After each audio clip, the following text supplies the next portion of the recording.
Statistics is the fundamental building block of data science. And if you want to be a really great data scientist, then you need to have strong fundamentals on statistics. Understanding that, we have brought you this video on essential statistics for data science. In this video, we'll learn a bit of sampling, then we'll learn about sampling distribution, and then we'll learn about normal distribution, hypothesis testing, and then finally we'll learn about chi-square testing as well.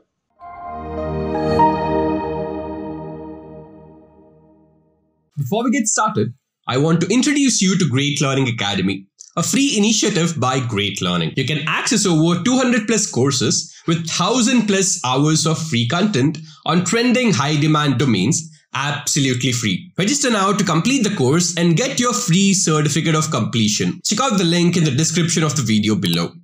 If you haven't yet subscribed to our channel yet, I want to request you to hit the subscribe button and turn on the notifications bell so that you do not miss out on any new updates or video releases from Great Learning. If you enjoy this video, show us some love and like this video. Knowledge increases by sharing. So make sure you share this video with your friends and colleagues. Make sure to comment on the video if you have any queries or suggestions, and I'll respond to your comments. Welcome to the statistical learning session.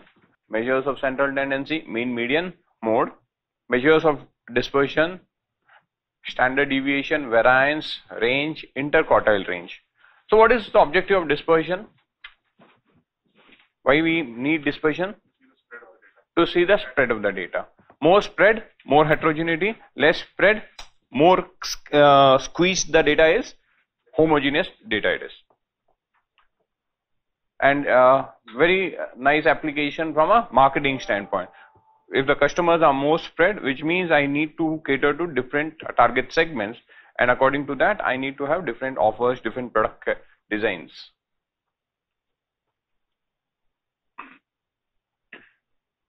How to show data? One slider where I try to put how we should see data, right?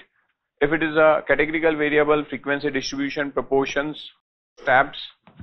If it is a continuous variable, then measures of central tendency, measures of dispersion. And if it is discrete variable, where we have to see frequency distribution, proportions, and mean mode. We now get into sampling. Sampling distribution. Why do we do sampling? Because if we have a large number of data points, so we need to basically see out of that I sample something so that I can get the overall feel of that particular data. Yes. So very nicely did. From a large data, I take a very small sample. From sample, I get a feel of the population. What I mean by feel is I'm making inference about the population. So sampling, from a population we take a sample, and from sample we inference about the population. Very simple. Okay. And reason why we take many decisions based on sampling is it's many times not practical to analyze the whole data. Okay. Now let's understand a term which is called a random variable, and here before that, objective of sampling is to derive inference from sample about the population. When I take a sample, it has to be a random sample. Okay. If it is a biased sample, you will not get proper inference about the population. Now let's understand what I mean by random and what I mean by biased.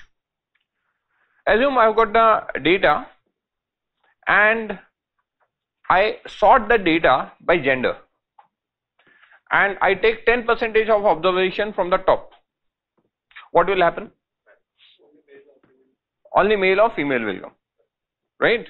If I've got a high concentration, assume 50-50% male female, and I just take 10% initial observation, assuming data is large. In that case, what will happen is only male or only female will come. Now any inference I draw from that, will it make sense? No. So the sample should be random. Only then the inference that you derive of the population will only then the inference you derive from sample will be able to relate to the population. Now the question comes, how will a random sample give me inference about the population? Okay.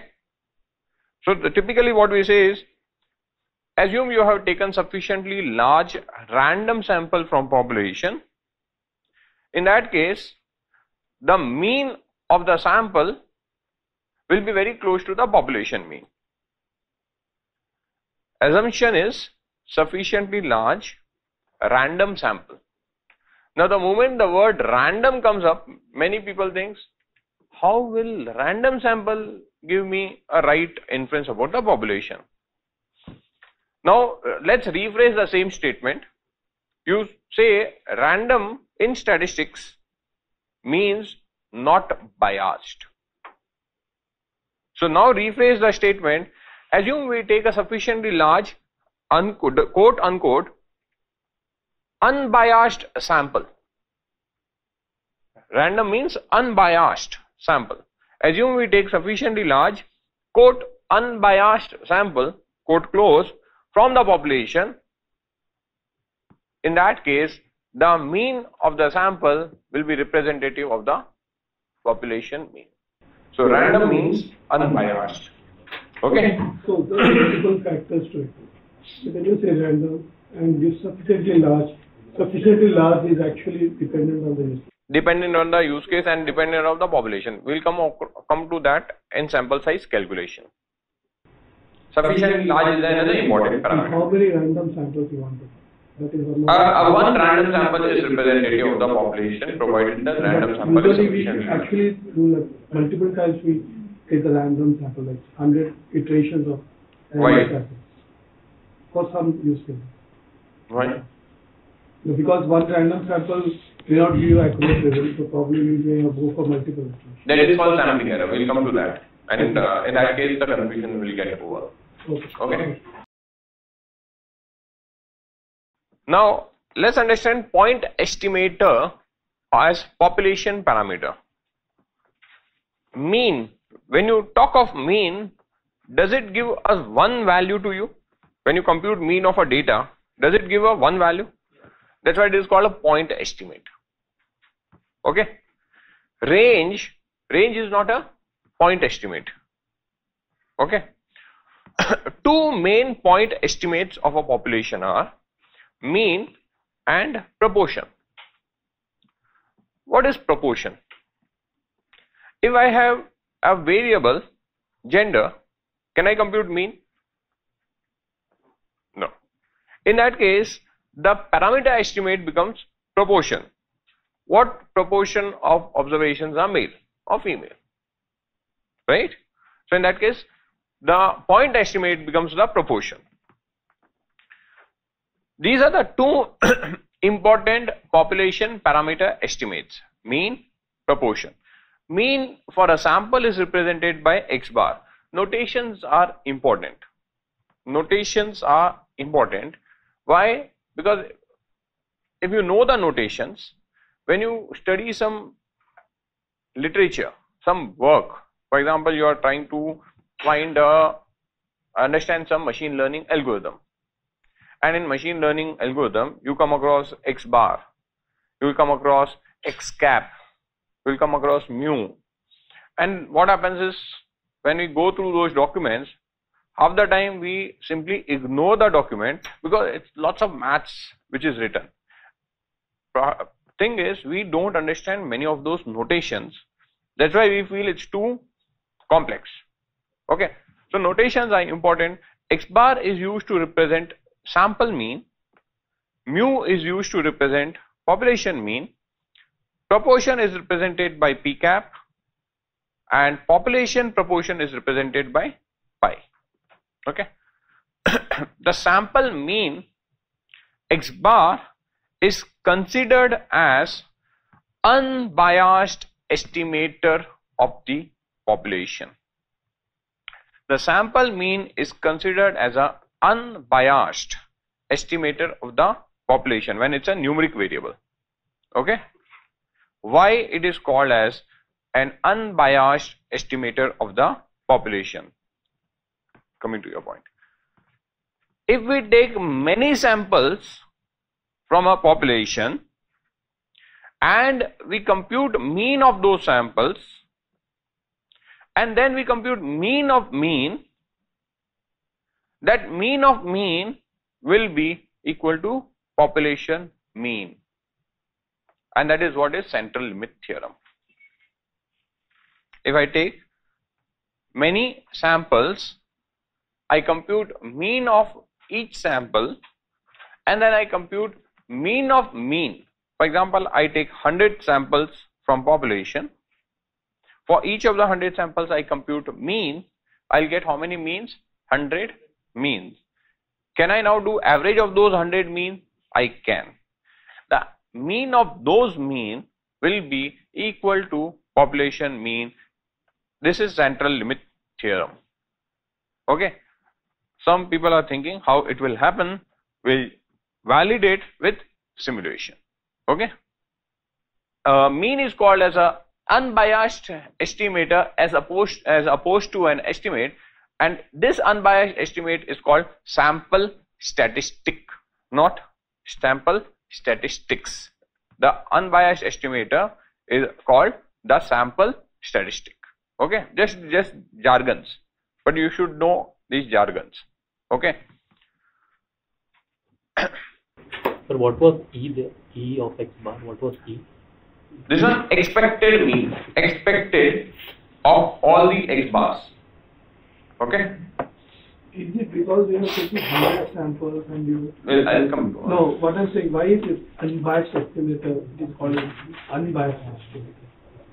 Because the sample we are taking is unbiased. These are the only... Yeah, because if you compute the expected of those values, the expected of those values will be equal to population. Okay, that's why it is called an unbiased estimator. It gives you a value which is representing the population value. Because the previous slide, on the table you are using small x bar. Yeah. And here it is a cap. So is there any difference? No, that is not different. Okay. Sampling distribution conceptual framework. The probability distribution of all possible values a sample statistic can take is called sampling distribution.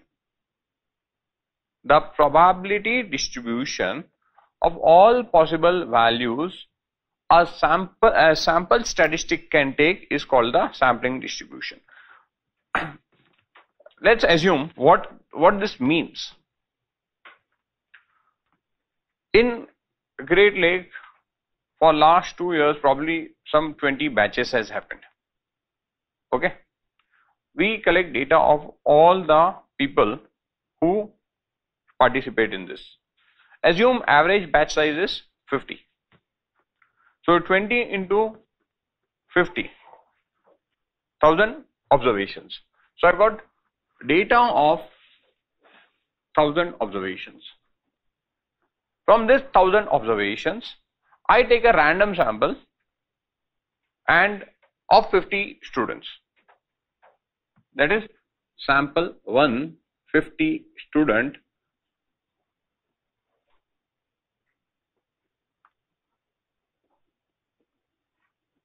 And I compute the mean. Say the mean age comes out to be 28. Okay, this is the mean age. Mean age in years.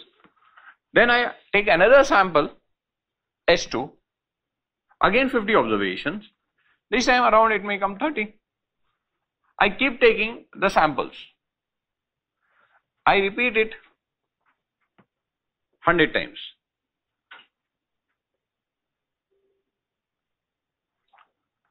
This observations, when I plot, basically this is a continuous number. For the timing, let's break it into buckets of rounded years. For the discussion, let's assume we break it into buckets of rounded years. In that case, the plot would come something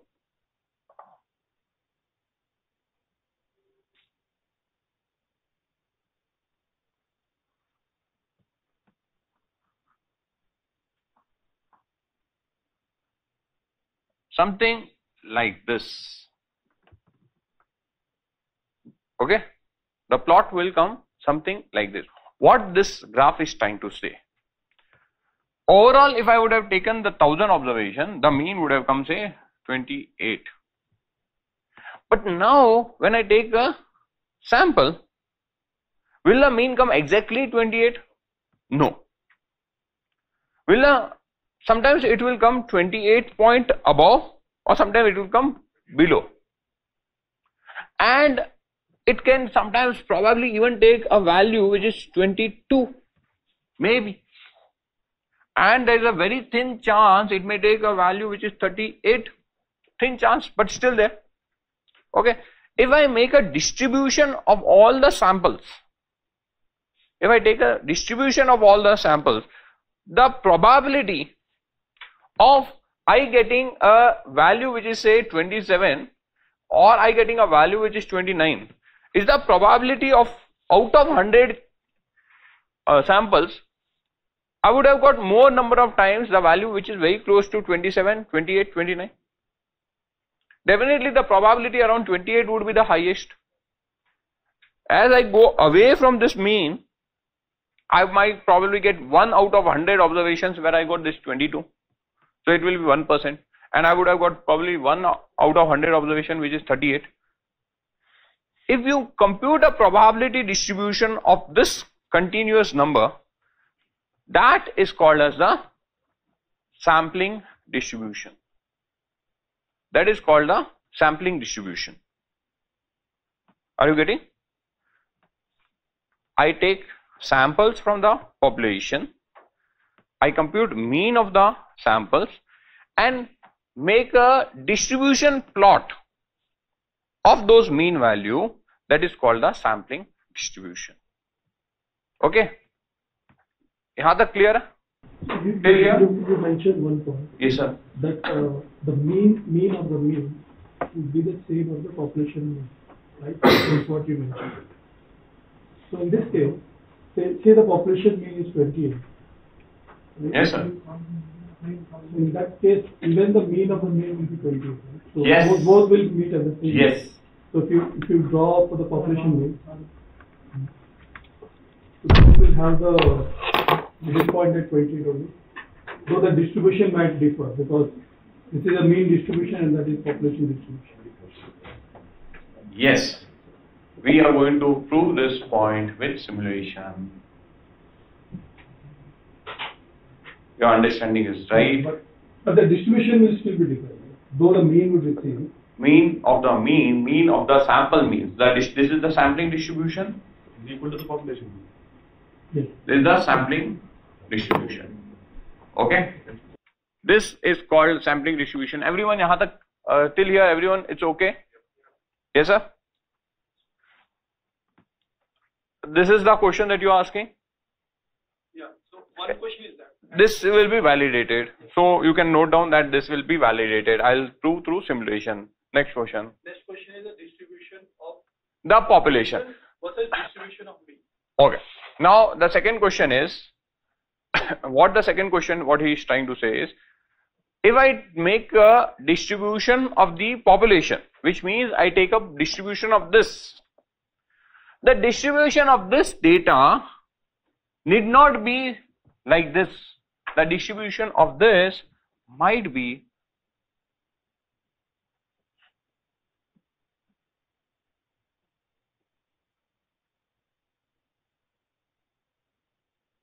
this may be the distribution of the population. This, if I make a frequency plot in rounded years, I may get this kind of a graph, which is not a normal distribution kind of thing. Okay, this is called population distribution. Now, irrespective of how is the population distributed, the sampling distribution will always be normal distribution. That is what we are going to prove. That is also what we are going to prove through simulation. Okay? So sampling distribution, we have got mean in the x-axis and the number of samples in the y. Yes, here I have converted it into a frequency plot Okay. to explain that it will be a normal distribution. Okay. So far clear? Yeah? So number of samples is not y-axis. Okay. Y-axis is the number of times 20 has been repeated. Okay. The frequency. The frequency basically. Yeah. Okay. So this is what I explained. Take many samples from population, compute mean x of each sample, and then plot a distribution of the mean or taken over many samples, and that is called sampling distribution. This is exactly what I have explained here, the 3 bullet points. Yeah. Sampling error.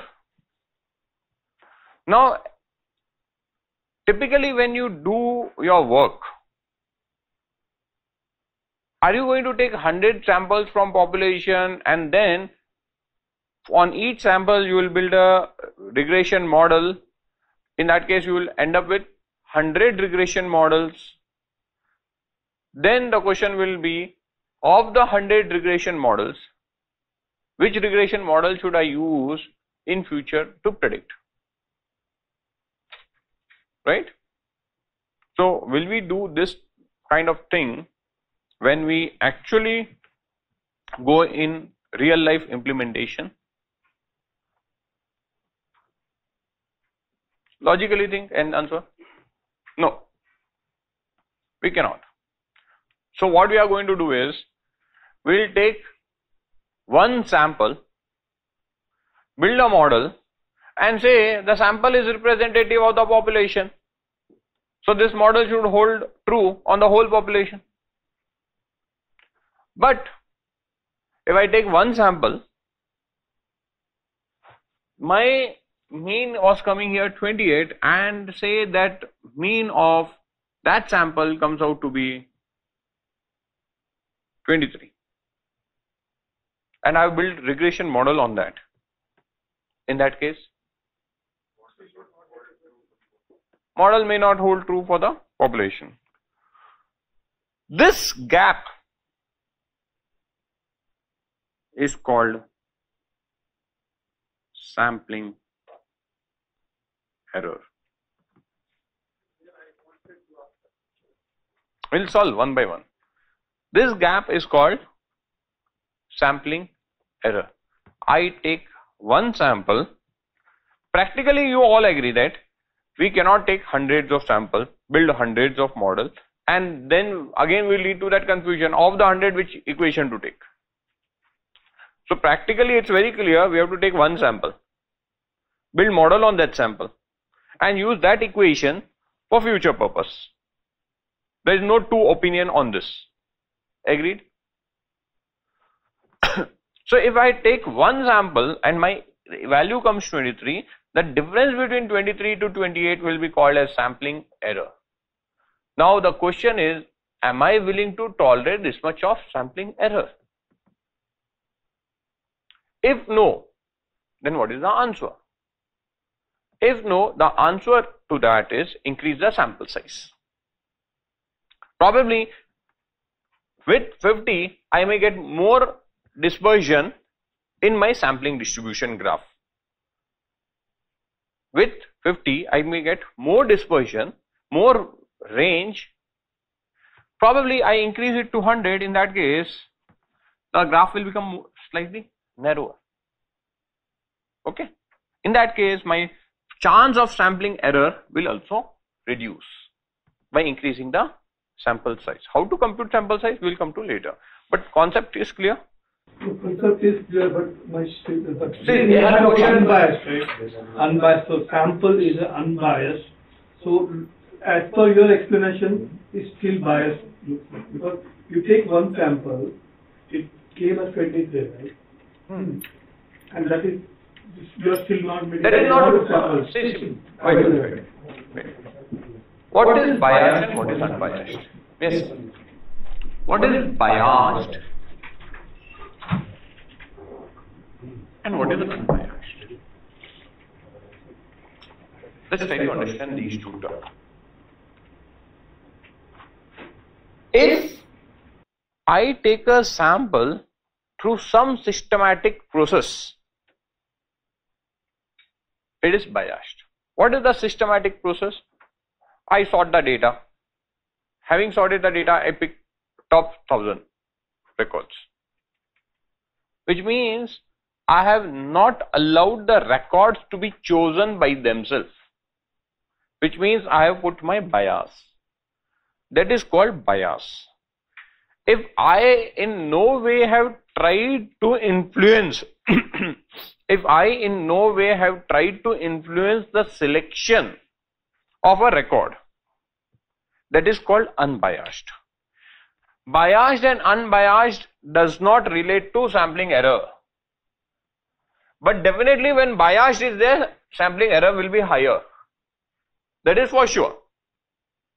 But when unbiased is there and in a given sample you get a higher sampling error, that is because of the distribution, probability distribution. There is always a chance that a sample may be far off from your actual mean. There is always a chance. But the chance of that happening when you take a unbiased, which means random,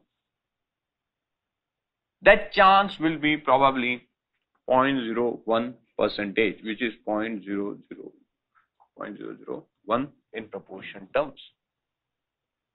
Okay? Yeah? Make sense? So, I hope what you got the sampling error. Sampling error is I take a sample, the mean of that sample, how far it is from the population mean, that is called sampling error. So, we all need to be cognizant of the fact when we take one sample, the value of that sample will not be exactly the population parameter estimate. There will be some gap. Now, how much gap you are willing to tolerate is question. How do we eliminate or reduce that gap is another question. If my tolerance of error is not high, which means my sample size should be large. If I have 1000 records, I take a sample having 1000 records, what will be my sampling error? 0. Which means you virtually move, you want 0 sampling error, take the whole population. But again, the fact of life is you cannot do anything and everything on the whole population.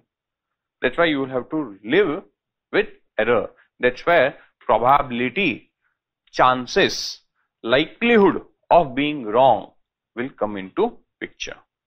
Yeah? Now let's prove the central limit theorem. Median is not a point, median is a point estimator. Median is a point estimator, but median is not considered as a unbiased estimator. Median is a point estimator, but it's not a unbiased. So what is usually an accepted tolerance range? Like here it is coming as 5 in this example. So that is definitely not. That is problem to problem statement. But usually as a thumb rule, like does it have to be always less than or close to? There is something called as confidence interval. So I want 95% confident interval.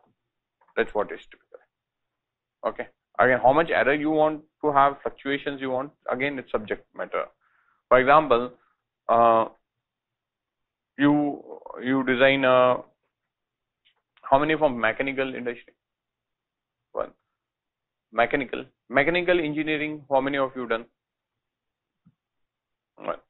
So something there was in a mechanical engineering, there's something taught was, again probably it's common in first year of engineering. Okay, some examples, sorry for people who from commerce or arts background, some examples will come from science background because it becomes very easy to relate. And typically first year is common to all.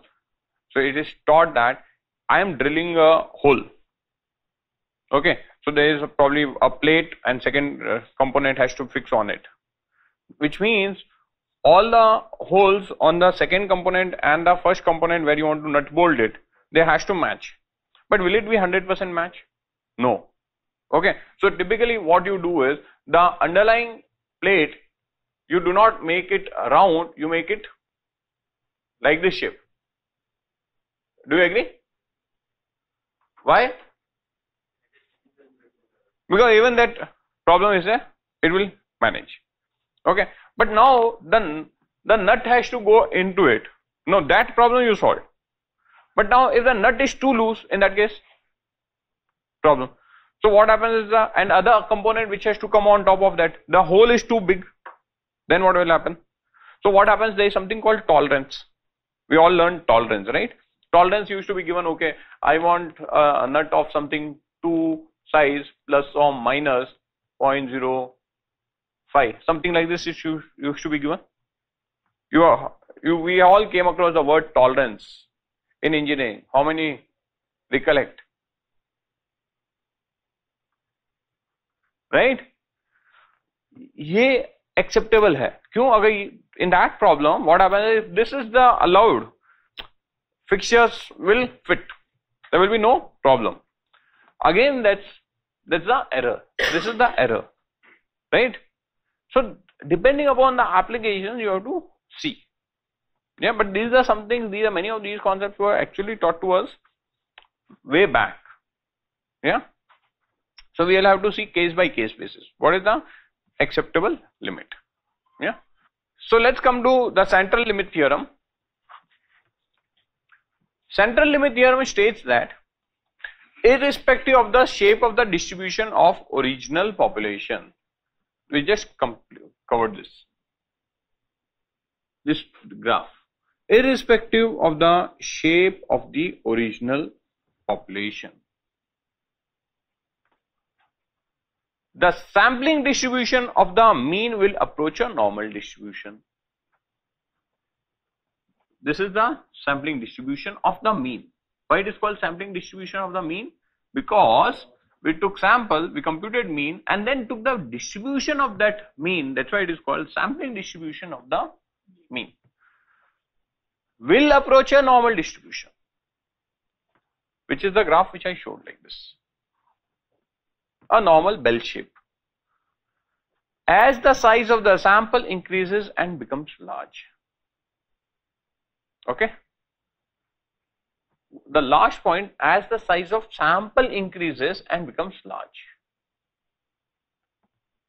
What if I take samples which are just 5 observations and not 50 observations? And then I take 5 observations and compute mean and then make a plot. This graph probably you may not expect because sample size are small.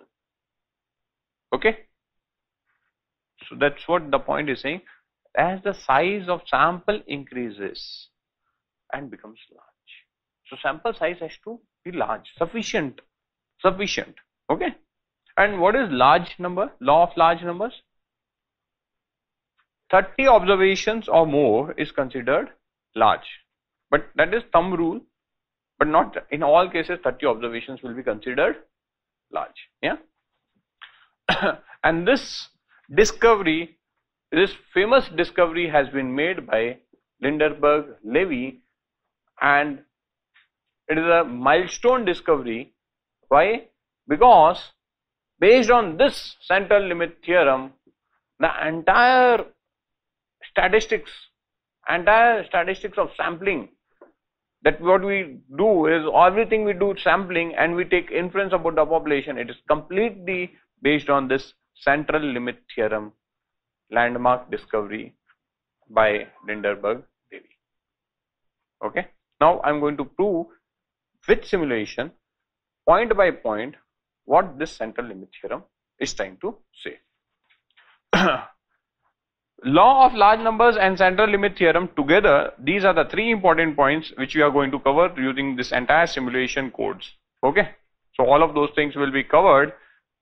The first point based on law of large number and central limit theorem is mean of a sampling distribution, that is mean of the sample mean will be equal to population mean provided you have sufficiently large number of trials. Sampling distribution of the mean approaches a normal distribution. This is the second point, that the sampling distribution will be a normal distribution. And the third point which I have not yet spoken of is variance of the sampling distribution. There is a variance in this, right? there is a dispersion, right? If there is a dispersion, there is a variance. So variance of the sampling distribution will be equal to variance of the population divided by n. This variance will be equal to what variance I get here, divide it by n. N here we took was 50. In this case 50. If I compute this, this will be the variance of this distribution. Okay? So you have given a thumb rule for the number of samples, right? That is good. Law of large numbers says that 30 is. But is there a thumb rule for the number of? This is what thumb rule. Number of. In one sample, how many should be there? So you could find. Each sample should be 30 or more. Okay. Each sample should be. But once you decide n, all samples have to be having the same n. Yeah, got it. So how many samples, is there any rule for that? When you are going to build a model, how many samples are you going to use to build a model? I'll take one. I know that. Why? Because I'm not going to build 100 models. Okay. So how many trials should be there? That is in real life is not important, because in real life when we are going to build a model from a population by taking a sample, we are not going to take many trials. Okay. But to prove the theory, he is saying sufficiently large number of trials. That large can be 100 or 500 or 1000, or you can take it 10,000 also. Okay, because the entire objective is to prove this theory. Okay, from a practical standpoint, number of trials is not important for us. Why number of trials is not important for us from a practical standpoint? Because we are going to take one sample and build a model. From a practical standpoint, what is the important question for us? In that sample, how many observations should be there? In that sample, how many observations should be there? How close it should be to the population estimate. And depending upon how close it should be to the population estimate, my n will be determined. Right? Okay, central limit theorem, I don't think so. I have put it in a Python notebook. So I'll use spider, and I'll ask you people also to use spider. Okay? And if you are not comfortable with spider, what you can do is copy, paste in IPython notebook. Yeah? Just open the file. I'll wait for you to open the file, and I would like all of you to execute the code.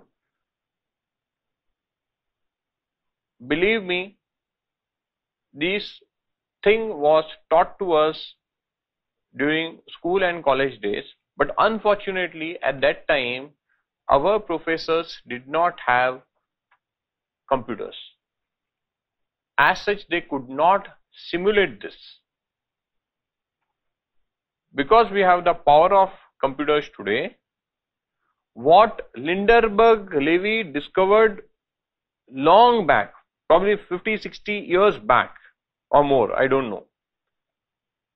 What he discovered using whatever sophistication of technology was available, it's a huge admiration that they could do without power of computers. Okay. So today what we are going to do is simulate and find it out. So I would request all of you to run it, and believe me, this would not be taught with that much clarity anywhere. Okay, all of you have the file open? Yeah? So first thing, we require 3 packages. I'm just going to import those packages. My data file is in E drive. There is an income expense data file which I have already shared.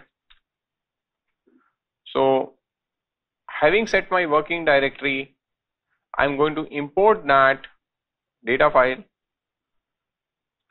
I'm not going to run the head command because it does not show data nicely. So I'm just going to double click and open the data to be seen. All of you, I hope you have been able to import the file. So what I have given is a sample data from survey. Okay, 50 observations of household survey where we asked the household what is their monthly household income, what is their monthly household expense, how many family members are there, are they staying on a rent or EMI are they paying, what is the highest qualified member in the family, how many earning members are there in the family. These are some basic details that we have captured. Okay, and number of observations are only 50. So 0 from to 49, which means 50, because the index starts with 0. So we can keep moving down because all of these things are not required. Where we'll go, somewhere I would have put a comment, central limit theorem. Somewhere around line number 120, I have put a comment. Okay. The other way is, I think so that would be much better. All of you put the laptop flaps down. Okay? First I'll run the code. So your focus will be on the screen. And then you all ensure you run the code, because it will validate with 30 people here also, that when you run on your laptops and each of you say okay I got the same number, it will be a further validation, right? नहीं तो अभी क्या हो रहा है, focus आधा move हो रहा है. Sample data set. I am creating an empty data frame. Okay. Now here I have got a loop. What is this loop doing? For I in a range of 1 to 1001, which means 1000 times this loop is going to execute. Okay, 1001 will be excluded. I am taking a random sample of size 30. So 1000 iterations I will run. Each iteration I will take 30 random observations from population of 50 observations, and that will become my sample. And then I'll keep appending them one below other, which means after the loop has executed, I'll have 1000 into 30, that is 30,000 observations. Yes. So I'm running this loop. Replace is equal to true. Yes, sir. All the iterations. Yeah. So replace was set to true. Every time you pick the 30 samples. See, I got only 50 observations. So, yeah. But usually when we take samples, all replace will always be true. If I'm taking only having 50 observations, when I do sampling, second sample is independent of the first, third is independent of the second. So I've taken like that. Second sample can have some obviously from the. So 50 we are converting to 30,000 observations. 50, from 50 I am taking a sample of 30. Right. Then again from 50 I am taking a sample of 30. Then again 50 I take a sample of 30. So 30, 30, 30 I have taken 1000 times. So how many samples I have got? 1000. Each sample has got how many? 30. So 1000 into 30, 30,000. So I got a data set having 30,000 records. Okay. So I've got that data set ready. So this is what my data set looks like. See, here's sample number. Okay. See, sample number. Then sample number 2, sample number 3, 4, and each sample has got 30 observations. This sample number is to indicate the observations are part of which sample. This can have repeated values, right, in every sample. So obviously 50 observations With this having 30, right? Now I am running a group by. At a sample number level, I am grouping 5 numeric columns. I took only the numeric columns, because the non-numeric like highest qualification cannot be done. For that you have to go into proportions. So this part of the code is going to do the group by. done. So how many records here I will have? 1000 observations. Now for each of the numeric variable at a sample number level, I have got the mean of the income, mean of the expense, mean of the family members, mean of mean basically. I've got mean of, sorry, I've got mean. I've got mean, not mean of mean, because they are at a sample level. Now I have done mean of mean. I'll explain what has happened. This was my data set. At sample level, I've got mean. Then I'm taking all these 1000 observation, again computing the mean. So that becomes my mean of mean. For expense, I again compute mean of mean, right? So I'll have only 5 variables, right? Why I'll have only 5? Because these are only 1, 2, 3, 4 and 5 numeric columns which I took, right? I'm just resetting the index and giving sample variable as mean name, so the data set looks slightly better. That's what I've done. Now at a population level, for the entire population I'm computing the mean. There are 50 observations, so directly I'm computing the mean for the entire data, and I'm resetting index, and then I'm giving the names as p variable and p mean. Okay, so these 3 lines of code I execute. So these are population variable names, and at a population variable level I've got the mean. I am now concatenating the sample mean data set, this data set, I am concatenating with the population mean data set. Having concatenated, I've got sample mean, I'm dividing it by population mean.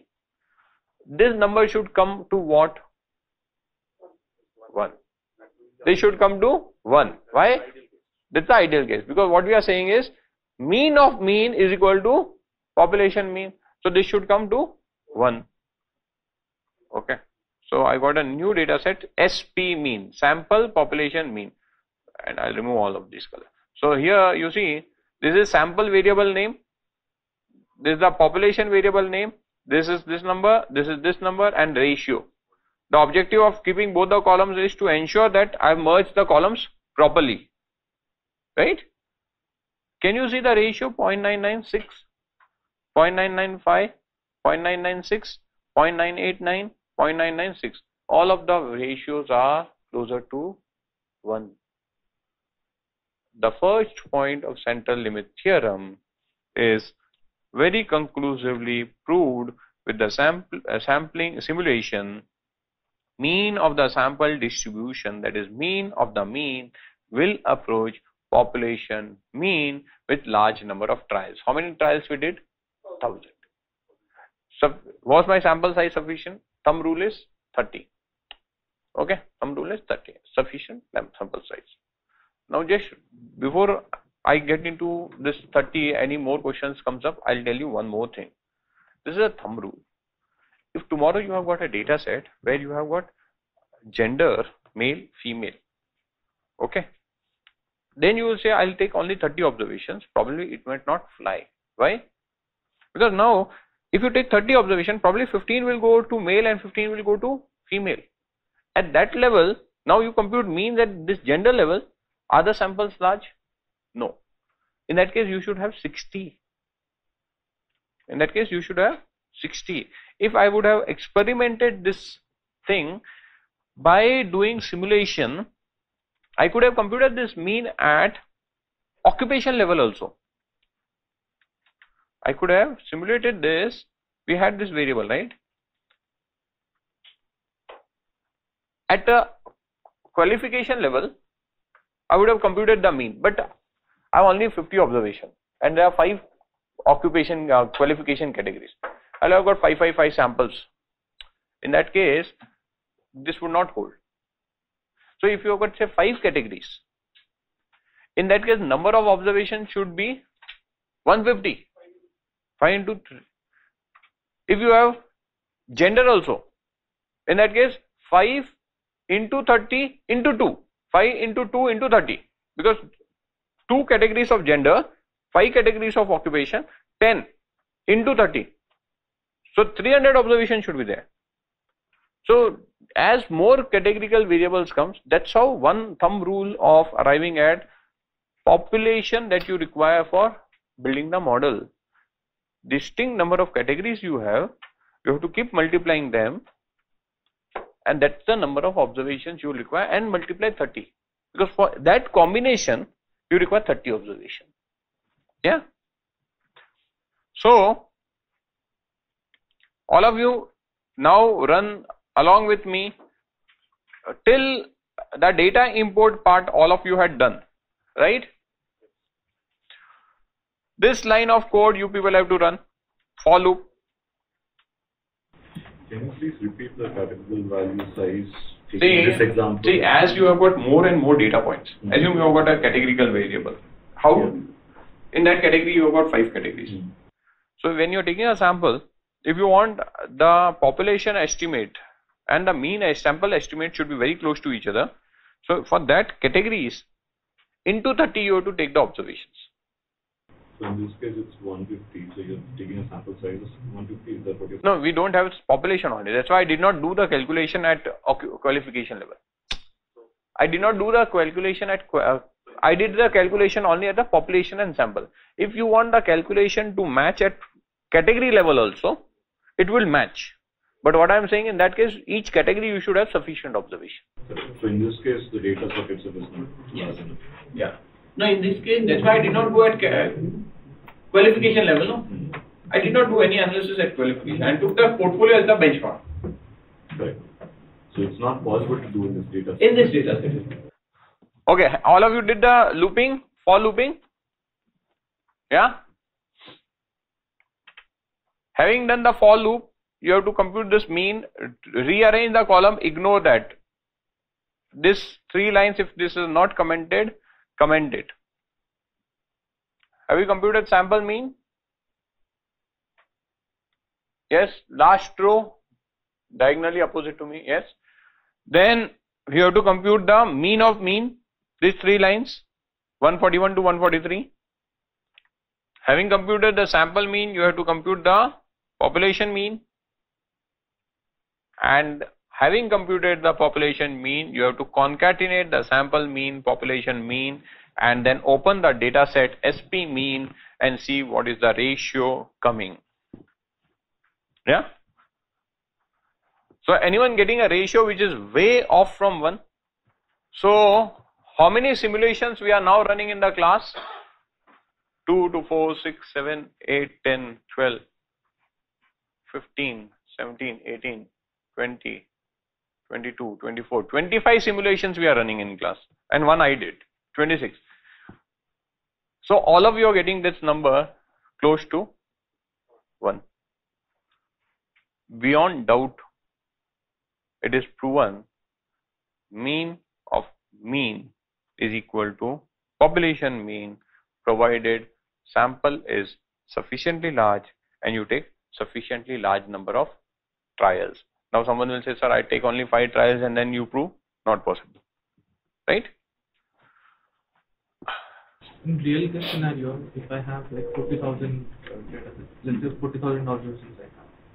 Then you will take 30 and then say, okay, mean of mean, it will not hold up. No, what I'm telling, I mean, just like while entering into machine learning, let's say I have a observation which I have like 40,000, sorry, I have a data set which I have 40,000 observations. In that, if I'll take, let's say 25,000 for the sample and other for the test, then it will work the same. Work. But in that case, we don't have to multiply 1,000 and all. Yeah. Because it's a bigger data. Let's move to the second point. The sampling distribution of the mean approaches a normal distribution. This one is done. I have used Seaborn package to make a plot. Okay. So let's move to that piece of code. I'm moving to line number 231, somewhere around there. The middle code I'll run later, but let's move to line 231 to the second point. irrespective of the population distribution, the sampling distribution is a normal distribution. So I'm using a Seaborn package. I'll import that package, and then only 2 lines of code. First, I'm doing a distribution plot of the actual variable from the population. Then I'm doing a distribution plot from the particular one variable. I've taken expense in this case, and then I'm from the sampling mean dish data, I'm taking expense again. Okay, so let me make this plot first. Control enter. This is the plot of the expense data,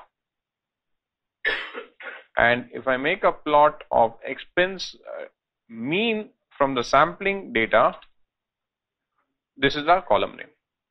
This is the column name. I did not rename them to mean and all of those things. See the distribution. You can see the 2 distribution you compare. This is a very much normal distribution kind of a plot, and this one is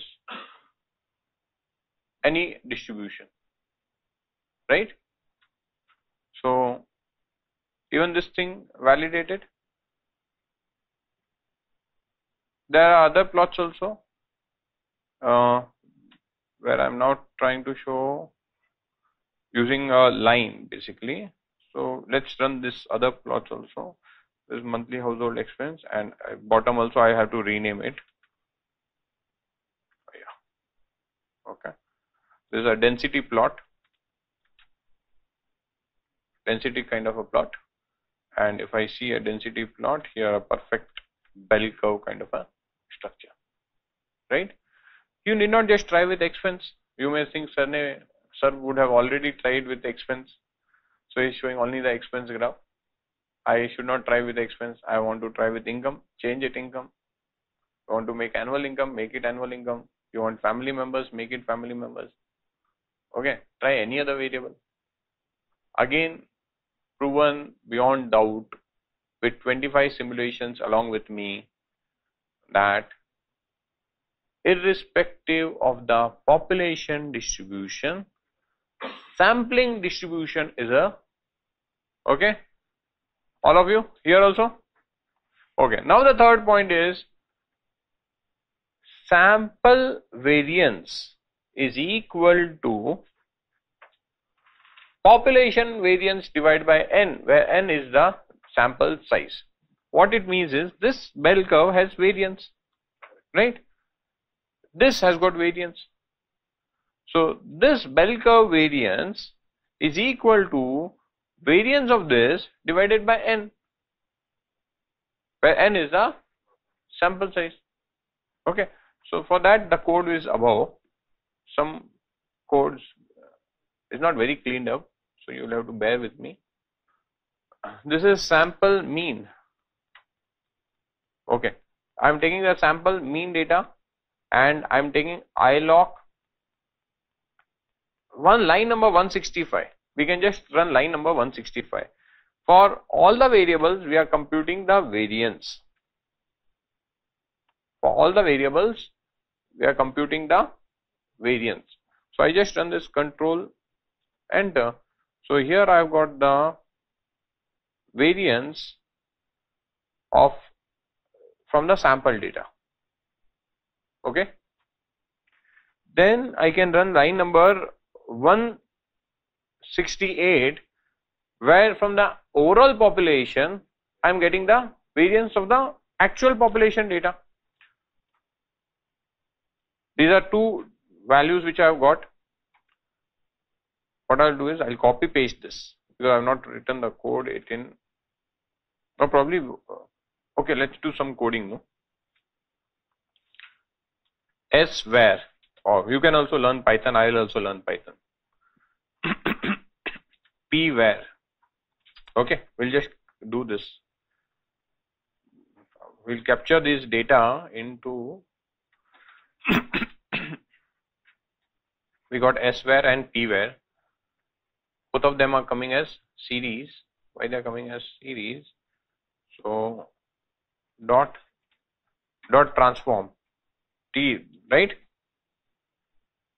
This command is right. Series object is not callable. or probably PD dot data frame.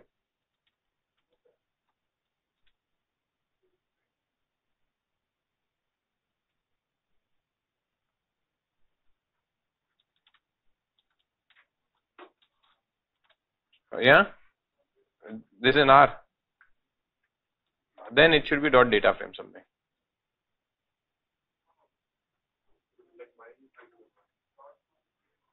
Dot to frame. Okay.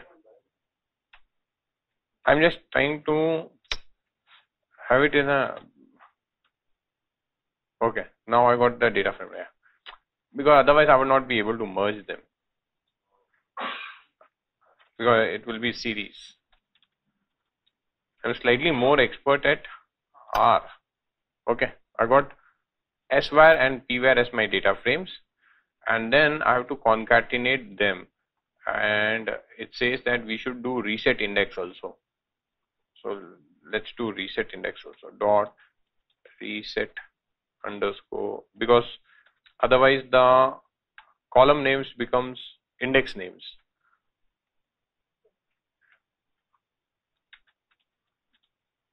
A is equal to true.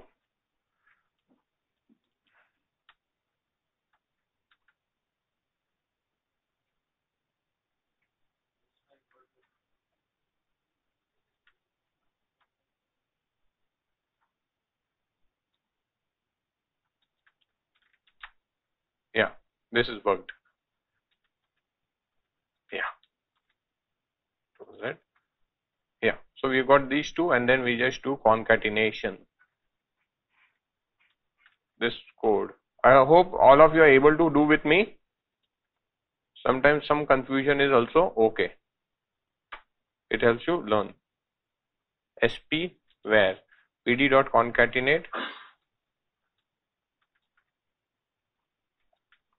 and P where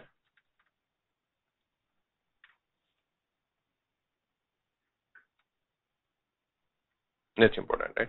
SP where is my SP where? Yeah. So here I got the all column names have gone here. Copy. That's the easiest thing instead of all of these Python hassles. Text to column, delimited, next, finish. No, the data text to column, delimited, next, space, finish. This is the number I got from sample. This is the number I got from population. I'll just paste adjacent to each other. Microsoft is intelligent. It has automatically done text to column this time. This I have to do divide by 50, right? Wait, no, 30. Sample size was 30, no? 30. So total size was 50, but the formula is sampling distribution is equal to population sampling variance is equal to population variance divided by n, where n is not the population size, where n is the sample size. So divide by 30. And we need to take a ratio of this number with that number. This number divided by this number. I have to do formatting.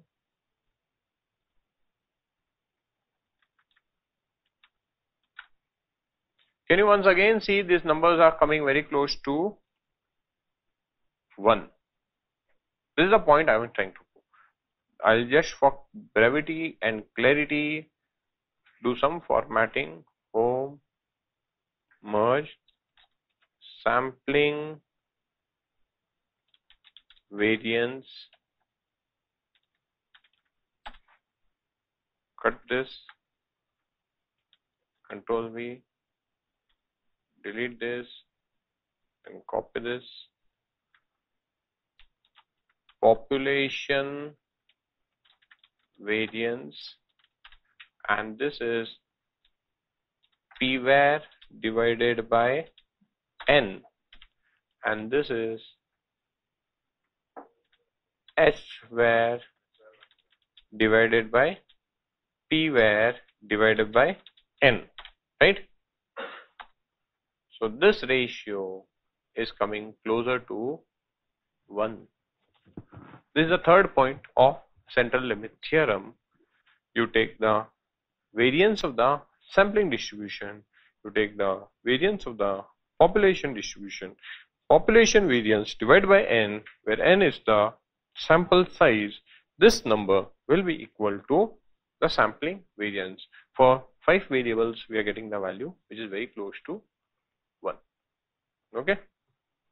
So 3 theorems, 3 important points of central limit theorem with simulation is proven.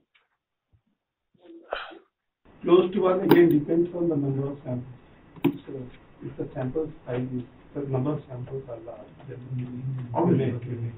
Yes. Same thing. Yes. That is the assumption. Underlying assumption is sample size are large, sufficient number of trials. Yeah. What is the benefit of doing all of this? What is the benefit of this central limit theorem? The benefit of this central limit theorem is, once I know that central limit theorem is a proven fact, it's a proven fact, I have got a population on which I have to do some statistics. I take a sample, and that sample mean comes out to be somewhere here, say 25. I can compute the variance of this. Knowing the population variance, I can compute the variance of this. If I don't know population variance, can I compute the sample variance? I've got a sample, I can compute sample variance directly. Right? That is easy, because going to population variance would be difficult. If I know sample variance, can I reverse compute population variance? Yeah, because there is a relation which is a proven relationship. Yeah. So using a sample variance, I can reverse compute the population variance. That is point 1. Having known sample variance, what I can do is I can now apply the empirical rule.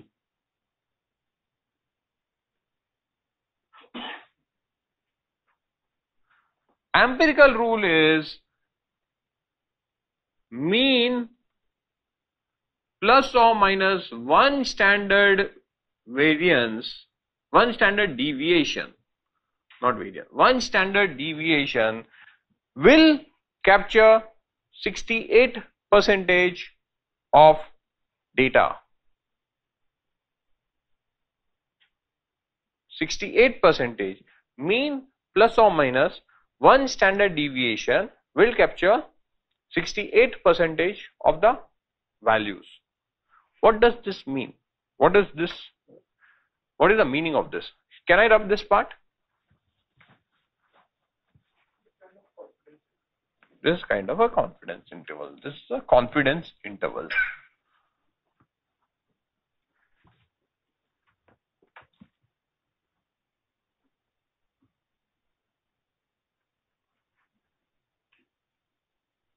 This 28 is actual mean.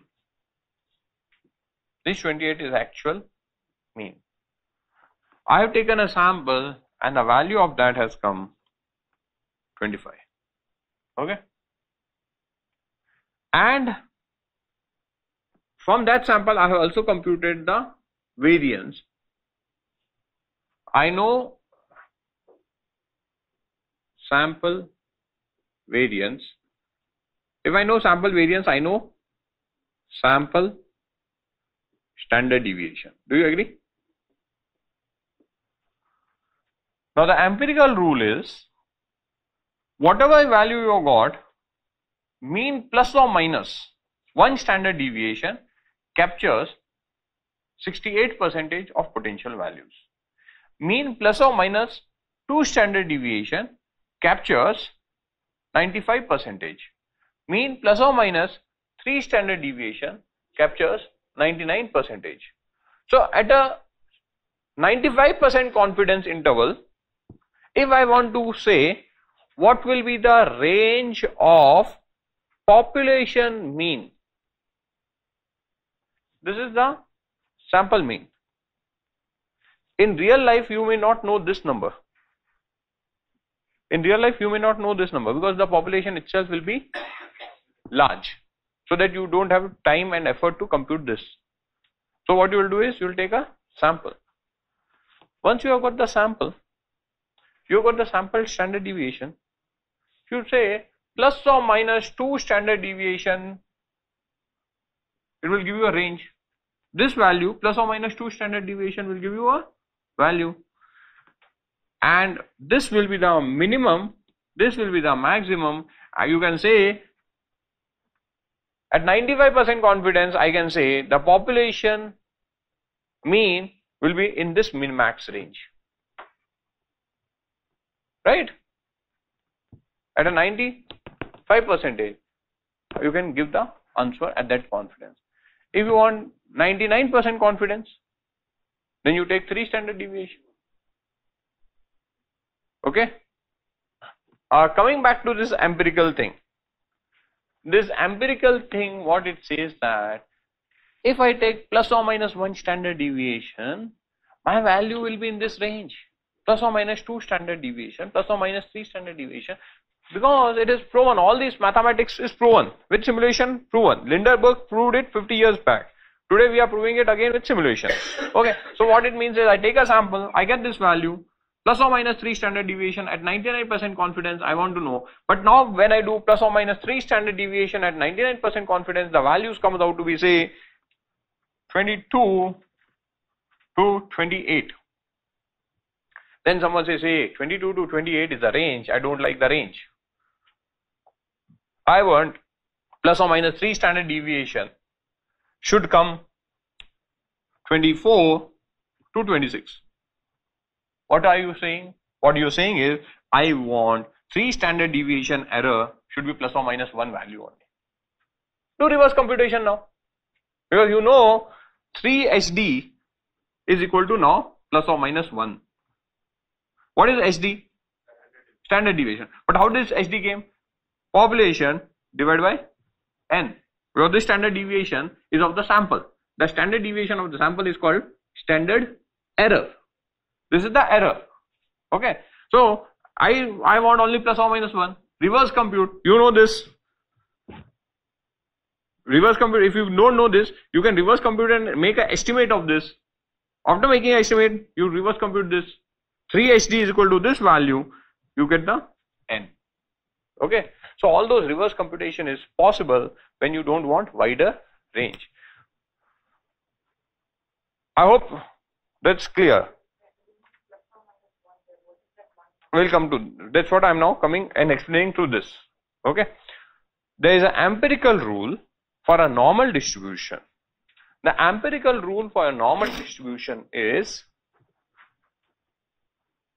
when you have this kind of a normal distribution, what is a normal distribution? Let's just cover that slide for once. What is a normal distribution? A bell-shaped curve. First point. In a normal distribution, mean, median, mode.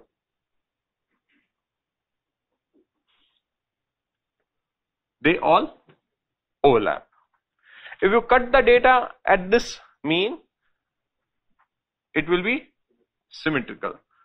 50% of data point is here and 50% of your data point will be here, because mean, median, mode are same. Median is 50th percentile. So 50% proportion left side, 50% proportion right hand side. Okay. Second, one of the most important point is, in a normal distribution, this tails are asymptotic. What it means is, this part will go on forever, like it will be parallel infinity. This part will go on to infinity. This tail will never touch the x-axis, theoretically. And when two lines are parallel to each other, coming closer and closer to each other, but theoretically never touching, it is called asymptote. So the tails are asymptotic in a normal distribution, and the total area in this is 1. When you make a plot, the area is assumed to be 1. It is assumed means it is equal to 1, because that area is assumed to represent population. Okay, and total population will be 100%. Okay, so the area is converted into a probability distribution graph. This is a normal distribution graph, and the area representing the probability. Okay, this is a normal distribution. Now what this normal distribution has, the empirical rule. The empirical rule of normal distribution is, if I take mean plus or minus 1 standard deviation, it will capture 68% of the data points. If I have mean plus or minus 2 standard deviation, it will capture 95% of the data points. If I do mean plus or minus 3 standard deviation, it will capture 99% of the data points. Okay, so let's prove this empirical rule also through simulation. Somewhere here, line 258, validating empirical rule between mean and standard deviation for a normally distributed data. We are going to use sample mean. We are not going to use population mean data. Why? We are not going to use population data. We are going to use the sample, 1000 observations, 1000 samples which I created. I am going to use that, not the population. Why? Because that is the one which is normal distribution. The population we saw was not a normal distribution, and this empirical rule is for normal distribution. Okay. So here this number name is mean. We did not rename it at top, so we'll have to copy the name. Monthly HHX expense. I'll take monthly HHX expense. This one. We have to rename monthly HHX expense. So I am computing two important parameters. One is the mean and standard deviation for the expense variable. I have computed mean and standard deviation for the expense variable, and I have captured them in income mean and income standard deviation variable. Here income word is actually expense now, because we have used expense variable. Okay, so I have computed the monthly income mean and the monthly income standard deviation. Yes. Now what it is saying, the distribution is normal, which is proven. Mean plus or minus 1 standard deviation should have 68% of data point. So what I am doing is, from those observations, I am written a function of offset. Okay, I have written a function to do offset and capture the data. So here what this function is doing is, it is just doing mean minus standard deviation multiply how many multiply the number of standard deviation. So here I am saying 1, so it will become 1 standard deviation. Then if I will pass 2, then it will become 2 standard deviation. Then I am passing 3, then it will be 3 standard deviation. So I am taking 3 subsets, plus or minus 1 standard deviation, plus or minus 2 standard deviation, plus or minus 3 standard deviation. So this entire piece of code, one is a function and then plus or minus 1, 2, 3, 3 calls. Okay, okay. This variable also has.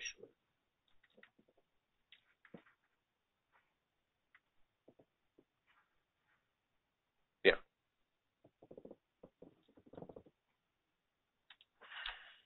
Okay.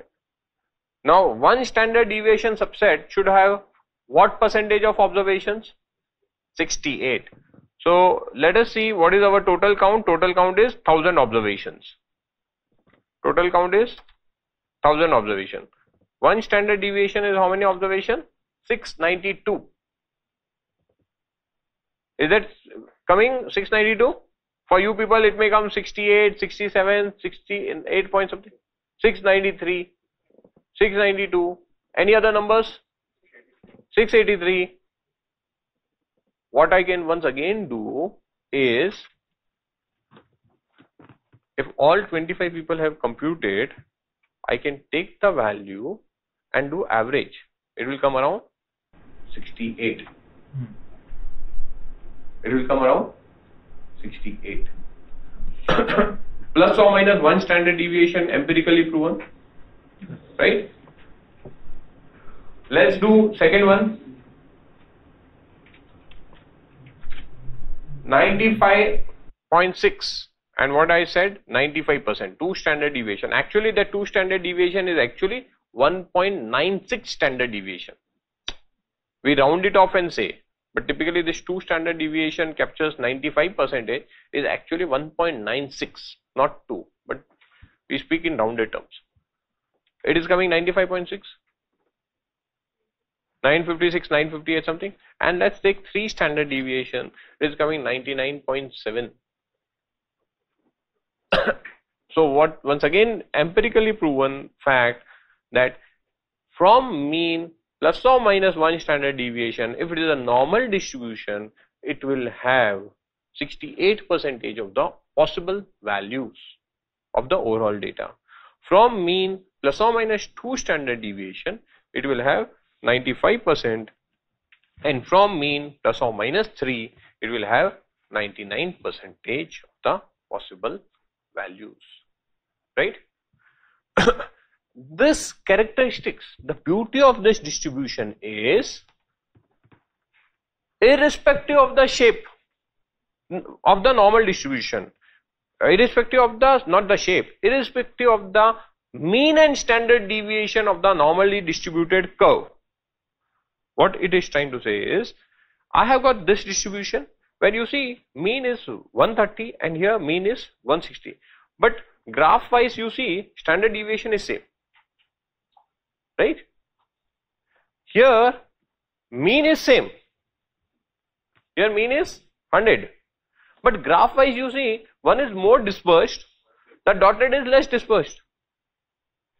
What the normal distribution is trying to say is, irrespective of the mean value and the standard deviation, if it is a normally distributed curve, bell curve, the empirical rule holds. There is another significant beauty of the central limit theorem and normal distribution. Yeah? And this again can be validated. I did it for monthly income. You may say, sir, in between wrote expense, then he went into a fear mode. He is tested with income. That's why he said, everyone, okay, make expense income. No, you can try it again with the 5 variables. You can do this entire simulation with any data set that you have. Any data set that you have the entire code now. You just have to rename the data set, the column name. You can run this simulation. You will be shocked, or you will be astonished to see it holds. Okay? Yeah. Standard normal distribution. Now this normal distribution curve that we have got, you may have this normal distribution graph for a data which is measured in, say, currency rupees. Then you may have this thing for something which is measured in kgs. Then you will have this thing, something which is measured in, say, liters. So each time you have got this distribution curve, you may have the normal distribution rule will hold, but what will happen is, if you have to standardize this entire thing and put it in some tabular format, in that case what will happen is, you will have to create a standardized table. One is for rupees. You will have to create a standardized normal distribution table, that plus or minus this thing, or for, say, kgs. then you will have to create it for liters, then you will have to create for centimeters. To avoid all of this, because it becomes unit specific, there is something called as standardized normal distribution. There is something called standardized normal distribution, which is called the Z transformation. What is Z transformation? In a Z transformation, what you do is you do Z is equal to x minus mu divided by standard deviation. The moment you do x minus mu divided by standard deviation, the mean of the standardized data becomes 0. Let me explain this.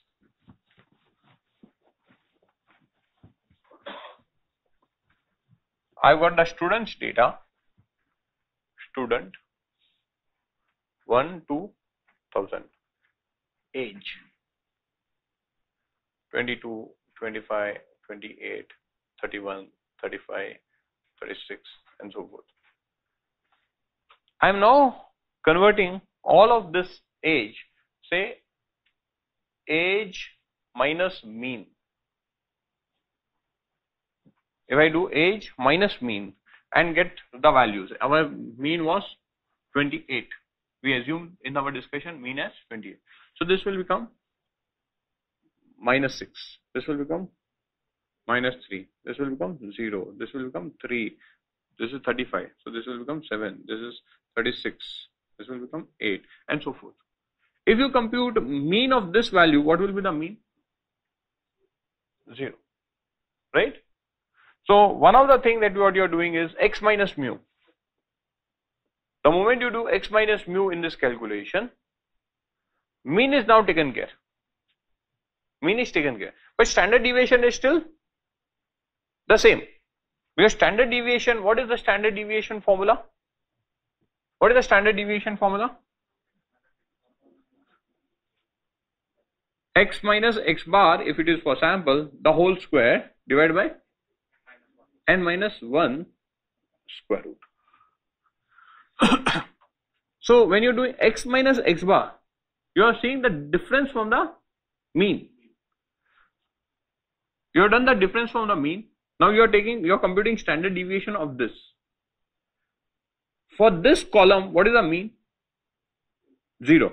So now if you are computing standard deviation of this, you will have to say minus 6 minus 0. It will remain minus 6 only. Minus 3 minus 0. It will remain. So in that case, the standard deviation will continue to remain the same. But now what I have done is I have divided this term by standard deviation also. I have divided this by standard deviation also. So what will happen? The standard deviation of this Z transformed value. What will be the standard deviation? 1. Because you are now dividing this also. So standard deviation will become now 1. So this is called Z transformation. This is called standardization. This is called standardization. In standardization, you do a Z transformation, and Z transformation is basically scale transformation, and the Z value becomes x minus mu divided by standard deviation for a Z transformed variable. Mean is equal to 0. Standard deviation is equal to 1. Unit is equal to no unit. Why? Rupees minus rupees, standard deviation is rupees, rupee minus rupees, rupee, rupee, cancel. Centimeter minus centimeter divided by centimeter, centimeter gone. Kg minus kg divided by kg, kg gone. So by doing a Z transformation, you make mean 0, standard deviation 1, you make mean 0, standard deviation 1, and the scaled variable becomes unit free. Now because it is unit free, you can have a standardized normal distribution table which will work across data which is of any unit. Only thing is that variable you have to convert into a z variable and then see the standardized normal distribution table. The standardized normal distribution table is basically a table which based on a which will have a scale 0, -1, -2, -3, +1, +2, +3 like this, which will have a normal distribution kind of a graph. And now when we apply this for any calculations, by seeing the value, you can say this much area is captured or this much area is to be considered, and then you can directly estimate what percentage of population would be covered or not covered. Are you getting? One problem will solve so you understand this better. Yeah.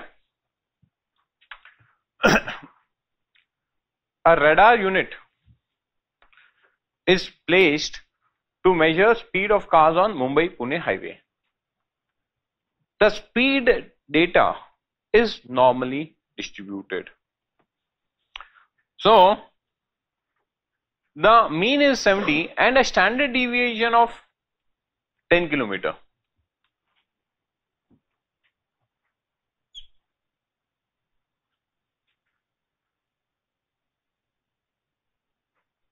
Both of them have got unit.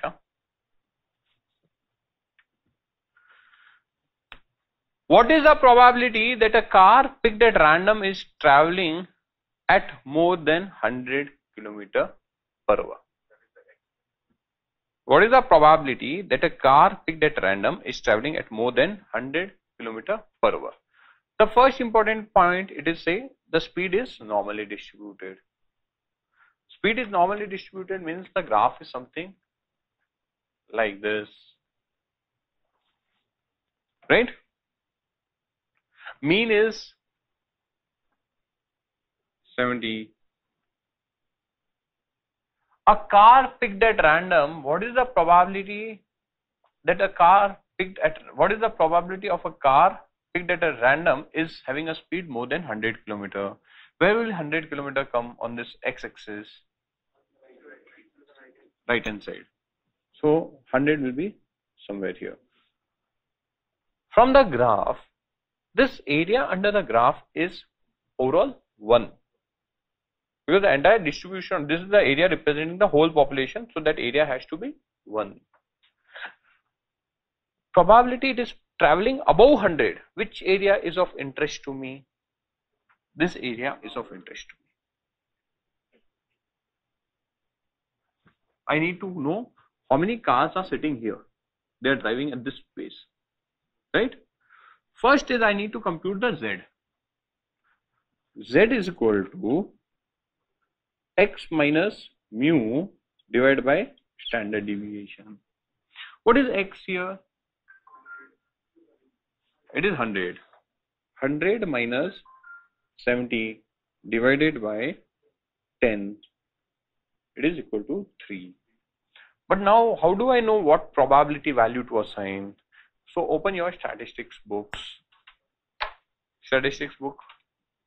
There is something, page number 561.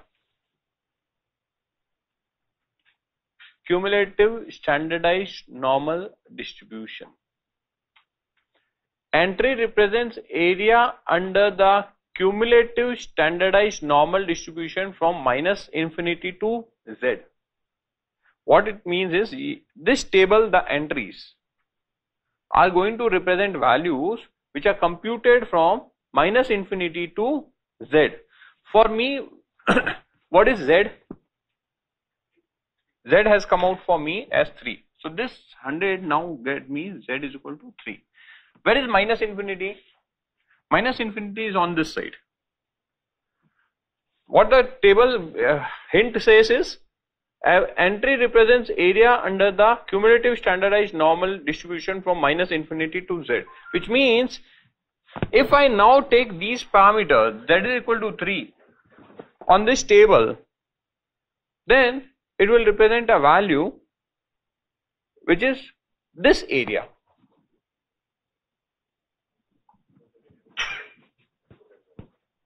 it is going to give me this value. So let me go and search. So here it has not given me plus 3.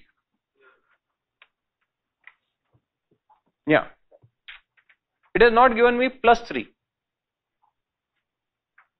So what I'll do, I'll see minus 3, right? So minus 3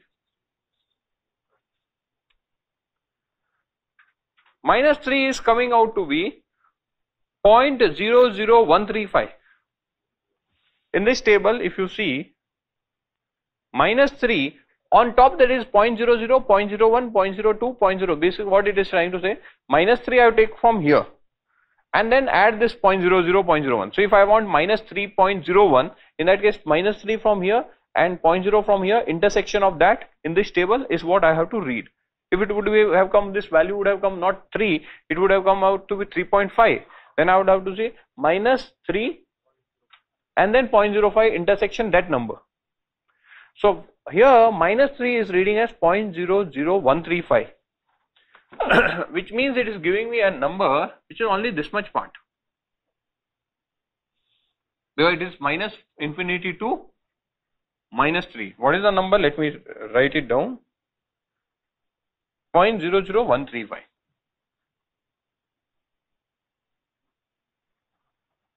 Okay, if minus infinity to minus 3 is this one, then plus 3 to plus infinity will be what? The same number, no? Because it is normal distribution. So what is the probability that a car picked at random is driving at a speed more than 100 km? This is the probability.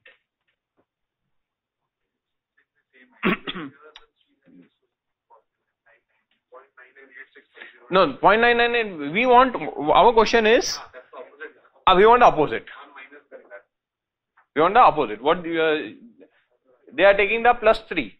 There is a, if this table which you have got here would have been extended from 0 to plus 3 also, but it is not. In that case, it would have given a cumulative value from minus infinity to plus 3, and that cumulative value would be 0.99 something, because you can clearly see this area is too big. This part area is 50%. Definitely it has to be a number more than 50%. Right? But just by looking at it, we can tell it is 99% of the values will be there. The plus or minus 3 standard deviation, plus or minus 3 standard deviation, logically if we go with our plus or minus 3 standard deviation, plus or minus 3 standard deviation captures how much? 99.7%. So 0.3% is not captured, but 0.3 represents this side and this side. But I want only this side. So I have to divide 0.3 by 2. So logically it would be 0.15%. That is 0.15% of the vehicles might be driving at a speed greater than 100 km.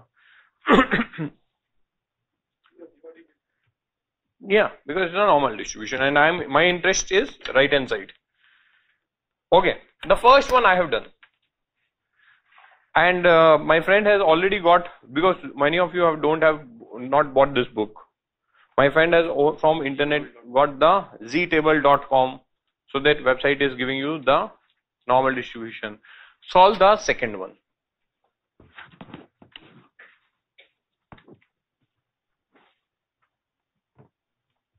What percentage of cars would be traveling at a speed less than 80 km?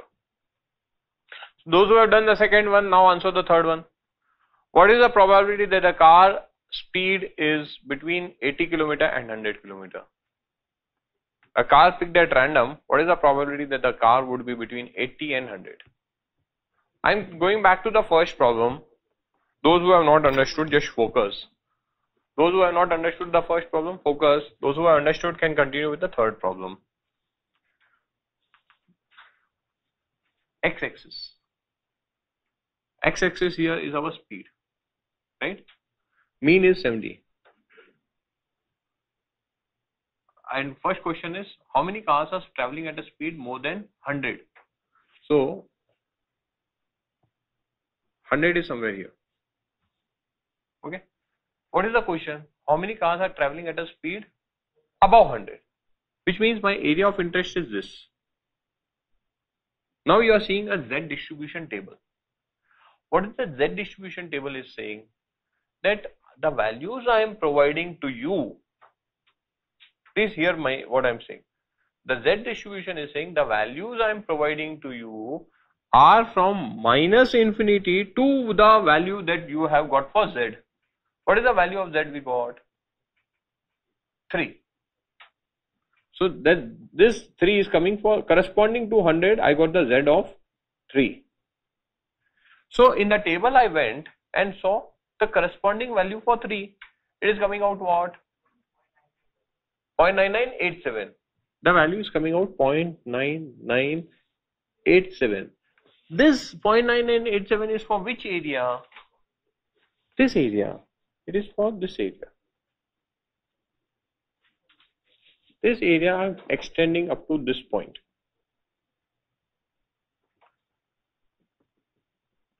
Are you getting? Total area under the curve is how much? 1. Total area under the curve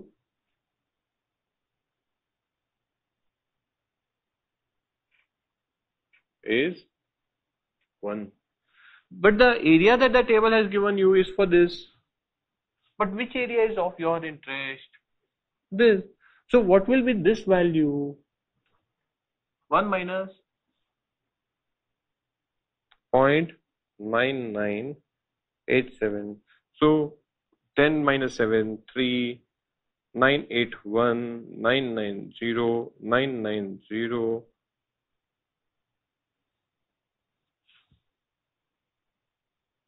Got it? This is how we got this. Done. What is the answer of third question coming? 15.7. Now the third question, the question is easy and tricky also. It's very easy actually, but tricky slightly. What I am saying is I want greater than 80. So this is 80 and less than 100. So I want this area. So what I can do is I first compute or 100. For 100 the Z distribution is going to give me the full area. From here till here, right? It is going to give me the full value first. Then I compute for 80. The 80 it is going to give me this area. Subtract the 2, that will be this area of interest.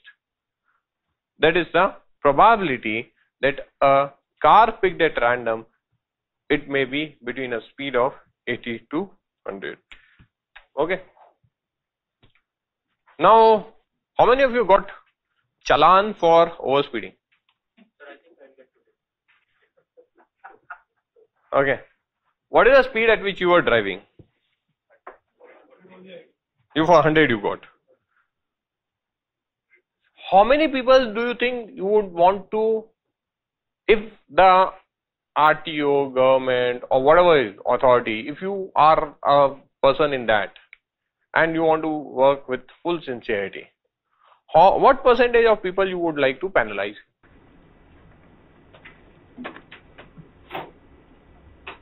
100%.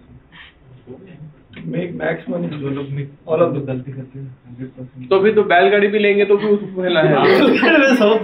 Because you said 100%. Now 100% means any speed. After Z is equal to 2, I'll probably plus minus 2, I'll go ahead. Will get me. What percentage of people you would want to penalize? Maybe 30%. You want to penalize 30% people. Okay. Anyone else? No, you are telling 100. If See, anybody you are. I'm not saying. Out of 100 violators. No. I've not defined violators. No. Okay, let me. Of the people driving vehicle on the road, what percentage of people you would like to penalize? 10%. 5%. That wouldn't be my criteria. 5%. Yeah, Wouldn't penalize. That can be. Just based on the percentage. He will lose what? You think what percentage of people you would want to penalize? 30%. Huh? 30%. 30% Approximately is huge. 30%. 10 to 5%. 5 to 10%.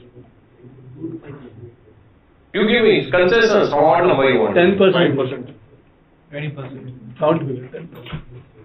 Say let's take 5%. You want to penalize 5% of people. If given the data point you want, because what you are trying to say is there are 5% of people who rash drive.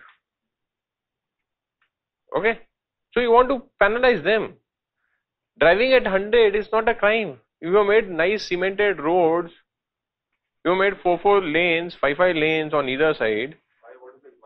Then what is the purpose, right? Yeah, let it get recorded. Now, what is the purpose? The purpose is that people should drive. If you drive too slow, then too it will lead to accident. Right? So, what is the optimal speed you want to know? So, if you say you want to penalize 5%. If 5% is what you want to penalize because you feel 5% might be rash drivers, then give me the speed limit. That's a problem solved. You want to penalize 5% of the people. Statistically, now you arrive what should be the speed limit. Huh? All numbers are given in front of you. All numbers are given. It's a normal distribution. See, you have got this thing reader going on, no? You are capturing data of all people who are driving. With the context of this, what does the point of thing is, why use analytics? When you are capturing data, see, at one point of time, roads were not good. Quality of vehicles were not good. Okay. You had narrow lanes. Now you have got 4 lanes, 5 lanes, good quality roads, tire quality has improved. Okay. Then if I keep a speed limit of say 60, will it work? Right? It will not work. So statistically you capture, you got statistics. Not everyone is driving rash, right? Many people, I don't drive typically above 100. The moment I drive above 100, I feel okay, it's going out of my control. So there is a science. By science you say, okay, hey, this is what I should want a optimal limit. 0.05 to 90. Yeah, 90. There can be one number coming. Someone is saying 86 will be the speed. So first, in this case, what you will have to get? First you have to get the Z value. Because now you know the P value. You know P value is 95. 5% you want to penalize. So if I make a graph,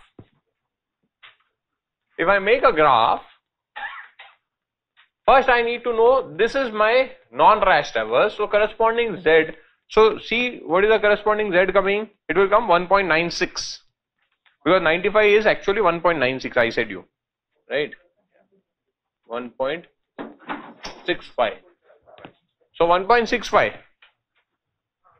So Z value is coming 1.65. So I got the Z. Z is equal to 1.65. I know X minus mu divided by standard deviation is equal to Z. Z is known, mu is known, sigma is known, X is unknown. Okay, compute X. Sir, why is that is 1?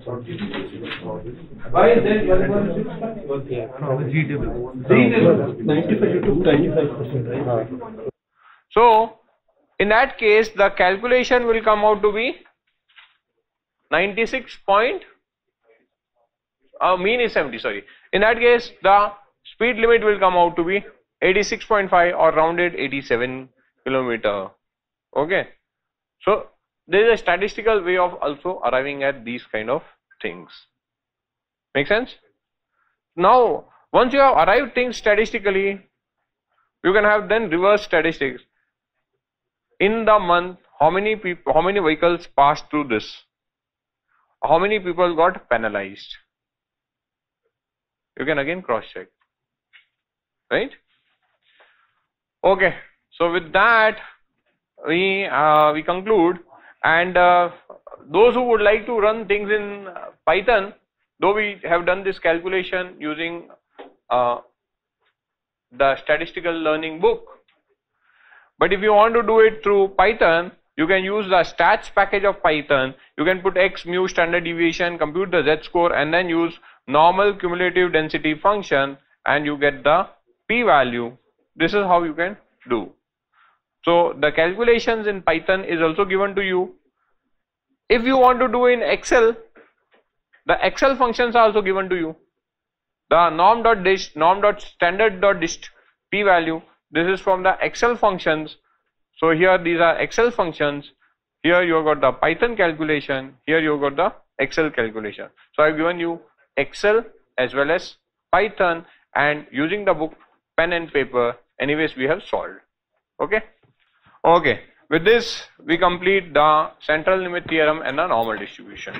After session, next session we will see hypothesis testing. So welcome back to the statistical learning session.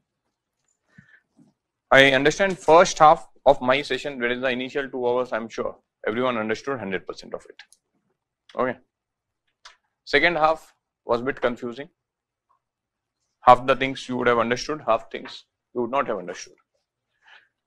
Going back, I thought on same how to make this much more easy, so that 100% of you people understand what that hypothesis testing is. So what I'll do is we'll focus on this slide, which is the most important, this one, which is the most important to understand. Okay, I have depicted the same thing here. What do we do in a hypothesis? We make an assumption to prove something which is a fact, which may be a fact, may not be a fact, but we are making assumption that what we are saying is factual and we want to prove it. Okay. For example, if I take the process industry example, the dairy 1 liter pouch being packaged.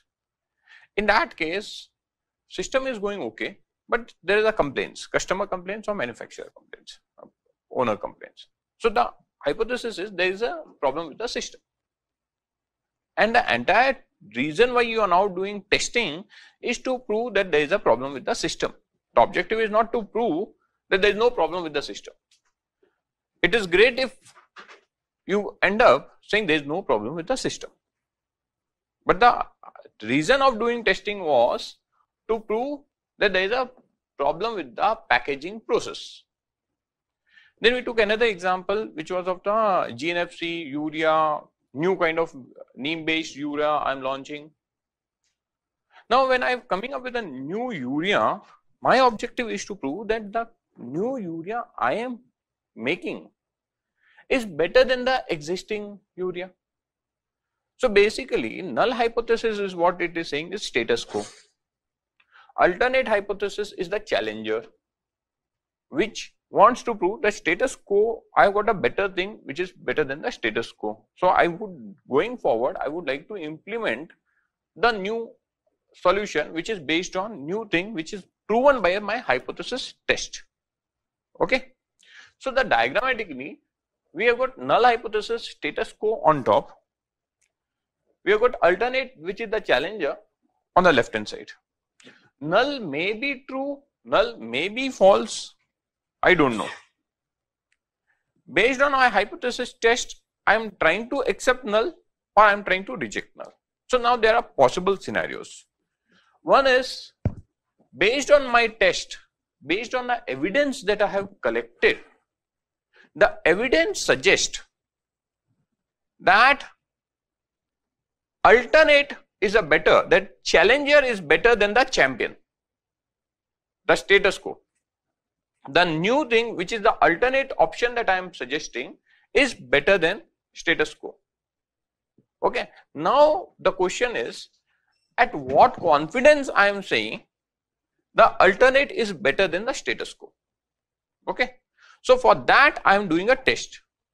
In that test I am saying I am willing to take a risk of 5%, say alpha. Okay. So if my hypothesis test suggests that alternate is better, in that case my confidence of alternate being better should be more than 95%. That is 1 minus alpha. Okay, so this intersection is saying reject null, which is alternate is better solution, and in fact the true state is that the current status is poorer than the alternate. So this is a perfect outcome for me. But when you are doing this hypothesis testing, what happens? You always do the test with respect to samples. You always do the test by taking samples. Sometimes the sampling may go wrong, right? End of day sampling is always, there is a sampling error. Because of the sampling error, what is the chance of you going wrong? That is, the alpha is what your upfront status. I am willing to take a 5% risk. Okay, so this, when your hypothesis rejects the null hypothesis in the test, we are trying to prove alternate is better, because whenever you are doing hypothesis test, you want to prove alternate is a better. That's where the alpha comes into play. Is it okay so far? Now let's say take another scenario. My hypothesis accepts the null hypothesis. The hypothesis test accepts the null hypothesis, which what it means is existing status quo is better than the challenger. Okay, if existing solution is better than the challenger, would you go and implement the challenger? No. Do you agree? Would you go and implement the challenger? If you are not going to implement the challenger, in that case, will this error come into play? Because you are not implemented only. Nothing. And that's the reason why beta in hypothesis testing is not considered when we typically do a hypothesis test. Some postmortem someone may want to do, saying that, hey, my null was accepted, which means alternate was rejected, still I am going ahead and implementing the challenger. Some scenario you may still want to try. In that case, what is the error? That error would say, hey, by going against, I actually was better off. Okay, by going against, actually I would have been better off. So that is typically, but we will not go against the hypothesis test. Okay, that's the reason if a null is accepted, we do not implement the alternate. As such, most of the time in hypothesis testing, we do not focus on this part. And that's why I said yesterday, that beta, in my 15 years, 18 years of career, I have not come across scenario where I was forced to see the beta part. The entire hypothesis testing is focused on this part, this row, this much of the section. Okay, does that make sense? Is it very clear? So in yesterday's example, when we then took example of launching a product in a new market line, status quo is what? My product is not there. Alternate is I want to launch it. So in that case, what I am saying is, and again see that example, not launching a product in a one market, let's say launching the product in 100 markets.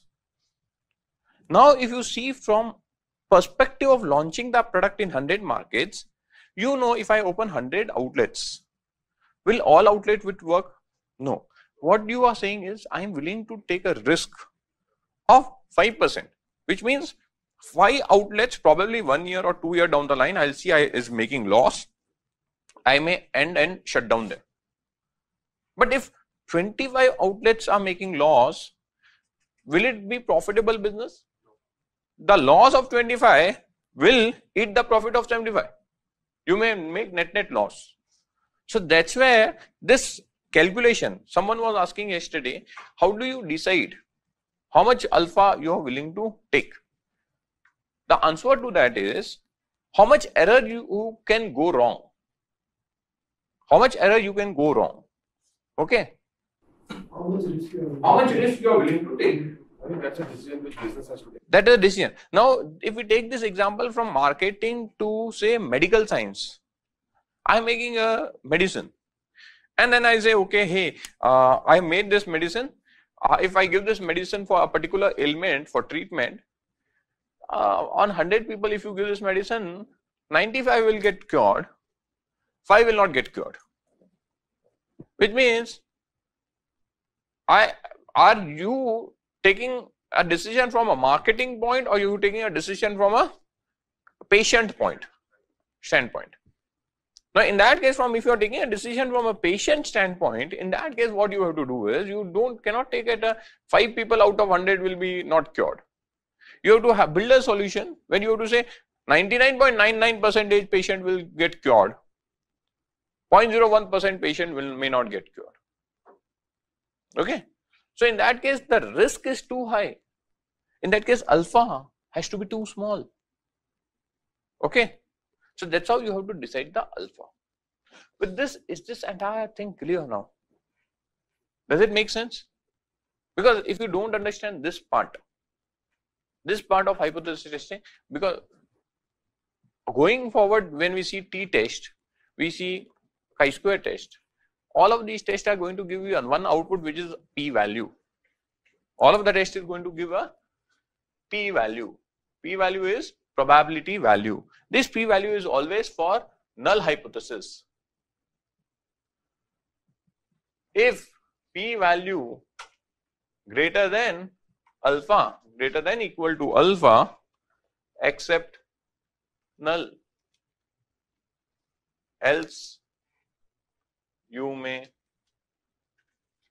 we typically don't write you reject null, you may reject. Okay.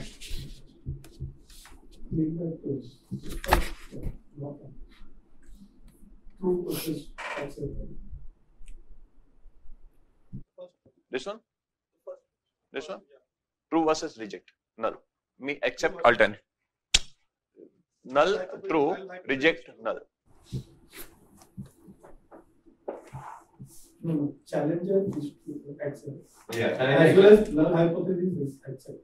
Yeah. Both are. Yeah. So whatever null hypothesis is like Null is champion. Null is so champion. even This is status quo. This is champion. this is champion. Champion true, challenger accept challenger. When champion is true, when existing is better off than alternate, and you still go ahead and implement alternate, which means after implementing you will get a poor result compared to what you were getting as on date. Understanding? Which means this is a risk, no? This is a risk. That's what it is saying. Yeah.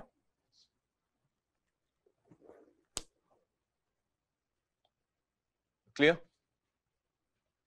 Sir, last row. Done? Yeah? So this is the hypothesis test. Yeah? So from that perspective, probably you may now understand the Z test. The test that we did was Z test yesterday. Okay. Let's take this example now. A retailer is weighing strawberry to sell 250-gram punnets. A customer has complained that strawberries he had bought previously were underweight. Customer is complaining that the boxes that you are selling of strawberries, you say 250 gram, but they are underweight. The retailer decides to check weight of 36 punnets. 36 boxes he takes and want to check it. He finds average weight is 248.5 gram and the standard deviation of the 36 samples, that is coming 4.8. In using the significance test to judge whether he is selling underweight punnet, which of the following condition is true? The first three, a significant test is not required. The fourth one is significance test is not required. So solve this problem and tell which is the correct answer. The weight is 250. Yeah? 250 grams. Weight is 250 gram is the null hypothesis. How many weight is not 250 gram is the null hypothesis? See, what is status quo? Just think from a retailer point. He is doing the test. Will he be selling underweight? No. Status quo is he is selling 250 gram. So that is mu equal to 250 gram. Now the customer has complained. Customer has complained that he is selling underweight. So he is trying to prove that hypothesis. So mu H alternate mu less than 250 gram is alternate. Okay. What is X bar here in this example? Average has come out to be 248.5. What is standard deviation? This standard deviation of the population or sample? 4.8. I have to compute the Z score. Z is equal to X minus mu divided by sigma divided by root of n. So where is sigma? This sigma is of sample or population. But what is sigma? Sigma is population, but sigma is standard deviation is available of sample. Now, from based on central limit theorem assumptions, sample is representative of the population. I have taken 36 observations, which is large. The sample has to represent population, and the standard deviation is of the sample, not of the sampling distribution. This standard deviation is of the 36 records.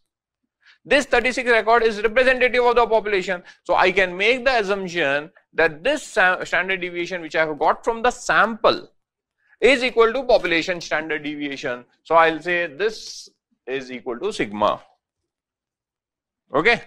Please understand there is a difference. Standard deviation of sampling distribution is different and standard deviation of the sample is different. Here we have got standard deviation of the sample. So standard deviation of sampling distribution will be sigma divided by root n. So what is the Z coming out to be? Minus 1.87. Now make the diagram. This is right tail test or left tail test? This is a left tail test. So this is a left tail test, which means null hypothesis rejection zone is here on the left hand side, right? Now with minus 1.87, what is the p value? 0.87. P value is equal to 0.0307. 0.0307. 07. Okay. What is my alpha? 0.05. Now come to this part of the statement. If p value is greater than alpha, accept null. Accept null means mu is equal to 250 gram, which means he is not selling underweight. But p here in this case is less than alpha. If it is less than alpha, then reject null. If you reject null, which means alternate hypothesis that he is selling underweight is valid. So at a 5% confidence level, I can say the person is selling underweight.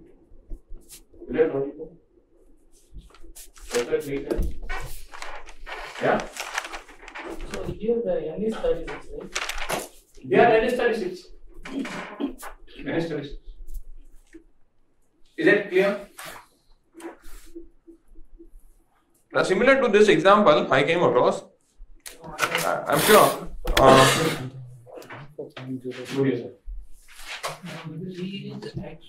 People in the Z வந்து -1.875 -1.875 population standard deviation. In this case, we do not have population standard deviation. That's why we have taken sample standard deviation as equal to population standard deviation. See, there's a two different word. One is a sampling distribution standard deviation. In this case, the value that I have got as a standard deviation was Punnett number weight 1, 2, 3, 36, and the values are something 248, 251, 250, 249, values. I am computing standard deviation of this. This is given to you. This is a given. I'm not saying standard deviation of sampling distribution. What is standard deviation of sampling distribution? I compute the mean of these weights. This mean of these weights comes out to be 248 point something what is given, right? 248.5. I take another sample of 36 Punnett. The mean comes out to be 249.5. I take another sample. It comes out to 250. I take another 36 samples. I compute 251. I take another 36. And this, like that, I take thousands of samples. And then I take standard deviation of these. That is standard deviation of the sampling distribution. Are you getting? That would be much more lower compared to this. And that is what sigma divided by √n. But here, this is the standard deviation which is given, which is of sample.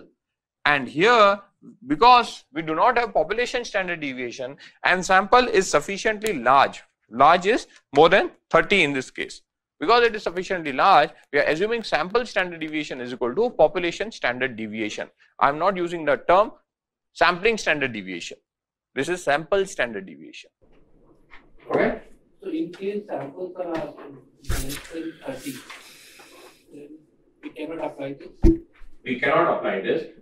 And here we have got sample standard deviation. From here, we actually at the point where we move from a Z test to T test. Actually, what test we should apply in this case is a T test. Because here we have got sample standard deviation and T test is specifically designed to solve problems where you do not have population standard deviation. You have sample standard deviation and sample is small in size. That's where you apply a T test. However, if you would have applied a T test to solve this, the value of P value would have come very close to this number. But the right test to solve this problem is a T test, because in a T test, the conditions are sample is small, population standard deviation is not available. Okay?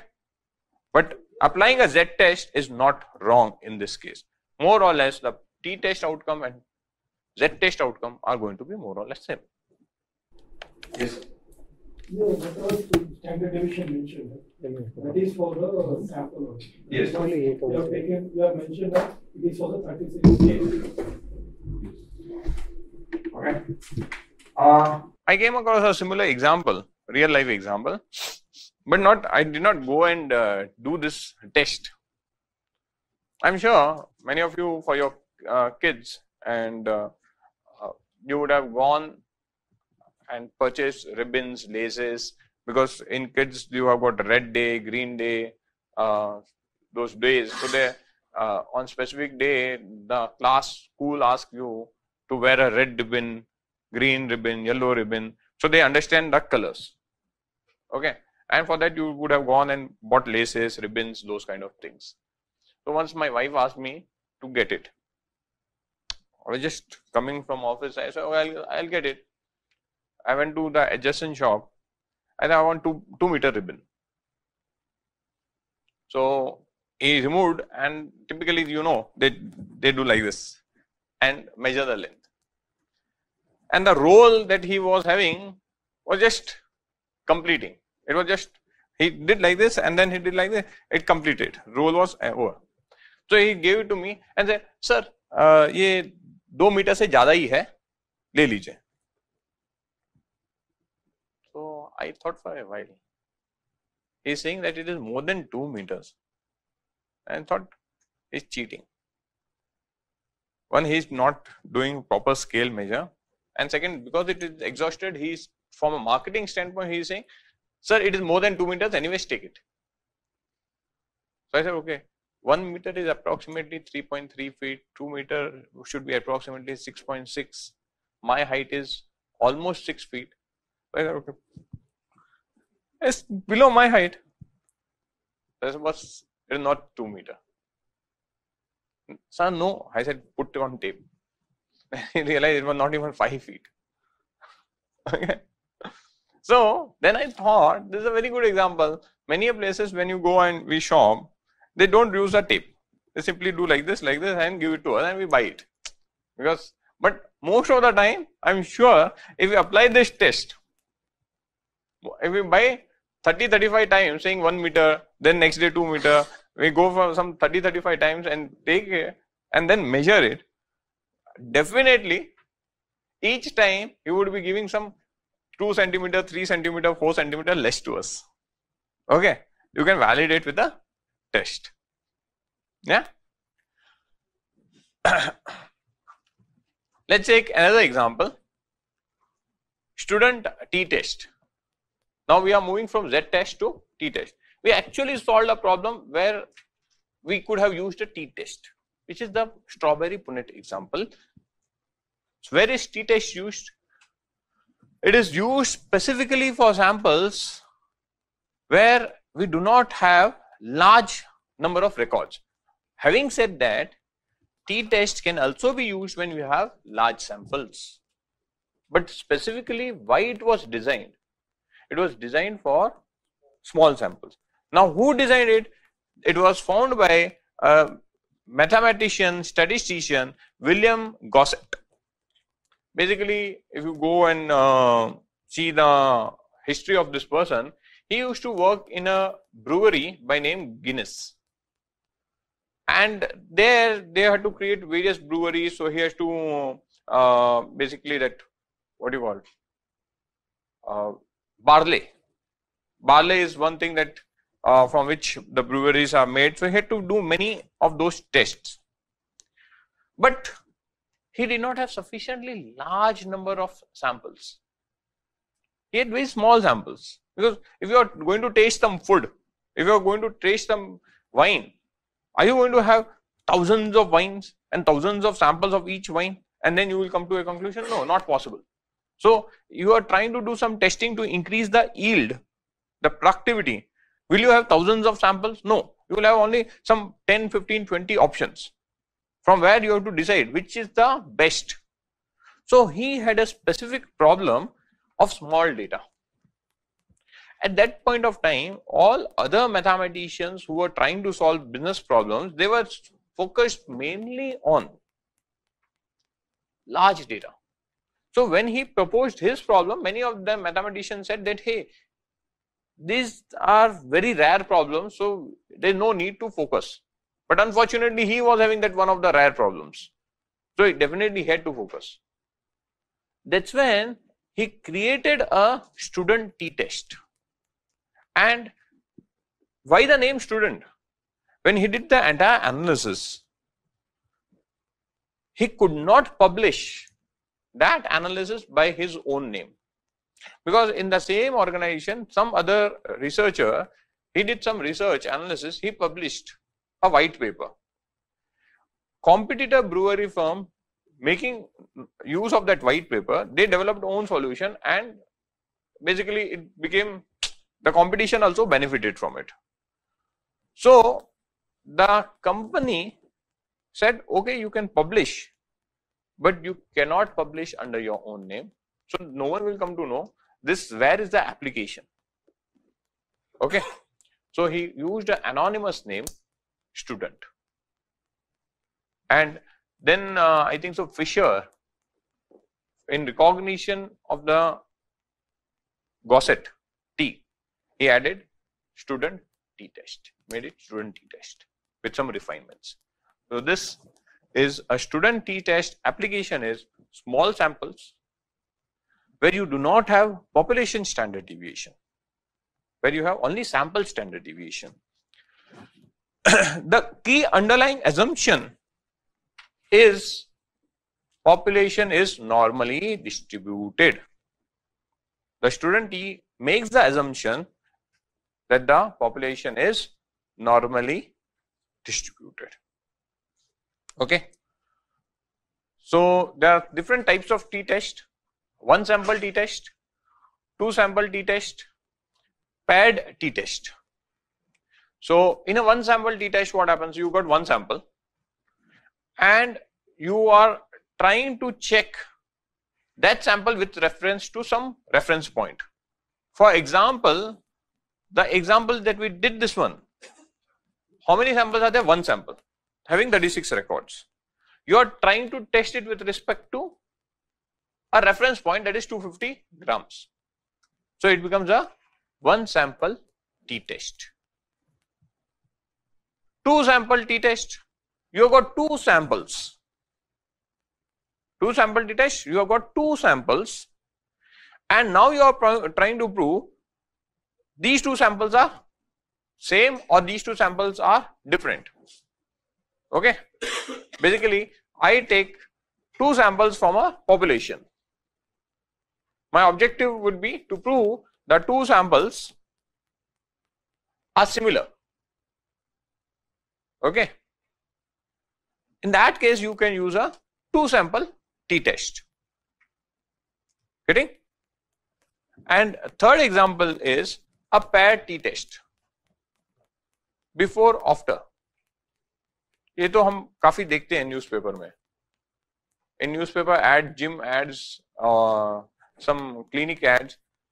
Before coming to our gym, before coming to our clinic, the person was 110 kg, a fat belly shaped person, and then after 6 months or 4 months, the person became 60 kg, slim and trim. Right? Before, after. Right? Other example. So there are patients having certain medical ailment. Before taking the medicine, what is their various test reports say? BP, sugar, whatever you want to say. After the person keeps taking the medicine for a certain time period, and then you now again see what is the health status of the patient before, after. In a paired, in a two sample unpaired test, the observation in sample 1 and observation in sample 2 are entirely different. There is not a record which is part of this and the same record is part of this. But in a paired T test, before, after, the observation which you have before, you are seeing the status of the same observation after. Are you getting the difference?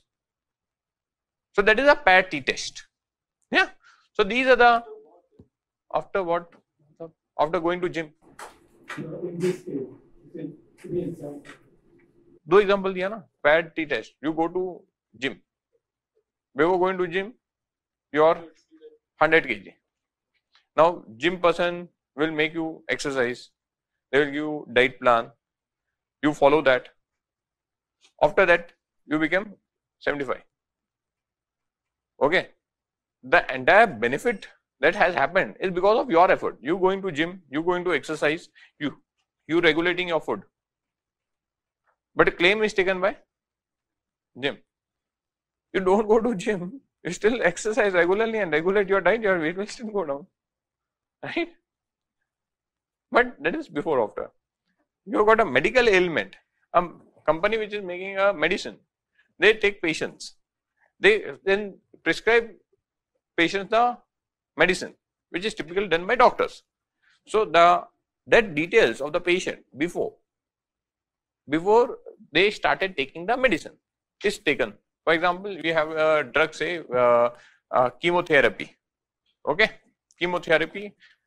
People who are in stage 1, stage 2 cancer, they after having the operation done and everything, they go into chemotherapy treatment.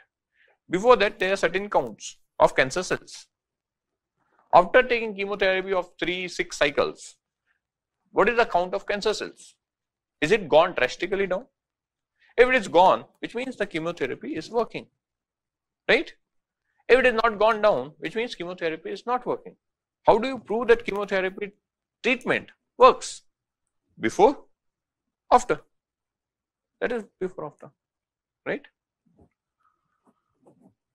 And these are applications, right? So in a one sample test, the way you do is x bar minus x naught divided by s standard deviation of the sample root of n. That is going to give you a t value. Okay. In a unpaired t test, this is some complex formula where you have got mean of A, mean of B, you have got number of observations of A, you have got number of observations of B. Basically, you have this entire complex formula and you compare the t value. Okay. And then you have got a paired t test. Paired t test where you have before and after. In this M is basically the mean and standard deviation of the difference. Basically, what it means is in a paired t test, let's take example of gym only. Simple example. I've got 50 people. I've got weights 100 kg, 90 kg, 80 kg, 70 kg, 65 kg, something. And I've got weights after. All of them came for weight reduction. So I have weight before, weight after. I do the difference of weight before, after. There is a difference. That difference I note. I compute the mean of that. I compute the standard deviation of that. That is what it is. Okay. This is very much similar to this. This formula, the above formula and this formula is very much same. Very much same. Right. So this is a paired t test. Okay. Now we are going to solve problems using t test. Only thing is, we are not going to do all of these calculations using some Excel or hand.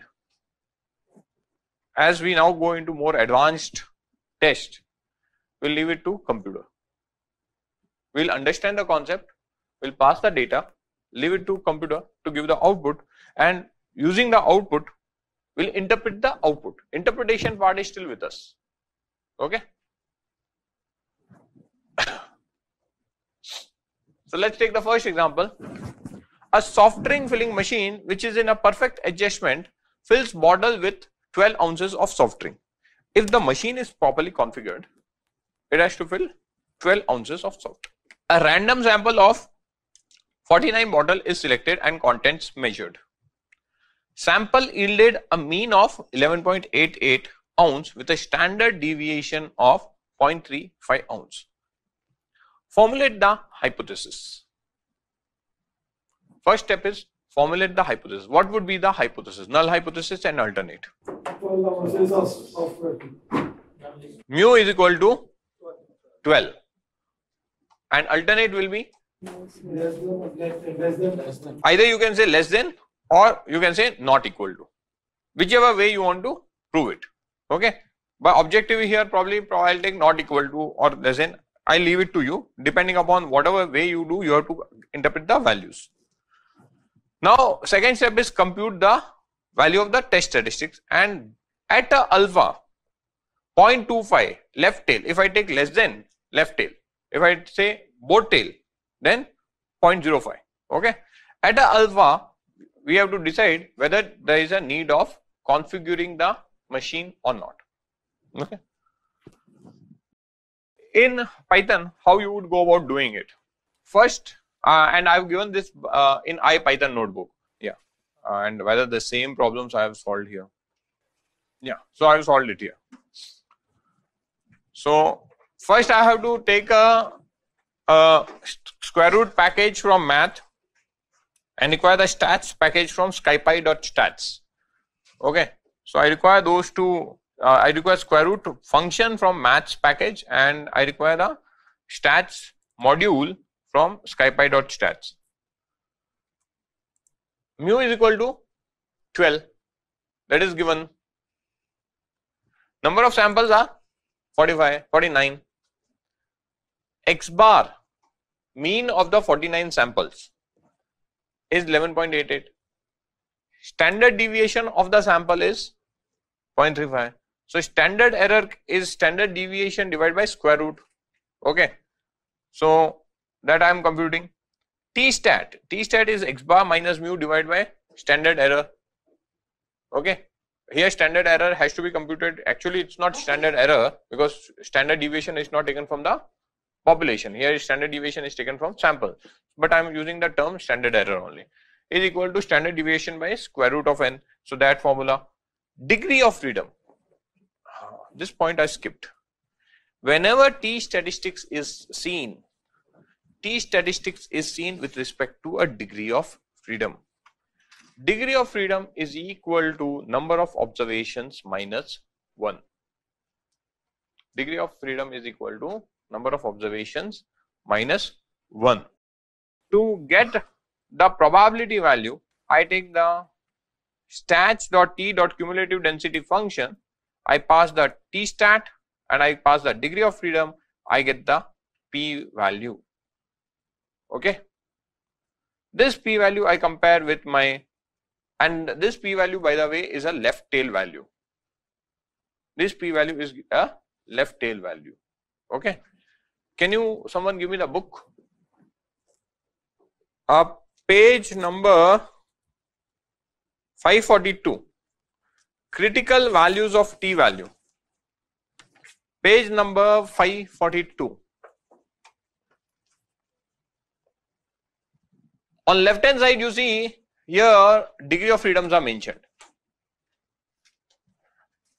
Then it gives you cumulative probabilities and then it says upper tail areas. Okay. So now my t value in this case, t stat, I have not printed the t stat, but t stat x bar minus mu is very clear. X bar is smaller than mu, so the t value, whatever value I'll get, will be negative. Do you agree? The formula x bar minus mu. Someone kindly execute and let me know, because in this I think it is not going to execute. Let me.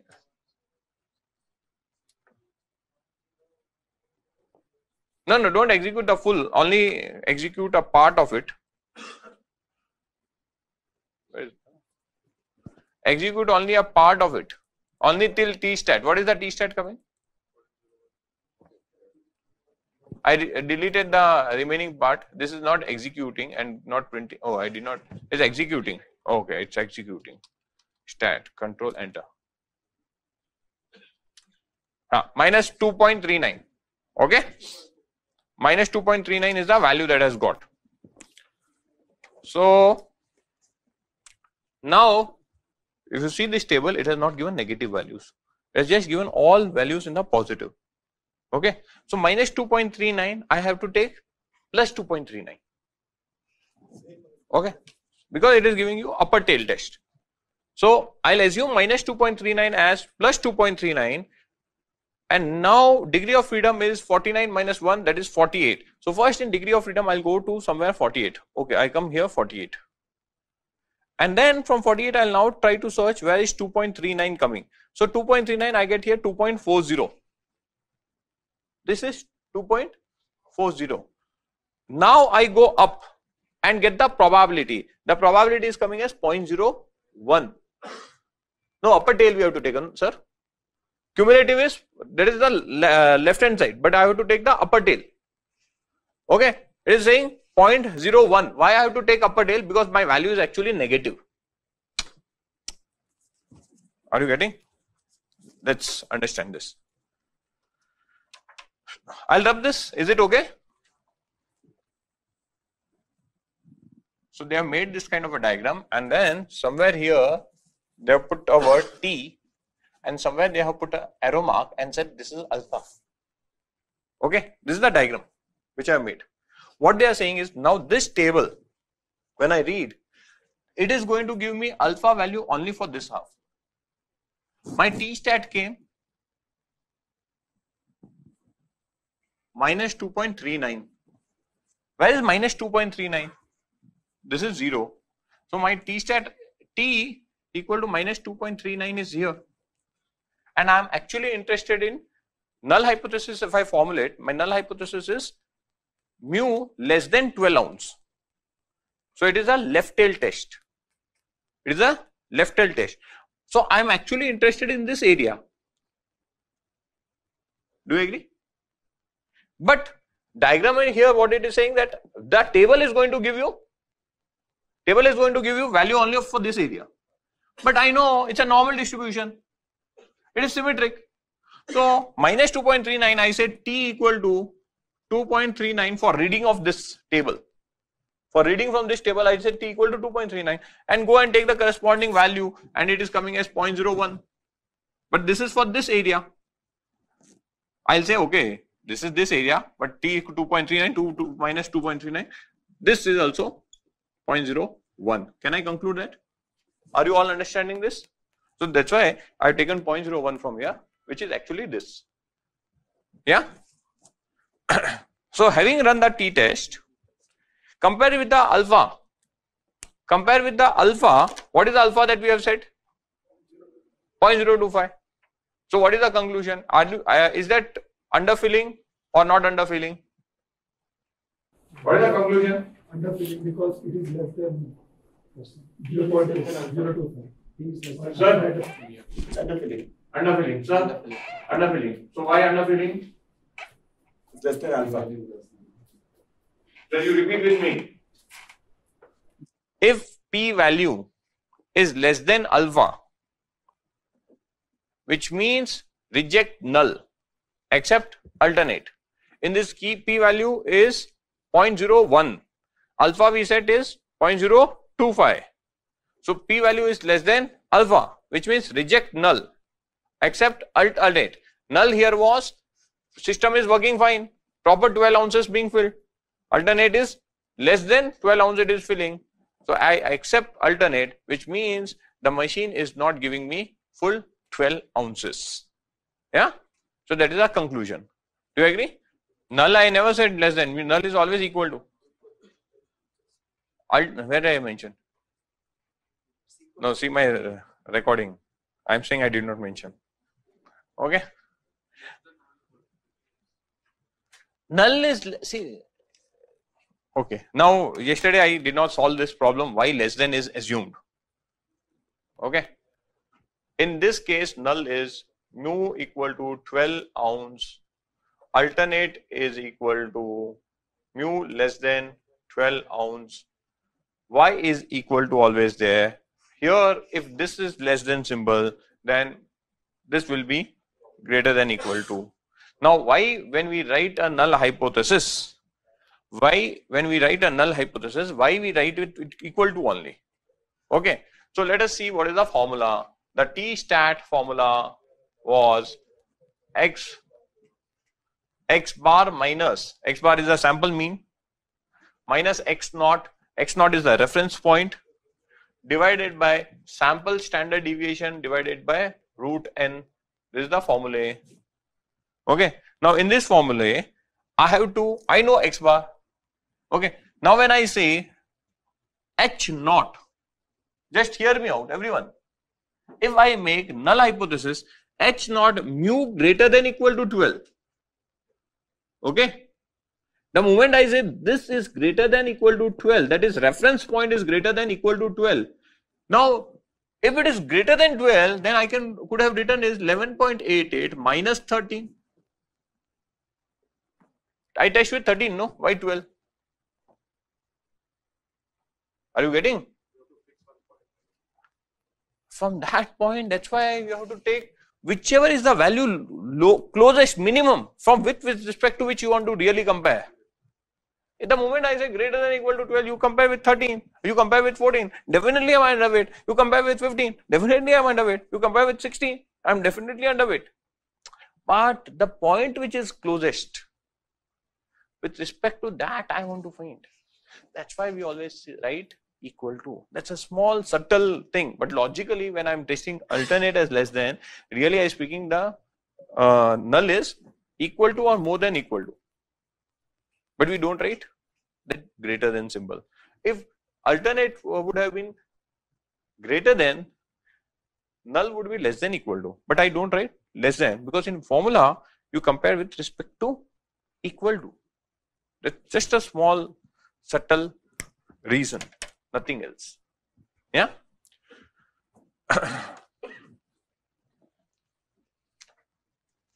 Okay, so this is another problem. I'm not going to solve this problem. I leave it as a class exercise. Okay, where again we have to see whether it's a null hypothesis, alternate hypothesis. We have to formulate and do it. End of session, when we get time, all these class exercises which I have left will cover. Okay.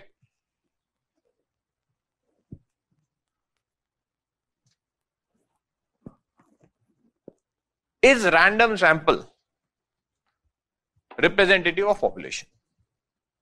I have a population of 1 lakh observations, and from that population of 1 lakh I take 10,000 observations. Can I say this 10,000 sample is representative of population? No. Population is not normally distributed. I have a population 1 lakh. From 1 lakh, I take a sample of 10,000. Can I say this sample is randomly taken? Can I say this sample is representative of the population? How many? No. How many for no?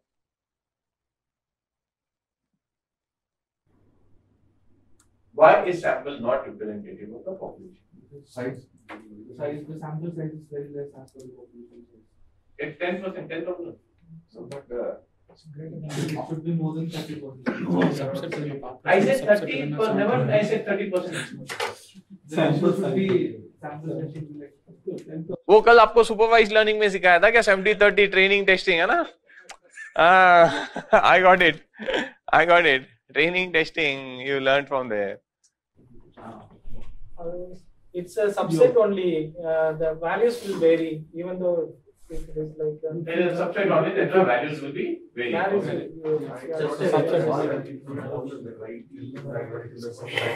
You have taken random sample. I have random taken random. Random sample is always representative of population. That's what you told. It's only by That is the assumption we have. Always we are. Finally, sir has got the point. Random sample sufficiently large is an unbiased sample. Random means unbiased sample. 10,000 is sufficiently large records. So it has to be representative of the population. I said you yesterday, once data mining sessions will start, you will have a training testing, and once the training testing will happen, so I will say I will take a random sample training set and random sample testing set. Then I will say it is representative of population. Then don't spoil my name.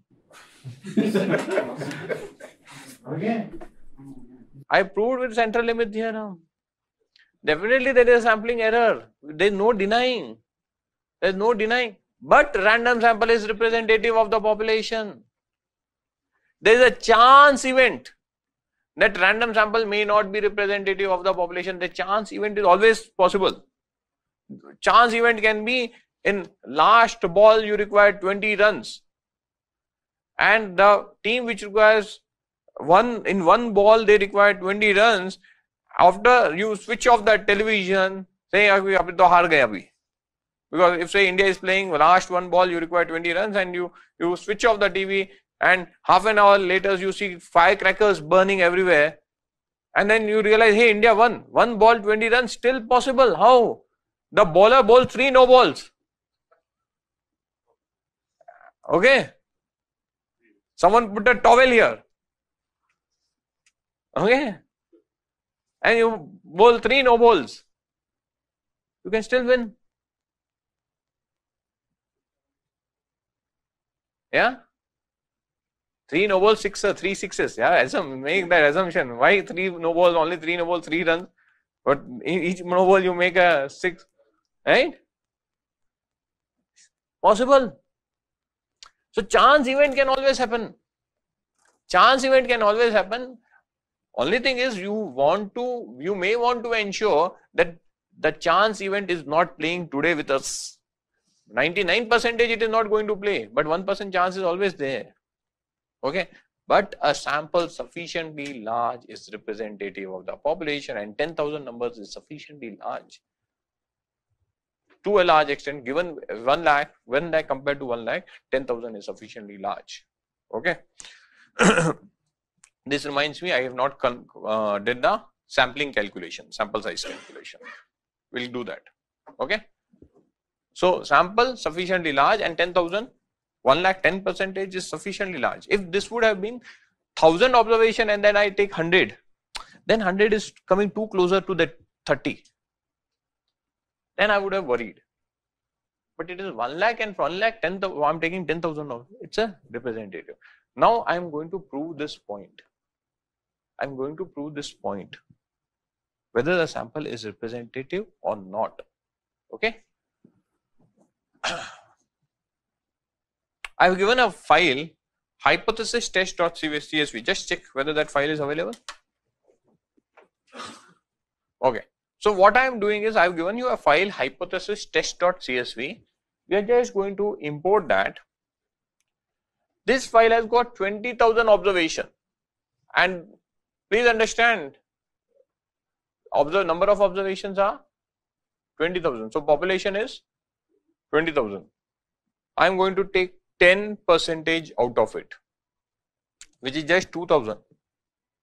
With 2,000, I am going to prove the sample is representative of the population. Okay.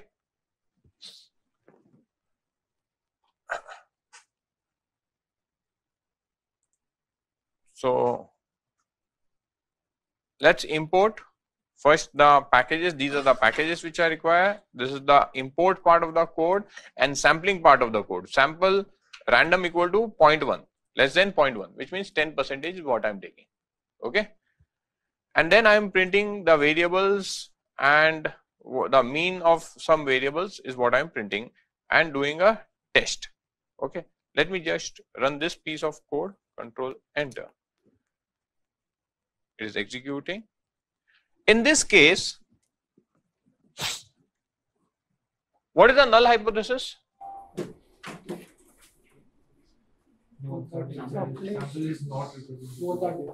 Alternate is not equal, because that's what all of you raised the hand for, right? That's what all of you want to prove, that a sample is not representative of the population. So null hypothesis, sample mean equal to a certain known mean, because that is the null hypothesis in t-test, right? You take a reference point, and this reference point is basically population mean. Alternate is sample mean not equal to population. Now this is an example where, though I am come from a point of view that sample is not representative of the population. I come from this point of view, but my intent is really that this should succeed, right? So we have just imported the data. I've just printed some information, print age, and the details that I have given is the population size is how much? 20,000. Population mean for age is coming out to be 39. Sample size is, I have taken approximately 10%. So 2000 observation, 2024 observations have come, and sample mean is come out to be 38.36. Blindly, if I see these numbers, I can say the numbers are very close to each other. There is nothing much I have to do testing, right? But still, statistically, we have to prove. Now, here I am using a t-test. Sample t-test, one sample, because we are doing one sample test, right? I am not still comparing between two samples. I am taking one sample. The other sample is population. I am taking the population mean as a reference point. So I am giving the sample data set age column, and the reference point I am giving is the population mean. With respect to that, I have to do the one sample t-test. I am printing the t-test value. If I print the t-test value, let me run this, control enter. The t-stat is coming minus 0.16 and p-value is coming 0.87. P-value is coming 0.87. This p-value is for which hypothesis, null hypothesis or alternate? P-value is for which hypothesis, null or alternate? देखो अभी यहाँ पे कितना आया? T-statistics minus 0.16. I'll take it as 0.16 and the degree of freedom will be very high. Degree of freedom will be 2023. तो ये तो आएगा नहीं इसमें से, ये टेबल में से नहीं आएगा. P-value is always for the null hypothesis. No, but P-value is more than P-value alpha. P-value is always that you get from the test. P-value always come for the null hypothesis. That p-value you always compare with the alpha. So my alpha, typically what we set is 0.05. P-value has come out to be 0.87, which is way above 0.05. Which means I have got 87% confidence that null hypothesis is right. Only 13% is the confidence that sample is not representative of the mean. 1 minus p-value is for the alternate hypothesis. So only 13% confidence that the sample is not representative of the population mean when I compare it based on age. So beyond doubt it is proven that at least on the age parameter, sample is representative of the population. Right or wrong?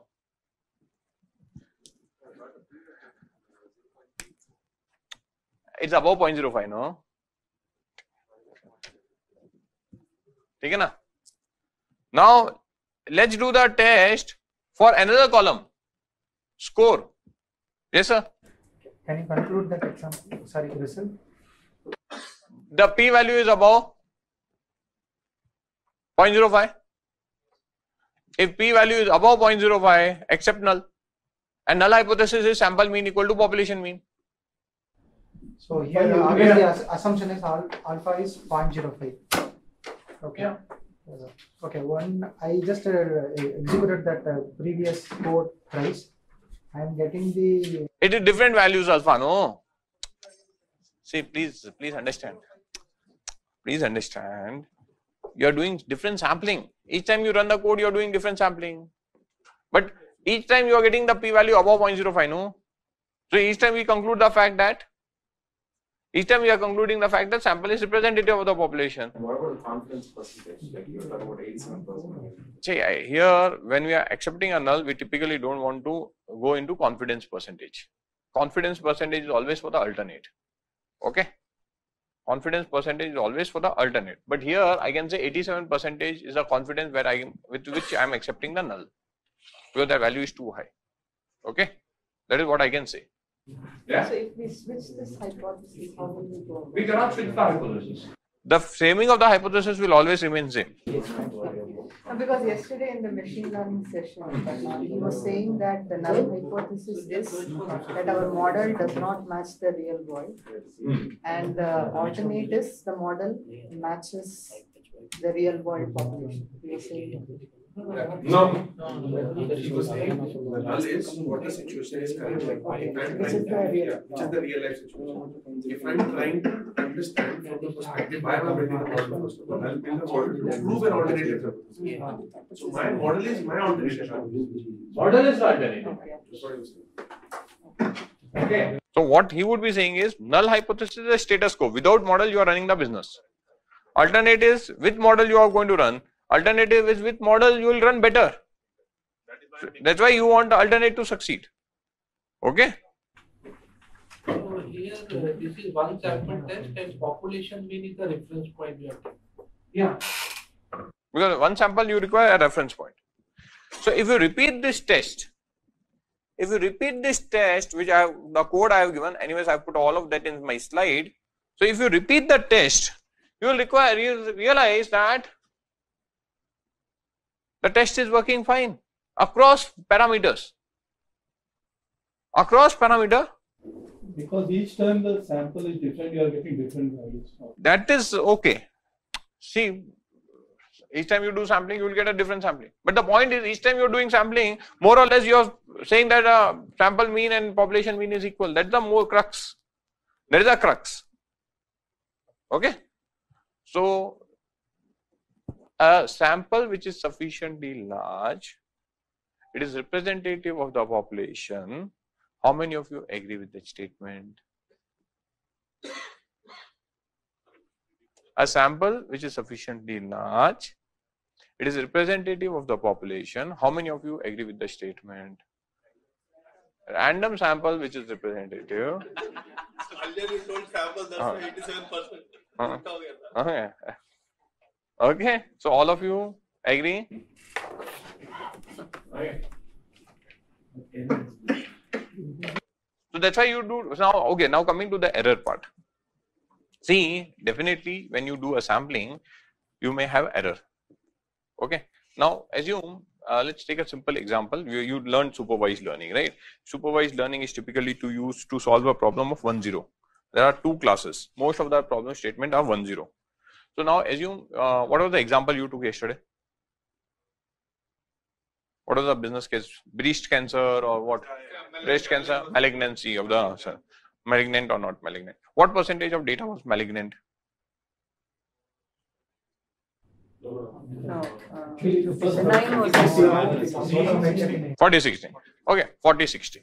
Okay, assume the 40% was benign, 60 was malignant. That was a proportion.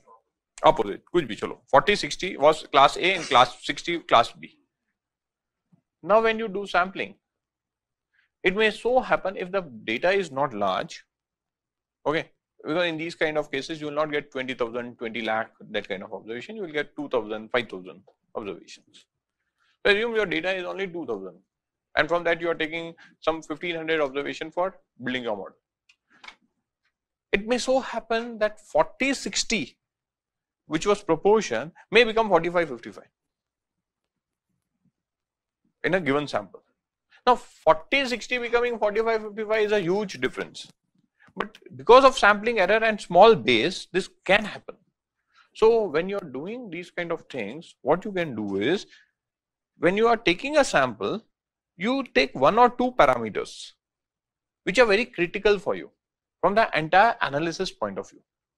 That 1 or 2, either you see the numbers 40-60, I got 41-59. Go ahead, don't bother much. Okay, my approach is, I see 1 or 2 critical variables. I see what is the proportion or the mean of those critical variables and take a call. I don't even go into these t-tests. And if you feel that, hey, someone want to be much more statistical, on that parameter, you apply a test and say the sample is representative of the population. On that 1 or 2 parameter, you can apply. Right? And ensure that training and testing data sets are now completely representative. But typically when their samples are too large, we just see the proportions, 1 or 2 critical variables move forward.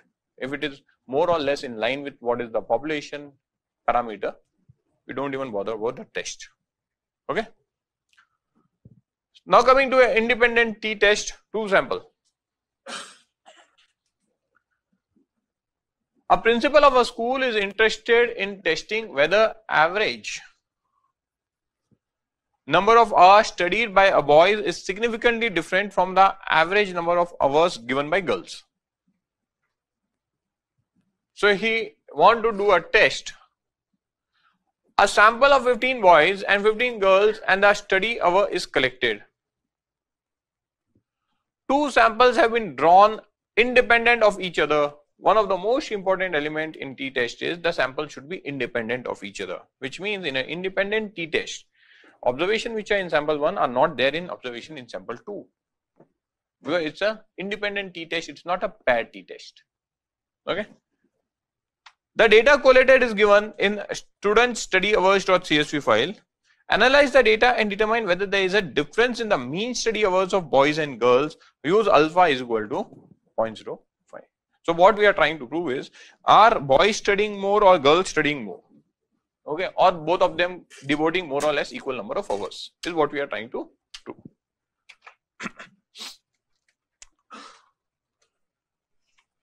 So the file is given in student study hours.csv.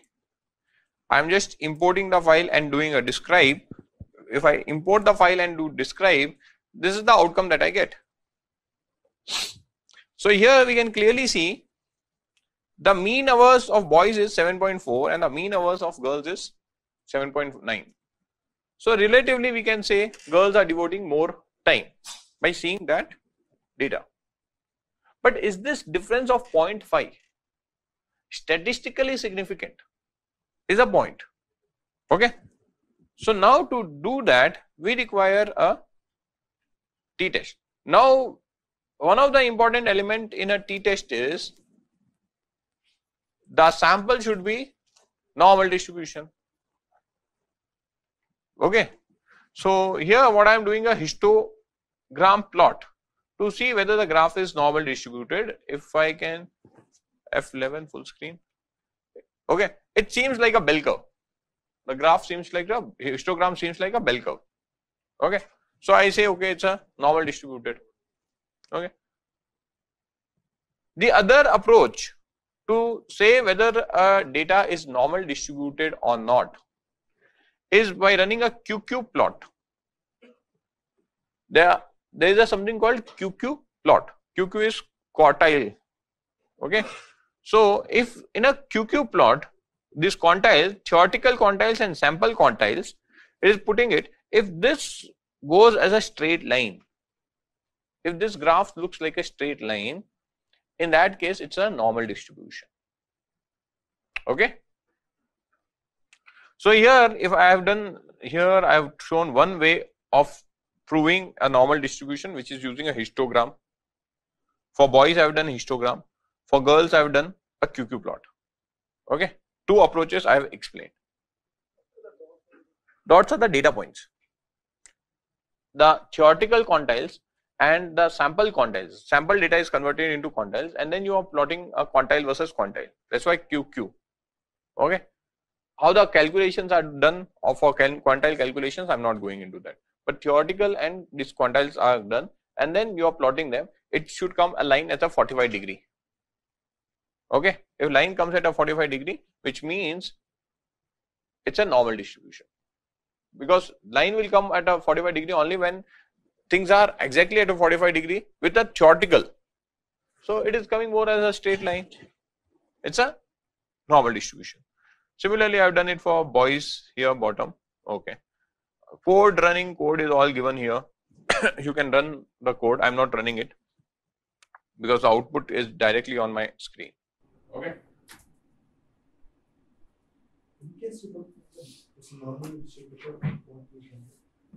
Then you will have to apply a independent t-test with a not normal variance, not equal variance. So there are some other tests, variance of that test. Okay. So the other way of proving normality, if someone does not like to go through a histogram or a quantile plot, then I can apply a Shapiro test. Using a Shapiro test, null hypothesis it is not normal, alternate is normal. Okay. So applying a Shapiro test where I am using SciPy stats package and Shapiro the function from that package, I apply to the data and I get a output. P value is coming as 0.587, which means reject null. Null hypothesis for the Shapiro test is, and all these things you may not remember. So what happens is you go to the document, okay, where I have clearly written what is the null hypothesis of that test. So here it is for the Shapiro test, the null is not normal, alternate is normal. Okay. And what you are trying to prove, again if you see, you are trying to prove it's normal. That's why you are running the test. So from that p value, it says okay, p value is 0.587. Again the test is saying it is normally distributed. Similarly, I apply the same test for girls, it is again getting normal. All these tests why I have done, why I have come across these tests, reason is one of the strong assumption of the t-test is the population is normal distributed. So how to test normality is what I have explained here. The 4 ways I have 3 ways now I have explained. One is a histogram. Just see the histogram. It's a bell shape, normal. See the QQ plot. If it's line going at a 45 degree, normal. Shapiro test. The other test also, Bartlett test, Lenivo test, something, Levine test. Okay, those tests are what we also see going forward. But here 3 ways is given. Okay, Levine test. Levine test is okay, not for normality but for equal variance. One more assumption that independent t-test makes is the 2 samples that I am having, the variance of them is equal. The variance of the boys and the girls, the sample A and the sample B which I am comparing is equal. If it is equal, then you can use a t-test with equal variance. If it is not equal, then you have to use a t-test saying that variance is unequal. So it will have some adjustment factors. Okay. So here my Levine test is saying that the variance of these 2 are equal. Not equal variance, alternate is equal variance. I get a p-value of 0.46. I can see what is the standard deviation is 0.82 for boys. Standard deviation for girls is 0.68. More or less it seems to be close to each other, but how close they are I cannot judge. So I am going through a test route, and the test route is saying 0.46. 0.46, that's why I accept the alternate, and alternate of the test is equal variance. So I can say that 2 data points that I am analyzing, they have equal variance.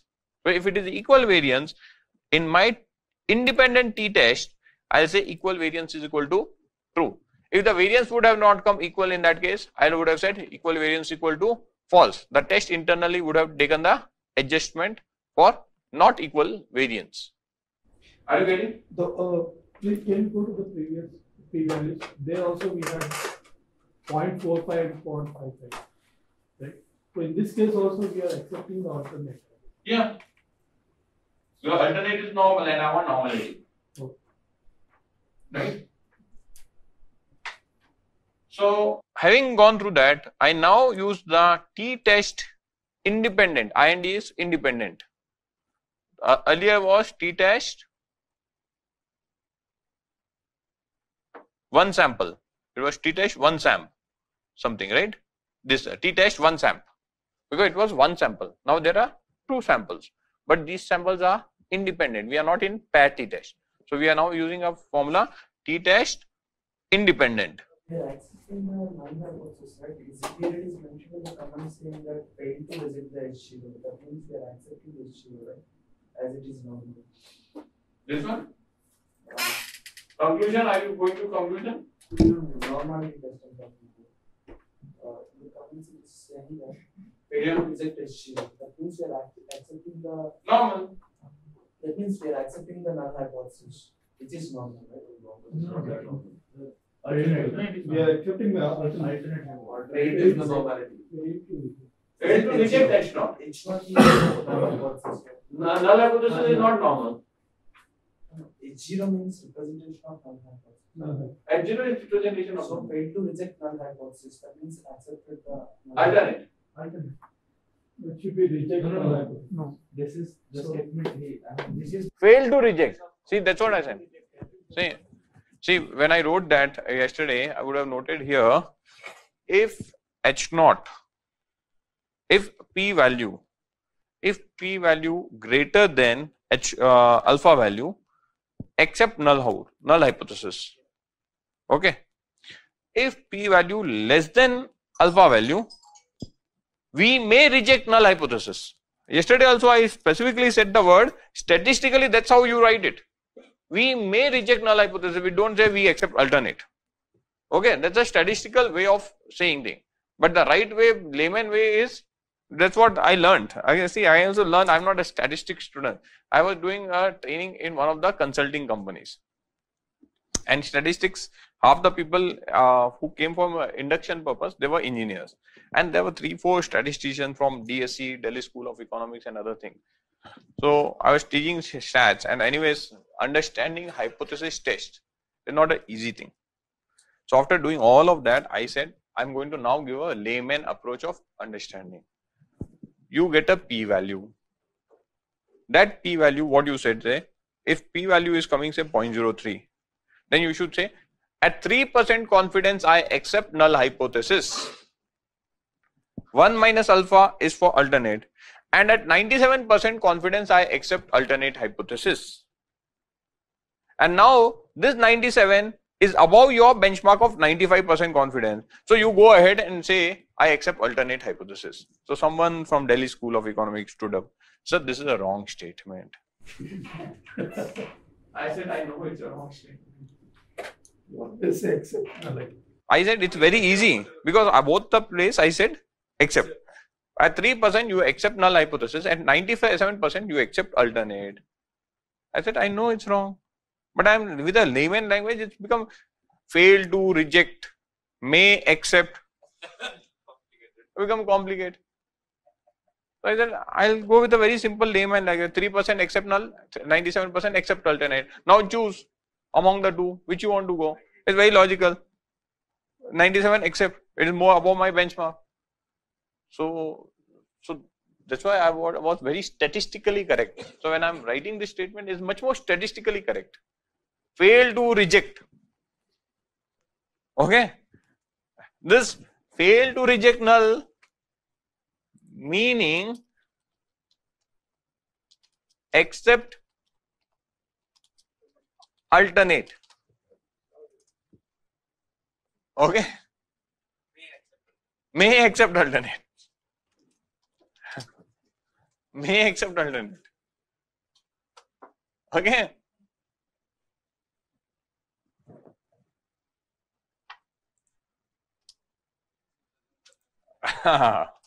तो ये निकाल देता हूं मैं, but इसका meaning ऐसा है. Okay.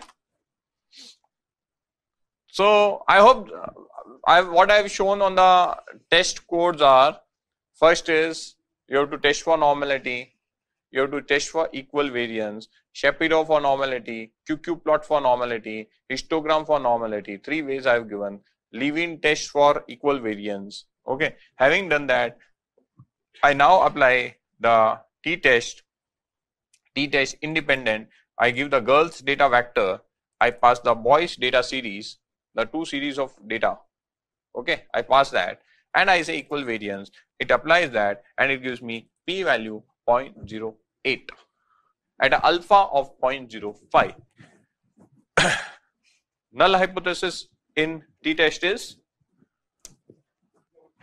mean A equal to mean B. Null hypothesis in t-test. Null hypothesis in mean A. So mean A is mean girls, mean hours given by girls is equal to mean hours given by boys. Alternate is mean hours given by girls is not equal to mean girl. Okay, that's our alternate. P value is coming out to be 0.08. I want to test it at alpha of 0.05. P value is greater than 0.05. So I accept. If P value is greater than for alpha, accept null. If P value is less than alpha, reject null. So here P value is greater than alpha. So I accept null hypothesis, which means mean hours spent by girls for studying is equal to mean hours spent by boys. So here from the outcome, you see those girls gave 7.9 hours, boys gave 7.5 hours. Visibly 0.4 was the difference, but statistically 0.4 hours is not that significant a difference. And logically, if you ask me, say 8 hours is what girls spend and 7.5 hours is what boys spend, and the difference is half an hour. Okay. In 8 hours, that half an hour is 5%, less than 5%. Girls are spending only 5% more time, right? Approximately 5% more time they are spending. Someone spending 5% more. It is statistically different. Not. It's trying to just validate that, hey, half an hour difference is not a significant difference. between the spending time is what it is trying to say. Okay.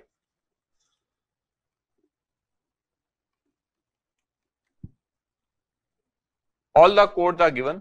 I want you to execute the code and run all of the codes.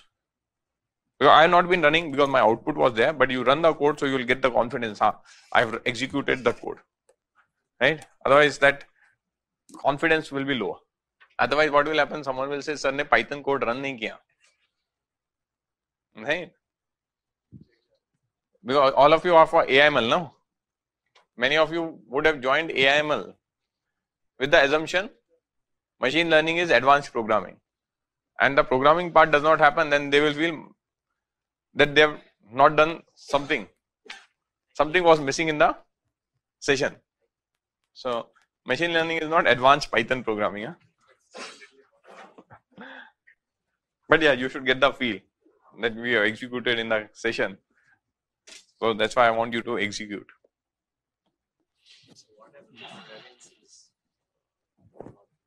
Then you make unequal. In that formula, make it false. There is some variant of that formula will get applied. One question. Is it real world when you execute any project? When you execute any project for ML, transport, stats, who decides the confidence level? Is it business head or you? Okay. So when we execute the projects, and most of the projects where we execute, I have used logistic regression. In logistic regression, when we build models in industry, the benchmark alpha is set as 0.0001. Alpha is set as 0.0001, not 0.05. So whenever I get any variable, saying this variable helps make the prediction better, I take that variable only if it comes at a significance of 0.0001, which means 99.99% confidence level. That means accuracy. Confidence level is not accuracy. These are two different concepts. Okay. The Colgate evidence of 99.99%. It's not accuracy, but it's not confidence level. Yes, you got the point. But does not it change from business to business or the line of business to line of business? Obviously, that's why you have Six Sigma, right? That's why you have Six Sigma, right? So in medical industry, you may want to go from 99.6 Sigma is 0.60 and 1. Yeah. Right? Where is that? 6 Sigma. There it is accuracy. In medical domain. See, when we get parameters into a model, never it is accuracy. But yeah, the final test of the medicine is based on something called as sensitivity and specificity, which is part of accuracy matrix, confusion matrix or classification matrix. Final test of the final model. See, our model is built a sum of many variables. The variables we get at a 99.99% confidence level. Because in many of the problems that we would be dealing going forward, the alpha would not be like given straight away. In that case, you use in industry, as I said, 99.99. So you don't even have to bother about that. You will have to take that. Okay. All of you executed the code? Yes.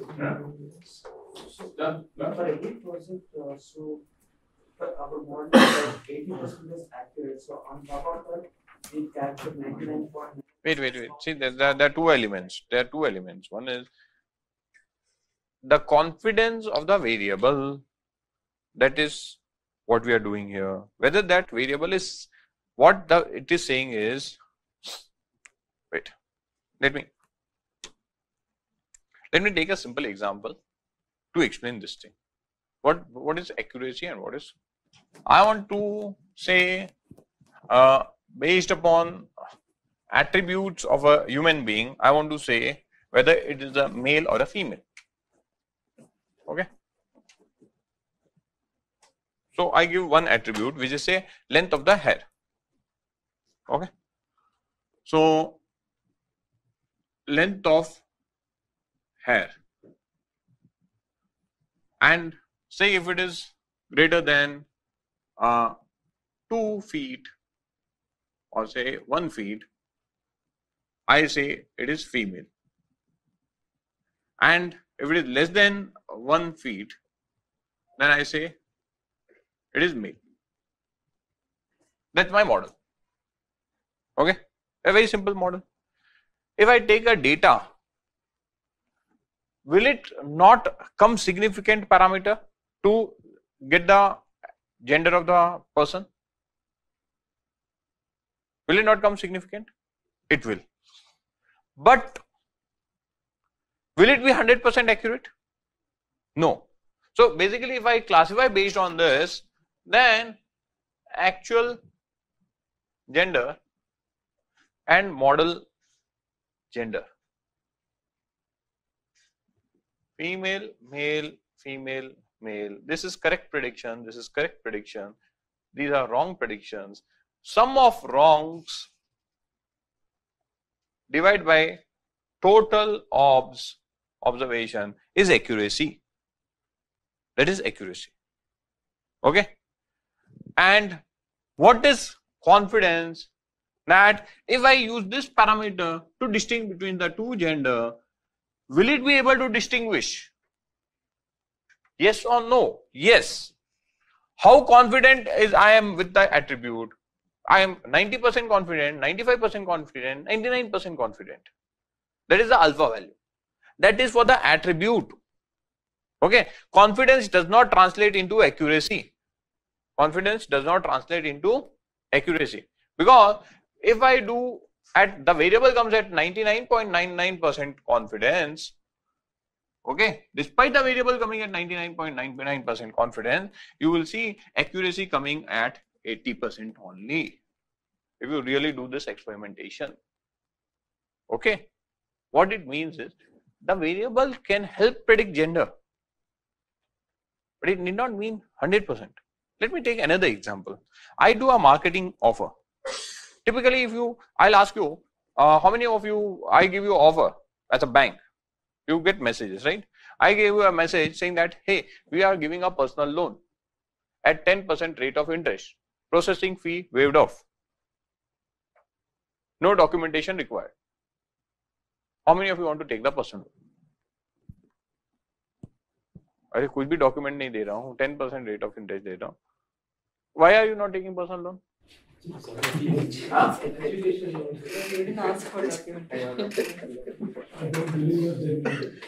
I am a Kotak Bank, say, I am a ICICI Bank. Okay, I am Kotak Bank. I sent that offer. How many of you want to take a personal loan? You take 2 people. Now he is genuine. Then okay. 2 people want to take. Why all of you not taking? Huh? अभी तो इतना fees भरा है ना, cash flow बहुत है, fees भर दिया फिर भी कैश बैंक में पड़ा है, ले लिया क्या? Okay, so only 2%.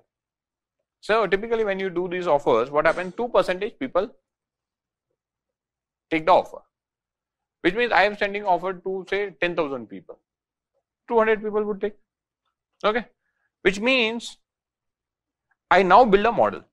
The entire objective is to build a model so that I can better identify, instead of targeting 10,000, can I get that 200 by targeting only 500?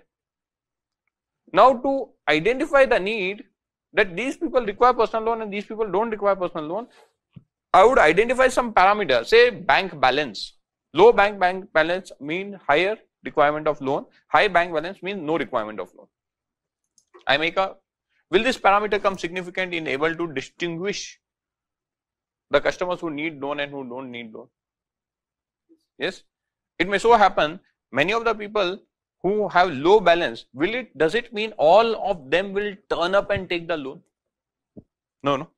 So assume you build a model, 10,000 people, let's say, just put it into 2 buckets, 5,000 low balance, 5,000 people have got low balance and 5,000 people have high balance. two segments, simple. Take loan, yes, no. Based on hypothesis, what you are saying, low balance people will require loan. High balance will not require loan. That's the hypothesis. If you run a test, will the variable come significant? Will the variable come significant? Yes, it is going to come. Why it will going to come? Because you will see when there was 2%, in this segment, probably this is 4.5%. In this segment, it is 4.5%, and in this segment, it is just 0.5%. As such, this variable is significant to distinguish between the two categories. But now, of the 5,000, if 4.5 is taking loan, which means 5,000 into 4.5, that is 4.5, 9, 9, 18 and 22.5. That is some 22.5, and because it's 12.5 people would take loan. Right? Remaining 0.5, that is some 25 people will take loan. Here. Something like that would be the distribution. This is 5% we have taken 1125, and this would be 250 something. I have not taken it 10% something. But this would remaining people who are not taken loan. Now, what is my accuracy? I said all of high banking, high balance should not take loan, and these I said should take loan. Yes, yes is my correct. No, no, no is my correct. But this still, some of the high balance people ended up taking loan.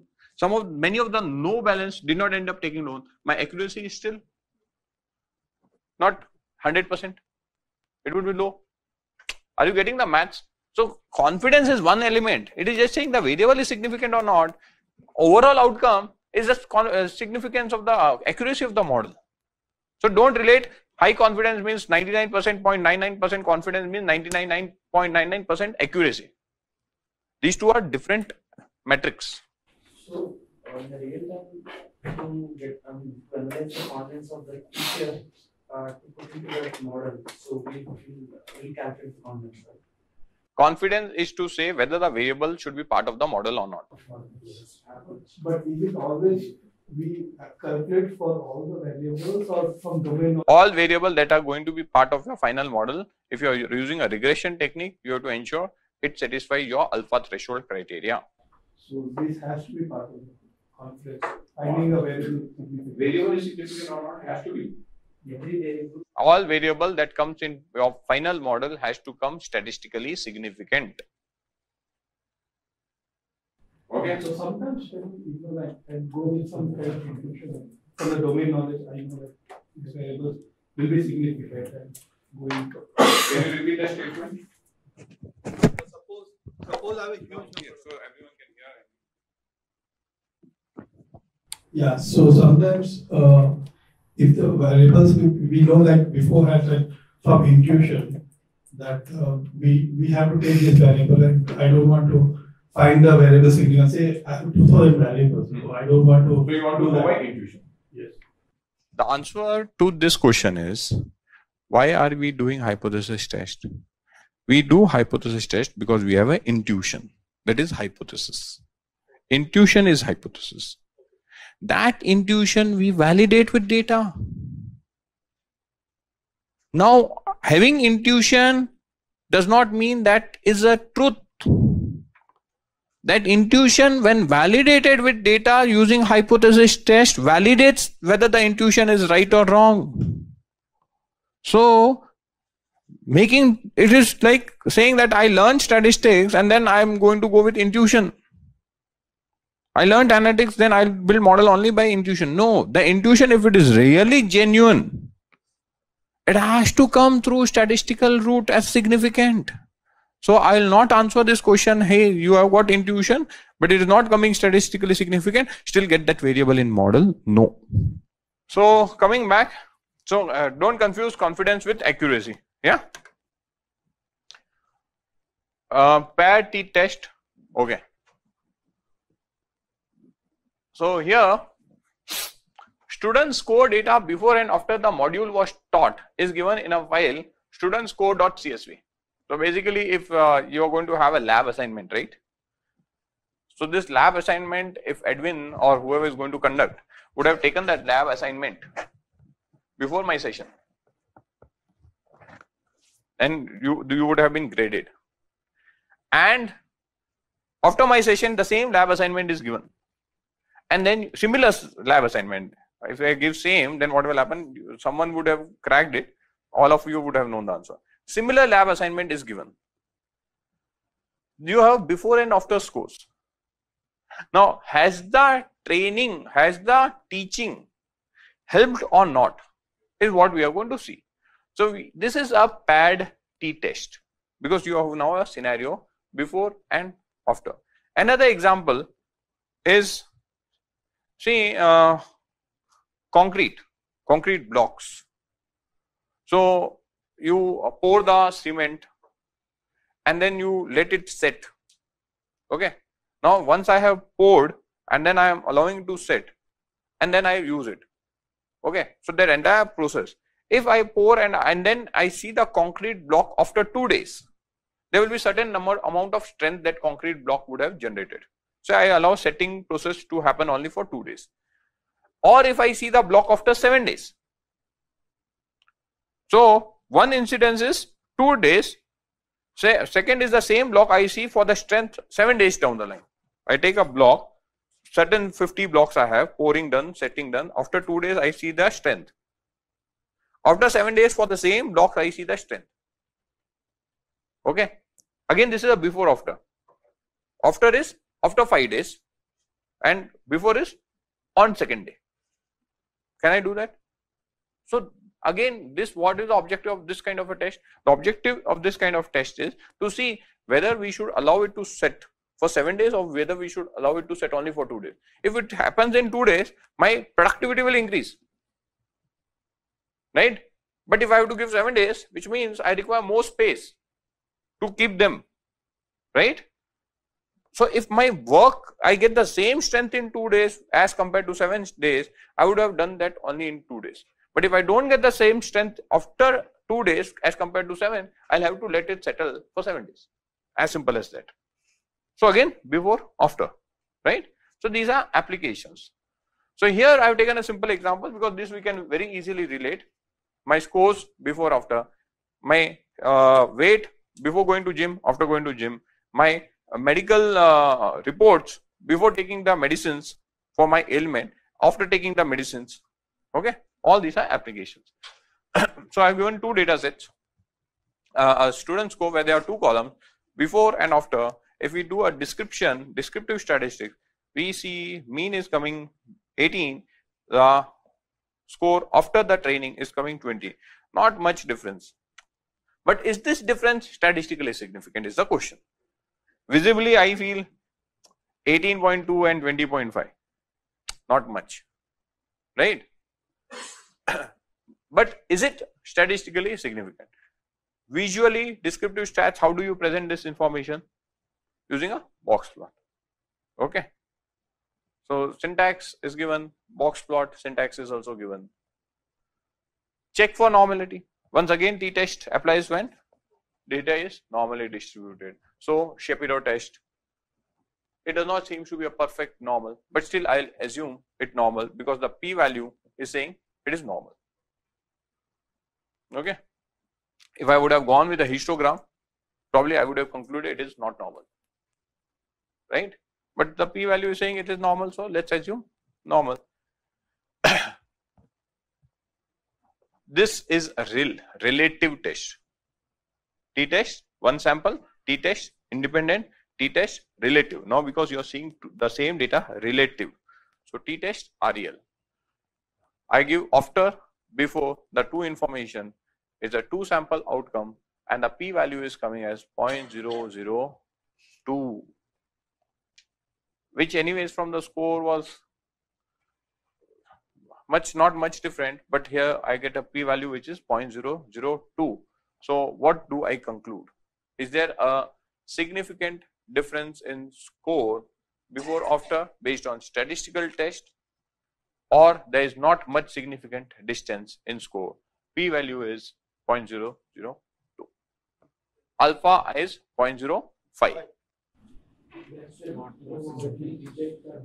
We reject the null and accept the alternate. And reject null means in t-test null is PA equal to PB. Mean A equal to mean B. Alternate is not. So there is a significant difference. So that's a conclusion. How we could have done the same calculation different way? The data is of the same samples. Data is of the same sample. So what I can do is first compute the difference. The moment I compute the difference, mean becomes 0. If there is no difference, my mean should be 0. The two sample paired sample become one sample t-test. Are you getting the point? That's what I explained when I gave the formula.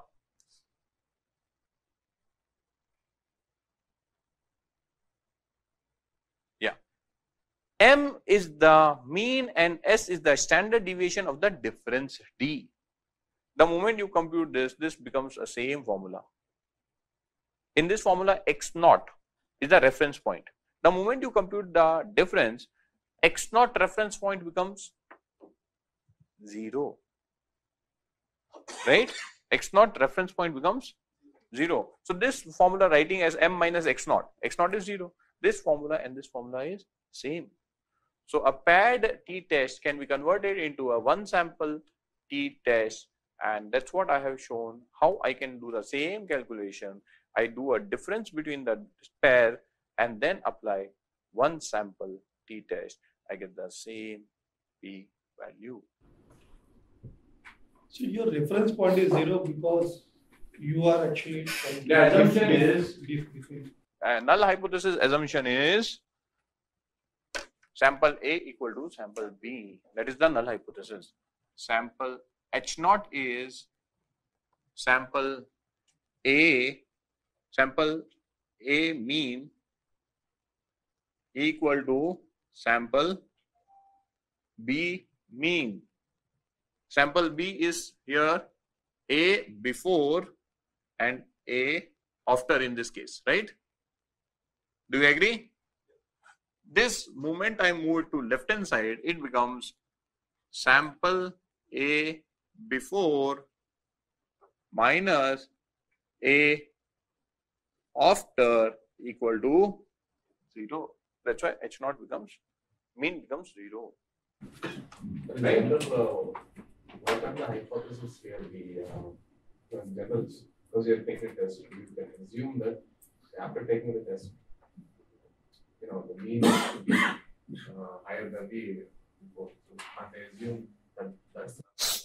So now if you want, the difference will be more than 2 levels. There will be more, the difference will be, you assume, do to hoga, a score increase of 2 will be there. If a score increase of 2 is there, I assume it is no difference. Because marginal improvement will happen. As I said, in this, frankly speaking, if 18.2 and 20.5, there is no use of that training. Then only marginal difference has to come. What I could have done, when I convert this into one sample, what I could have done is, I would have said score A after before minus 2. I add one more element, minus 2. Now still mean is 0, because I have already said a minimum improvement of 2 points will happen. For me, if the improvement is more than 2, only then it is a significant improvement. Only then the training is significant. So I add that minus 2 factor. Automatically again mean goes down to 0, no? Because you are now taking with respect to 2. Does that answer your question? Is it always the difference need to be 0 or? See, that's what I am answering. The objective is, see, you go to a gym, as I was saying that, hey, you go to a gym, you follow a diet plan, you follow the exercise regime, automatically you will lose weight, right? You don't follow, you are not going to lose, right? Now which factor is under the control of the gym? The exercise. Because if you come to exercise regularly, we'll know you are doing exercise. But the diet plan, whether you follow or not, I don't know. Okay. Now, but I want to take benefit of both the elements, but one element is not in control. So instead of saying I'll, because of my gymming and diet plan, 5 kg is what is lost. So my target is 5 kg. Okay. So I can do that calculation before, after, and minus it with 5 kg. The mean will now come down to 0. So I can take that as a reference point. So that adjustment what you are asking, you can do in this formula. Straight away you take that adjustment factor here and make it as one sample. Done. Right or wrong? Yeah. So that is, this test is specifically designed to say there is a difference between the two numbers. But if you are not happy that two numbers are definitely different or not, you want that, hey, it should be at least this much is bare minimum I am expecting. If it is above that point also, then I will say it is. You put that factor, adjustment factor, and make it one sample t-test, go ahead and do the test. Yeah. So, if distribution is not normal, if the distribution, the t-test makes use of the fact that the distribution is normal. However, if distribution is not normal, a variant of the t-test, which is a non-parametric test, which is called Wilcoxon t-test. I have not highlighted parametric and non-parametric. So now I'll just highlight the term, because if I would have highlighted this parametric and non-parametric term very beginning of the session, we would have got confused. Tests are classified into two. One is called a parametric test and second is non-parametric test. A test which makes use of mean and standard deviation, that is called parameter estimates. A test which is making use of mean and standard deviation as part of the calculation are parametric test. A test which is not dependent on mean and standard deviation is called non-parametric test. Okay. Typically in a non-parametric test, what happens is you convert the numbers into ranks. You convert the numbers into ranks. And then based on a ranking position, you do the test. That's how a non-parametric test works. So more details you can go and search, but what I am trying to say is the data point is converted, for example, scores of the student. In that case, score is absolute number. But what I can do is, based upon the score, I can say this is rank 1, this is rank 2, this is rank 3, rank 4, rank 5 in the class. And then I use before rank, after rank, and then do the test, compare the results. Those kind of tests are called as non-parametric test. Because in that case, you are now not dependent on mean and standard deviation. Okay. So we have completed t-test. See in a t-test, what you can test is one sample with respect to a reference point, or you can have two samples, or you can have two samples which are paired. But the moment you have to go from 2 samples to 3 samples or more than 3 samples, you cannot use a t-test, because t-test is max for 2 samples. And what does t-test prove? Whether the means of the 2 samples are equal or not equal. That's what the t-test is. If you have more than 2 samples, then you have to go to ANOVA, which is analysis of variance. Okay. This is what I've said. T-test compares mean between 2 samples. What if there are more than 2 samples? And that's where ANOVA comes into play. What we are going to discuss is one-way ANOVA. which means we are just changing one parameter to test whether there is a impact or not. I'm not sure, but why I feel that during my school days we had this ANOVA thing taught, or probably junior college it was taught, and that time we had this one-way ANOVA. Probably you would have also been learning this, and there would be one example which typically is given to teach ANOVA concept, and that example is typically given is, and this is also used by the way in design of experiment. The extension of this is design of experiments. Say you got this farm, you have this farm broken into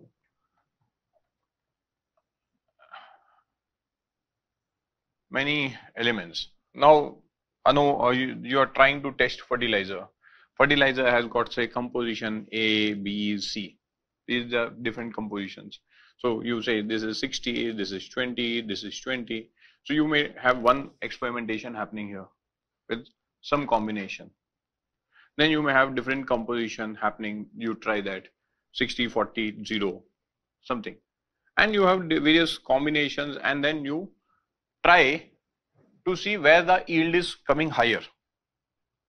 Okay.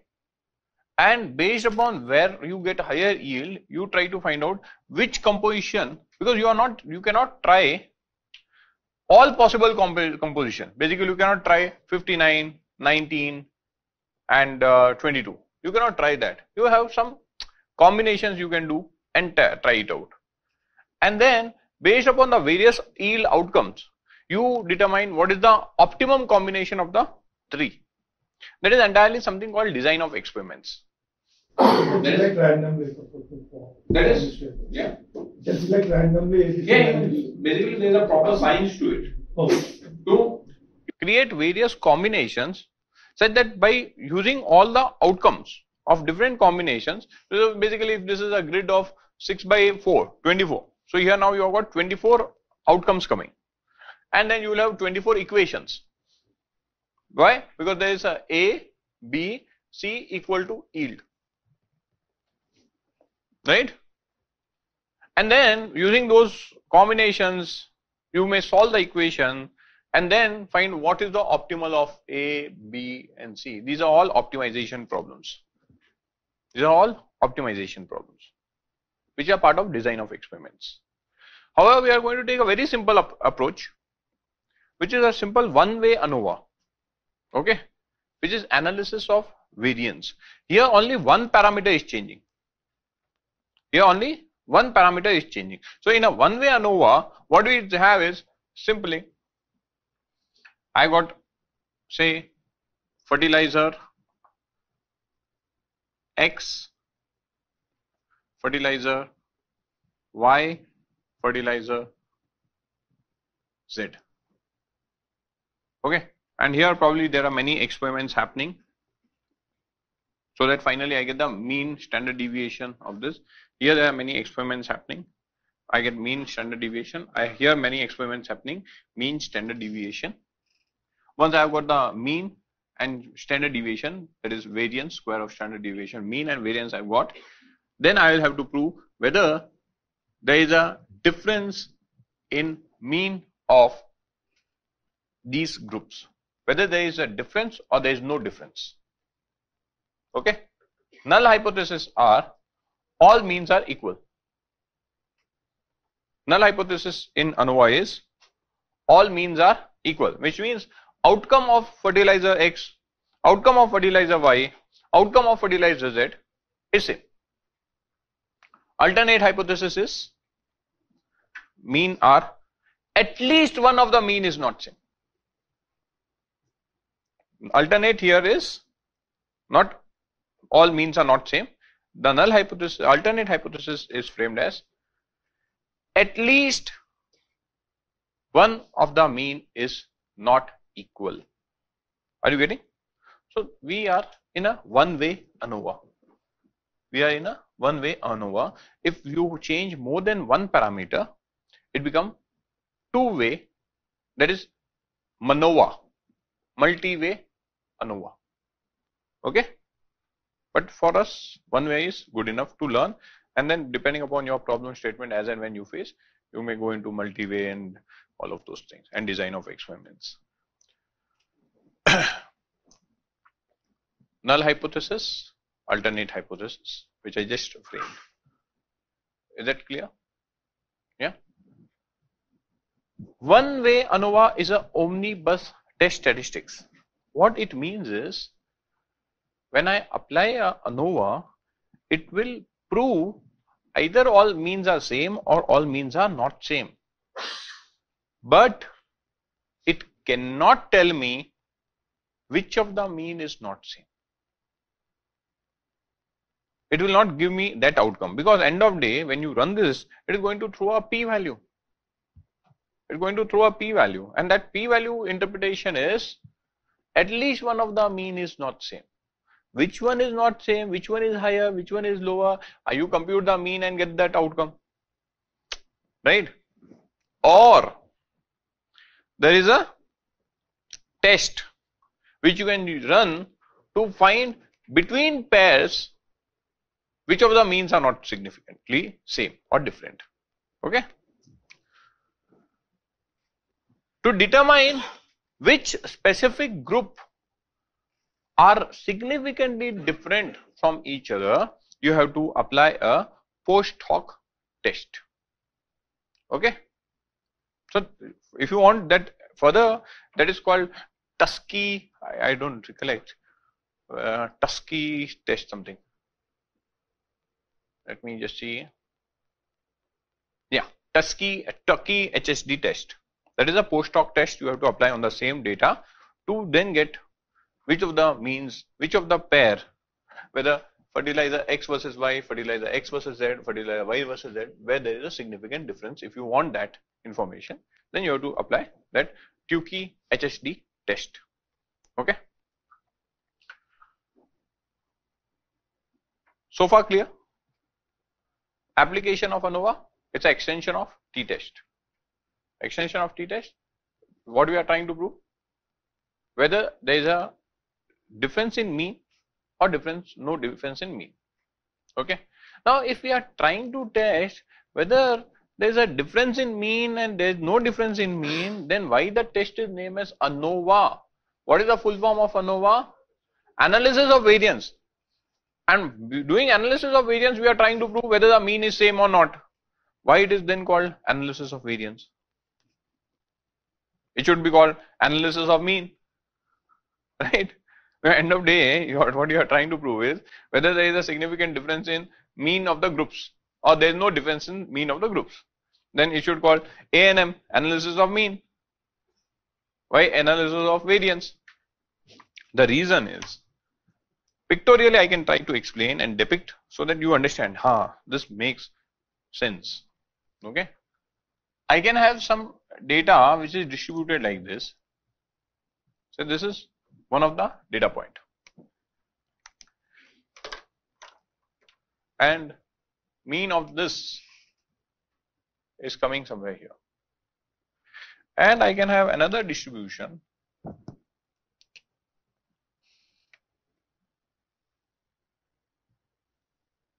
Is this mean is still coming here, but are these two same?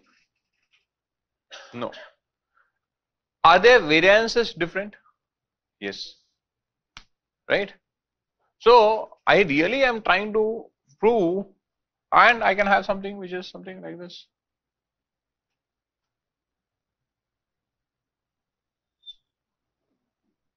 Mean is again overlapping, but very less variance. So basically, I'm not just trying to prove the mean is same. I'm also trying to check whether there is more scatter in data or less scatter in data. Because to me, this segment versus this segment versus this segment are three different segments, right? But if I just see the mean statistics, they're all same. That's why mean is not the only thing that you are trying to observe. You are trying to see mean with the standard deviation. Whenever you do this and dash, you should always recollect that bullet shot example. 4 bullets, but the center is, average of that is at center. Mean, we got the target, but standard deviation, we did not get the target. Okay, that's why it is analysis of variance, right? So with that understanding, let us try to understand what is ANOVA test. ANOVA test is calculated based upon the F test statistics. What is F test? F test is basically explained variance divided by unexplained variance.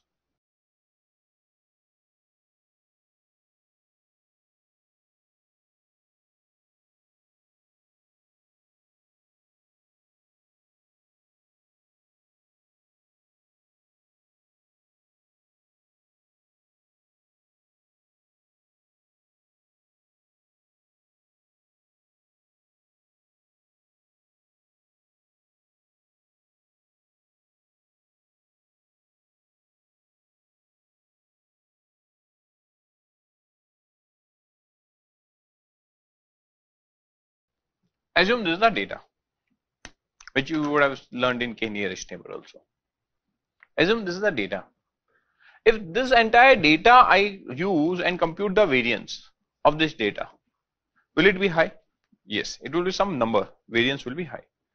But now if I convert this data into 2 groups, I separate it like this. This is my group 1. This is group 2. Is the variance of group 1 plus variance of group 2, will it be less than the variance, total variance that I had initially? Yes, it would be less. But by grouping them into group 1 and group 2, is my variance become 0? No. So the amount which I have been able to reduce the variance, that is what I have been able to explain by grouping them. That is what I have been able to explain by grouping them. However, within this group, there is still a variance, and within this group, there is still variance. That variance still I have not been able to explain. That is unexplained variance. So, explained variance is the variability which is between the groups. The variability which still exists between the groups is the explained variance component. What is the reduction by grouping them, and the variability which exists within this group. The variability which exists within this group is what I am not able to explain so far. That is the unexplained part. Unexplained part is the variability which is within the group, and the variability which you have been able to express, understand by grouping them apart. That is the between group variability. Okay. So that is the 2 element. F test is a ratio of between group variability divided by within group variability. Okay. If the value of F is higher, which means the segments are different. Between group there is a high variability. If the F value is higher, which means the segments are different, which means there is a significant difference between the mean. Okay, that's what it is trying to prove as part of F test. Okay, that's what we are trying to prove as part of our ANOVA. At one point of time, only 2 groups will be considered. Right? No. It can be multiple groups also. For simplicity, I explained 2. To simplify the explanation, I took 2. But ANOVA is when it is used? More than. But at one point, doesn't. In the entire calculation formula, let's see the formula. What is the formula saying? N yi bar minus y bar the whole square divided by k minus 1. This is the between group variability. What is yi bar? Yi bar denotes the sample mean of the ith group. Okay, what it means is there will be a mean of this group. Let me represent by x. There is a mean of this. Let me represent by black x. Yi bar minus y bar. What is y bar? Y bar denotes the overall mean. Okay, which let me represent by, there is no other color, so let me represent by 2x, which is the overall. Okay, so what you are now doing is yi bar minus y bar. You are taking this distance. This is group 1, and you are taking this distance. This is the between group variability. Yi bar minus y bar the whole squared. Are you getting? There is the between group variability.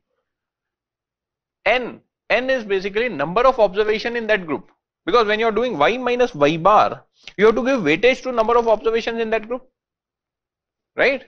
So that's why n divided by k minus 1, where k is number of groups. K is number of groups. Is the first element clear? Unexplained variable.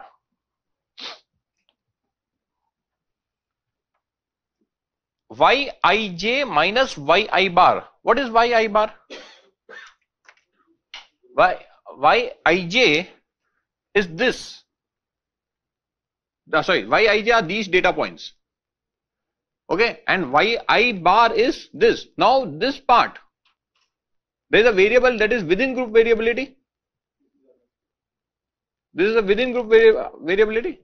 This you compute. You separately compute this, and what it is saying, summation. You sum up all of this within groups. That is the unexplained component. Divided by n minus k. N is number of observations, total number of observations. K is number of groups. K is number of groups. K here is number of groups. So here degree of freedom is, if there are 5 groups, degree of freedom will be 4. Why 4? Let's understand that. I know the population mean. I know what is the population mean. This is the point where my population mean is. Okay. I know the position of group 1. Let's have one more group here. Let's have one more group here. This is the mean. Okay. I know the mean of group 1. Mean known. 2 mean known. 3rd mean known. Do I really need to know the 4th mean? If I have this information, do I really need to know the 4th mean? Not required, no? That's why the degree of freedom for that is k minus 1 here. Okay.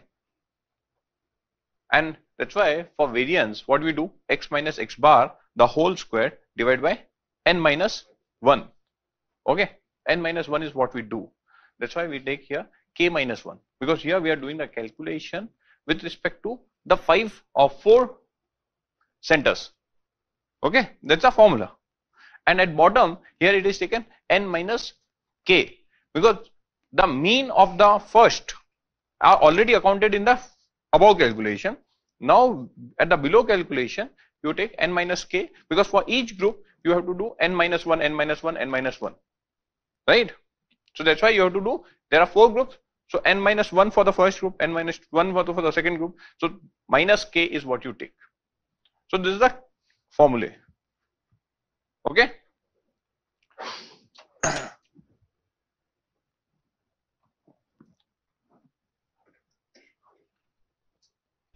N is the total number of observations. Small n is the particular group observation size. Capital N is the total number of observation. N is the number of observation in the ith group. I have not documented here. K, N, capital N. Capital N is the total number of observation. K is the number of groups. K is the number of groups. Source Wikipedia. Okay. Source is Wikipedia. I did not properly snip the image. Yeah. So far clear? You mentioned for each group you have to do n minus 1 time. So n minus k is, that's why the formula is, because you are doing summation across all of them. You're in one shot you are doing summation across all of them. Okay. N minus k. In explain variance, so this whole thing we are doing for all the k groups, right? So I vary from 1 to k. I vary from 1 to k. Right? Yeah. So, but when you are saying here, you are saying if we have 4 groups and if we know the mean of 3 groups, we no need a fourth, right? That's why the degree of freedom is. By calculation, we are considering I equal to 1 to k, right? Summation wise, you will take no. In the numerator, you have to take all of them. Numerator, you have to take no. Okay, when you do standard deviation, simple standard deviation formula. What is the simple standard deviation? You have 30 observations. What do you do? X minus x bar the whole square, right? In numerator, do you eliminate any observation? No. So here, now assume this data point, this data point, this data point, this data point, only 4 data points is available.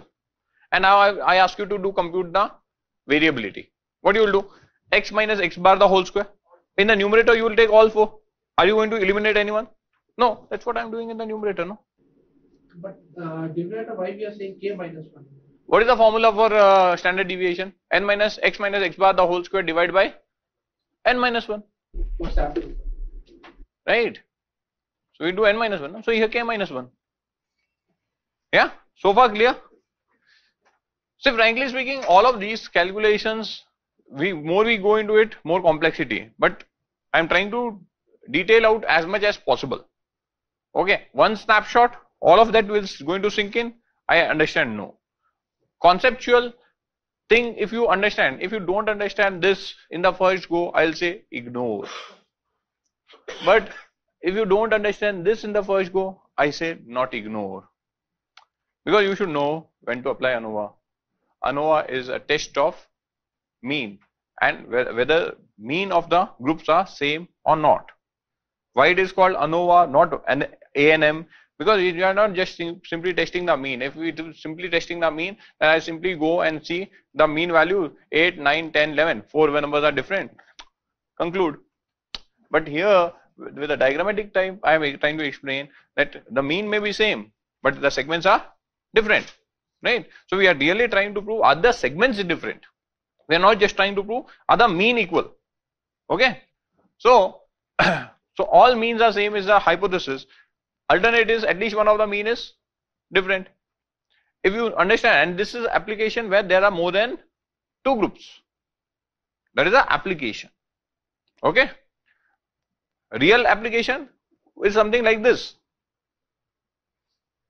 Real application is something like this. I am trying out something.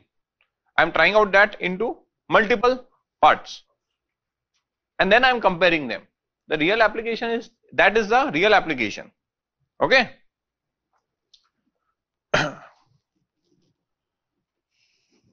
Now, for sake of the discussion, I am going to take my hypothesis test data. So here the application is in a banking domain. I want to see whether the balance is maintained by a salaried account holder versus a professional account holder versus a businessman account holder versus a illiterate account holder. Are the balances significantly different? Logically, it should be different. I don't need to do a test also. Logically, it should be different. But I want to prove myself. So I can take the entire bank data segment wise. Right? At segment wise, I can take the mean and standard deviation and apply ANOVA. Prove that fact. Right? This is banking behavior, that is usage of cash deposit or usage of RTGS payment or usage of internet banking significantly different for salaried, self-employed. I want to validate. Can I validate? I can. Right? So some applications. What do we do? First import the file. We import it. Again, ANOVA makes the assumption, it's an extension of t-test only. So it makes the assumption that samples are normally distributed. That is the first assumption.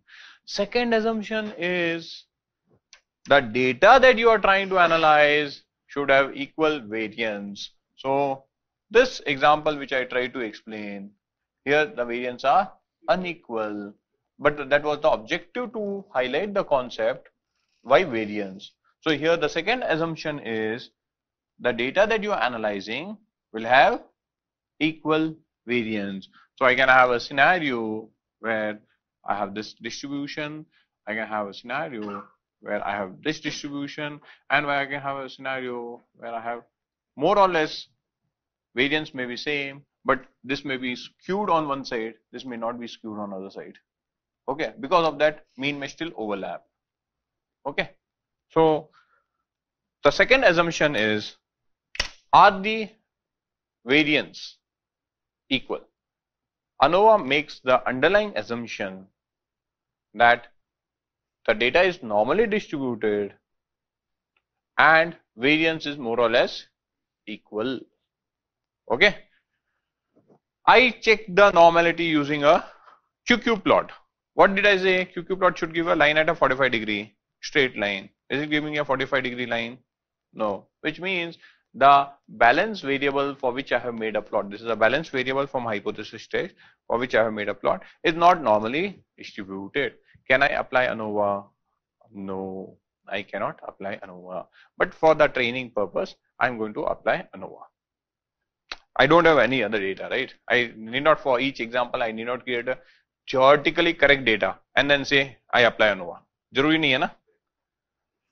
So I am going to apply ANOVA irrespective of whether the data is not normal. How do I test equal variance? We saw earlier a test of equal homogeneity of variance was Levine test. Now there is another test which I am giving here, Bartlett test. Okay, I can use a Bartlett test. Okay, so here Bartlett test null hypothesis is they are homogeneous, alternate hypothesis is not homogeneous. I see the p value, it is very small, e -21 scientific format, which means alternate hypothesis has to be accepted and alternate hypothesis is not homogeneous, which means again the variance criteria is failing. I can again not apply the ANOVA test. We got two important tests that we have to apply on ANOVA is, one is variance should be equal and all variables should be, all the variable, the parameter that you are measuring should be normally distributed. Both of them are failing. But as I said, for training, I am again going to apply this, right? Visually inferencing data, I made a box plot. Again, from visual inference, it is very clear that there is an unequal variance. I need not even have to go to a Bartlett test. From visual inferencing also, you see there is more scatter, more scatter, more scatter. Again, there is the outlier. So typically what you should do is outlier treatment. When there are lots of outlier, typically what you should do is outlier treatment, because outlier is going to impact the mean. So what I am doing is I am doing outlier treatment also.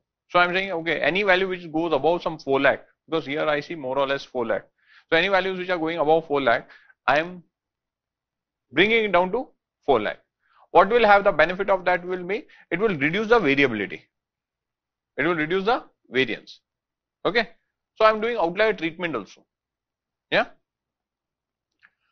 Having done all of that, I am now applying one-way ANOVA. See, all criteria have failed. All criteria have failed. But despite all criteria failed, I am just for the sake of the training purpose, I am now applying ANOVA. I apply ANOVA, I get p value as, this is print f, this is f test value. The formula is f and one way, that is the one way ANOVA. F is for f test. Okay, so f is coming 1, 2, 3 and p is coming e minus 79. Null hypothesis is coming 0.780 and something. What can we conclude? Null hypothesis reject, alternate hypothesis accept. What is alternate hypothesis? At least one of the mean is significantly different. So we can conclude that mean of the 4 segments of occupation were the 4 groups. The 4 groups in our entire thing is 4 occupation groups. With respect to balance, I am checking whether there is a significant difference in the mean balance maintained by these groups. F test is saying yes, there is a significant difference in the mean balance maintained by these groups. Are you getting? Yeah. I want to know which of the groups are maintaining different balance, because ANOVA is a omnibus test. As such, it is not saying you salaried versus employed, self-employed, whether there is a difference, or whether self-employed versus professional there is a difference. So I have to do a post hoc test, which is a Tukey HSD test. So Tukey HSD test is saying, what is the outcome here? The syntax is all given up. Okay. Professional is one group. It is comparing the data with a salaried. So here reject null true. Professional self-employed difference is this much. This is the difference in the mean. Reject null true. This is the difference in the mean between professional and self-employed non-professional. Reject null true. Salaried self-employed, the difference is very small. Reject null false. So basically these two groups are same. Rest of the groups are means are not matching. Okay. So reject null true, true, true. Reject null false, which means true reject null is true, which means accept alternate. So accept alternate means there is a difference in the mean of professional and salaried. There is a difference in mean of professional and self-employed. There is a difference in mean of professional and self-employed non-professional. So that's what the test is. All permutation combination, that is what the method is doing. Tukey HSD test is automatically doing it for you. What now you say sir ने तो सब कुछ तो सिखा दिया और बोल दिया कि ना सब conditions, all conditions are failing. Still sir has went ahead and taught apply ANOVA. If all conditions are failing and you do not want to apply ANOVA because conditions are not meeting, then use Kruskal-Wallis non-parametric test. Okay. It is used in place of ANOVA if the distribution is not normal. My distribution is not normal. So I apply a Kruskal-Wallis test. Okay. See, I am not going into syntaxes. Please understand. I am not explaining line by line syntaxes. Okay. To call a Kruskal-Wallis, you will have a Kruskal function. Okay. I am not doing that. We have got. Sir, the interpretation. Before we go here, what is the difference between ANOVA test and Tukey HSD test? The one which Tukey HSD test is, see, ANOVA is an omnibus test. It is not telling you which groups are different. But if I want the detailing also which groups are different, I have to go to a post hoc test, and that post hoc test is Tukey HSD. So this part I got it. So like, I mean, directly cannot we go for this post hoc test without going through ANOVA? Go. We can. We can. Nothing stopping, because the syntax of that is not making in not taking the output of ANOVA as input to that. You can go. So I mean, this would be more effective if we do that, is it? No. No. Most of the time you will use ANOVA test only, because most of the time when you statistics is thrown out, you will get ANOVA output only. But why do we do that? Because this looks to me more This convincing. is just an extension where probably I would have said you really want difference between group 1 and group 2. Why go with ANOVA? Why go with QQHSD? Take that 2 group and apply t-test. No? See, t-test is what it is doing. It is giving you a difference between 2 groups, no? Group 1, group 2. Apply, create a pair of 2 groups, run t-test. Apply, create a pair of 2 groups, apply t-test. Apply, create a group of 2 groups, apply t-test. ANOVA is more used for many other analysis also. Okay. For example, when I do a linear regression also, you will get an ANOVA outcome. When you are getting a linear regression between 2 variables, which are x and y, both continuous. In x and y, when both of them are continuous and you have built a linear equation, in that case, you still have the explained variance and unexplained variance computed in linear equation also. So you can apply a ANOVA test. Now, in that case, you do not have explicitly the groups. Please understand, there is a x which is a continuous variable, there is a y which is a continuous variable. I am fitting a linear regression between x and y. When I build a linear equation, I get the predicted value. That predicted value is trying to explain the y. So I have got the explained variance and what the predicted value is not able to explain, because there is still a gap between predicted value and the actual value. That is the unexplained part. So still I have got explained variance and unexplained variance. Now in that case, do you have groups like professional, salaried, self-employed, SENP and all of those things? You will not have groups. Now how are you going to apply QQHSD? We can't. That's why I am saying ANOVA has got more applicability. This is in a specific case where you want that difference between 2 categorical variables. In that case, you can do an extension of ANOVA and get this outcome. But in the earlier case, you cannot apply, no? So ANOVA is more applicable, more generic. Okay. Only limitation, it is not explaining. Now in that case, in linear regression, I really don't have groups, so I don't really want that outcome coming, this detailing of TQ. But here specifically, when there is a specific requirement, TQ will be helpful, right? So I applied the ANOVA test despite all conditions failing. So you say, sir, kuch to sikha ke chale gaye. It did not teach us when to apply when all conditions are failing. In that case, it's a Kruskal-Wallis test. Okay. So let me just go through the commentary of this comment statement. I already explained that whenever you make a parametric test into non-parametric test, it typically converts data into ranks. So what is the definition? Rank all data for all groups together, which means I'm not going to see the groups. I'll see the balances, put them in a ascending or a descending order, and then say lowest balance is 1, 2, 3, 4, 5, 6, 7, 8, 9, 10, 11, highest balance. I'll keep giving incremental numbers. Irrespective of the groups, first I will just sort the data by balance and give numbers. Okay. Now, if there are more lower numbers coming in group 1 and more higher numbers coming in group 4, obviously there is a significant difference in the mean, right? This is what the Kruskal-Wallis test is doing. This is what the Kruskal-Wallis test is doing. Rank all data from all groups together, that is rank the data from 1 to n, ignoring the group membership. Assign the tied values, the average of ranks. If there is a particular value coming 10 times, I cannot then say 10, 11, 12, 13, 14. Then for all of those same repeating value, I have to give them same group number.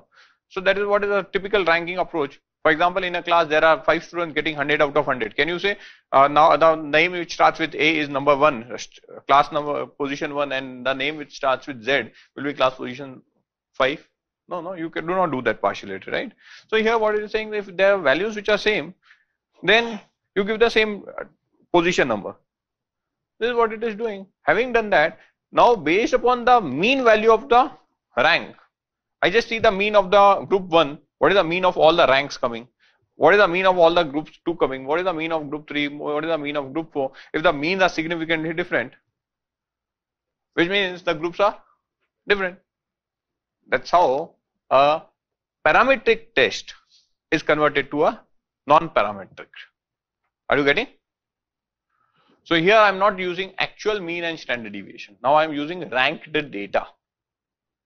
Benefit of this is, again, you don't have to do any outlier treatment. Now if the outlier one value is in the balance 1 crore, anyways, if I have got 20,000 observation, 19,000 value is 5 lakh and 20,000 value is 1 crore, the rank will come 20,000 only. It's not going to become 20 crores, right? So it also eliminates the outlier problem.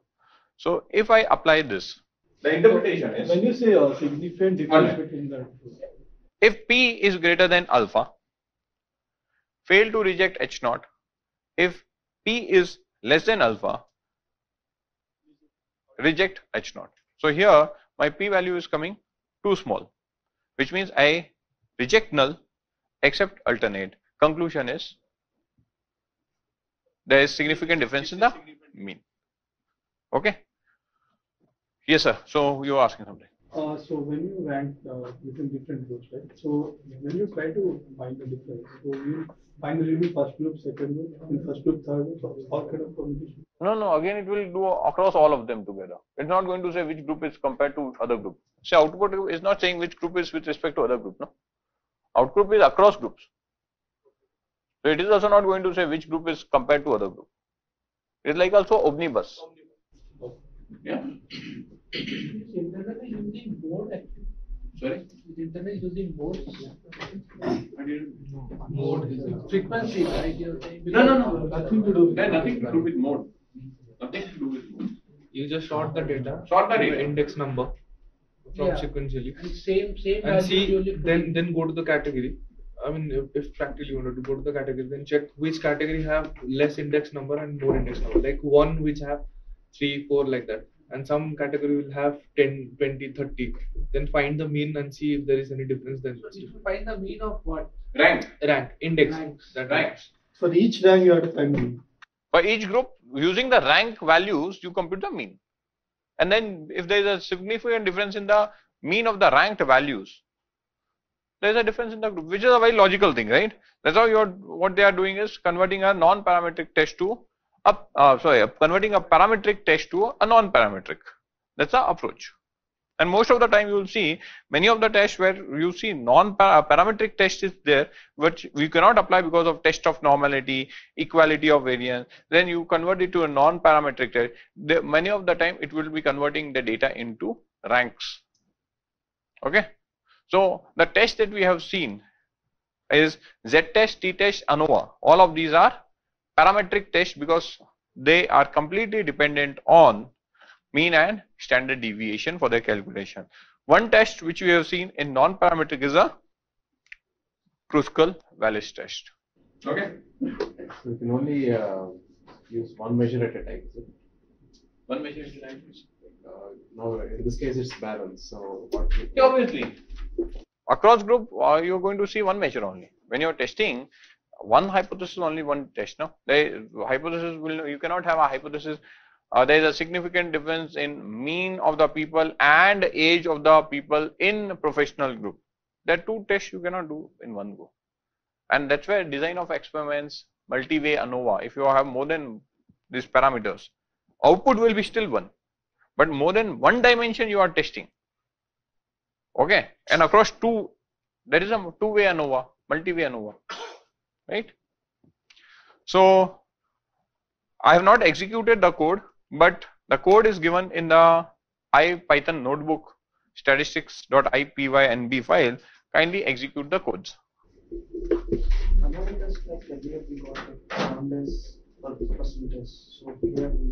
We don't get confidence. No, we always get alpha.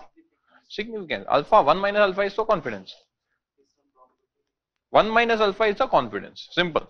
1 minus alpha is the confidence. Okay. We have F table as well, like the Z table, and yes, you have F table from which we can get the P value. Yes, from that you can get the P value.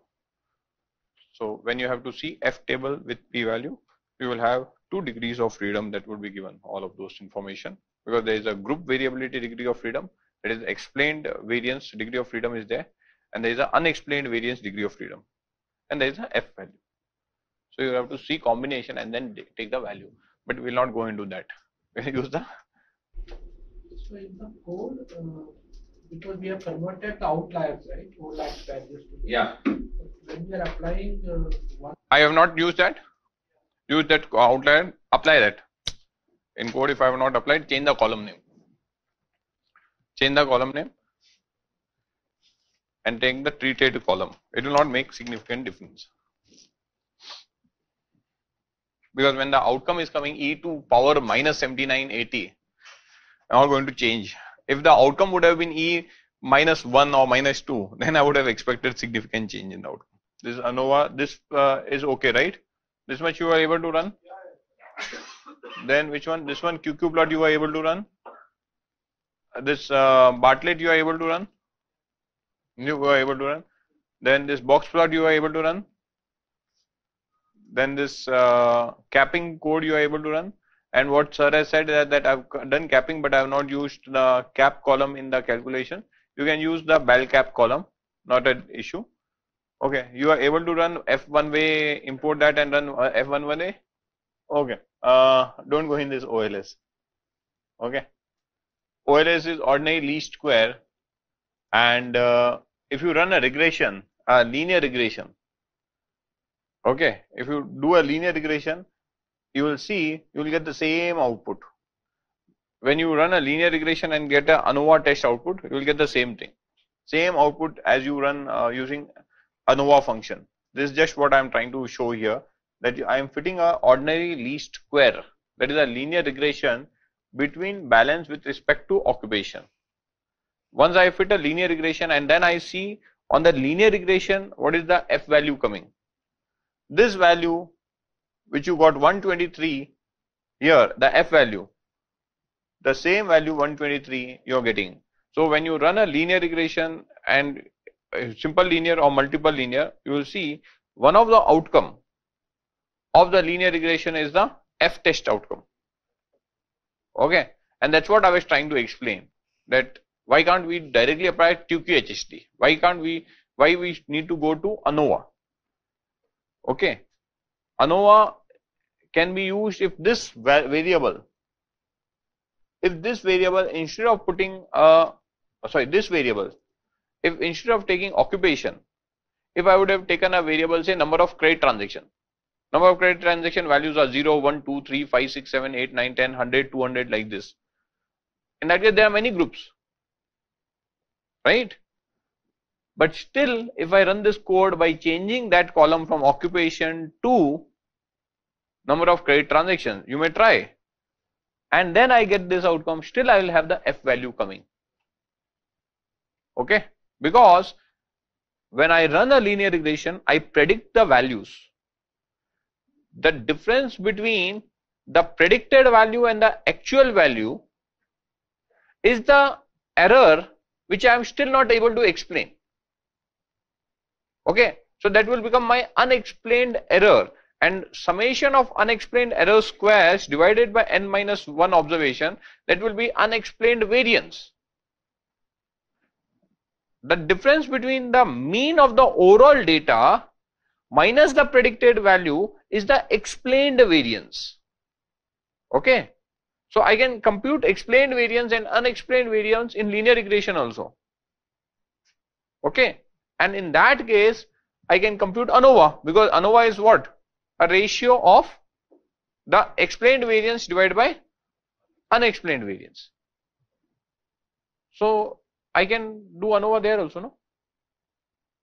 So from that standpoint, QQHSD will not be applicable there. Okay.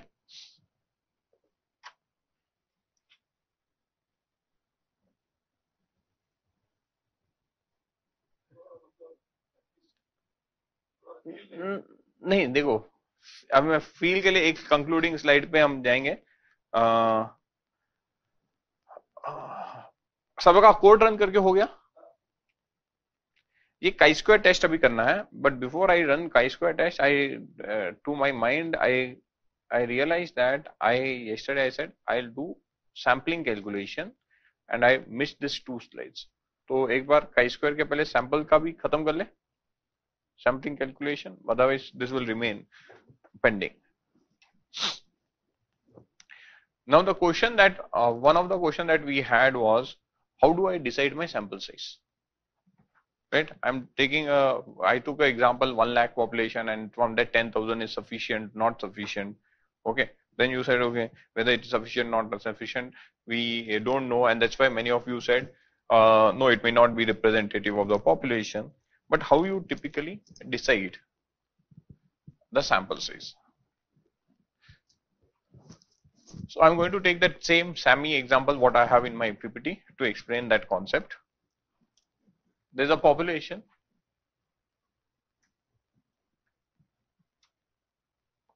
there's a sample, there's a parameter estimate.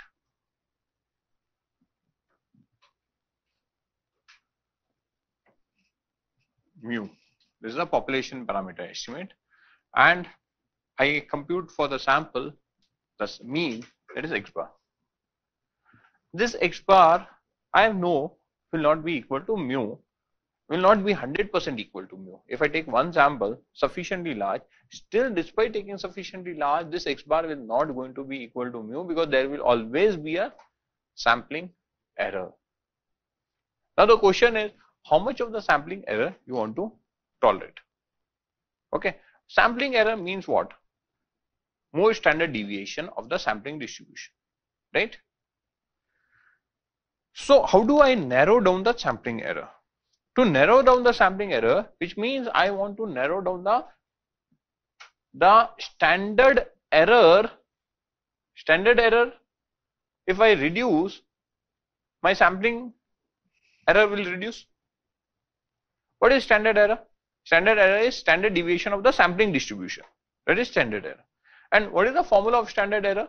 Equal to sigma square divided by, if I take in terms of standard deviation, standard error, if I'm meaning standard deviation, not the variance, in that case it will be sigma divided by root n, right? That's what we understood.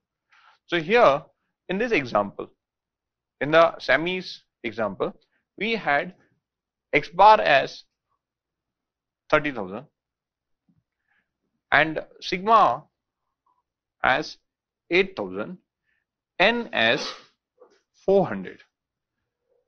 So standard error in that case was 8,000 plus or minus root of 400, that is what is coming as 2,400,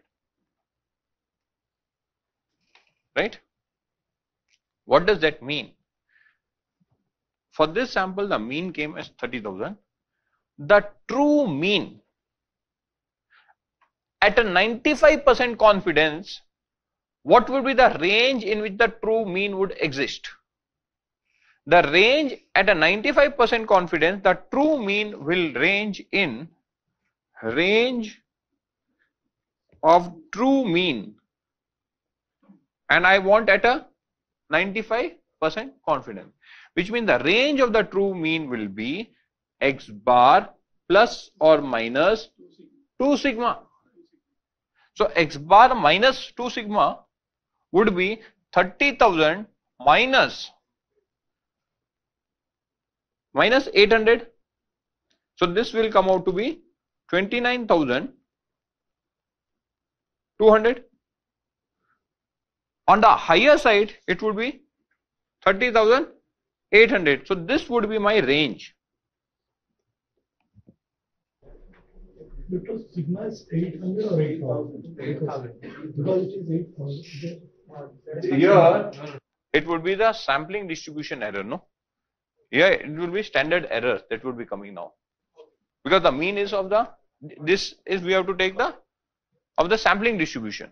Actually, they are confused. You have written sigma as 800. So that's a standard error. Standard error. Here still No, there 8,000. by mistake I have written 800. It That should be. Yeah. It's a Okay. That is overall standard deviation by 8,000. That is it. Overall.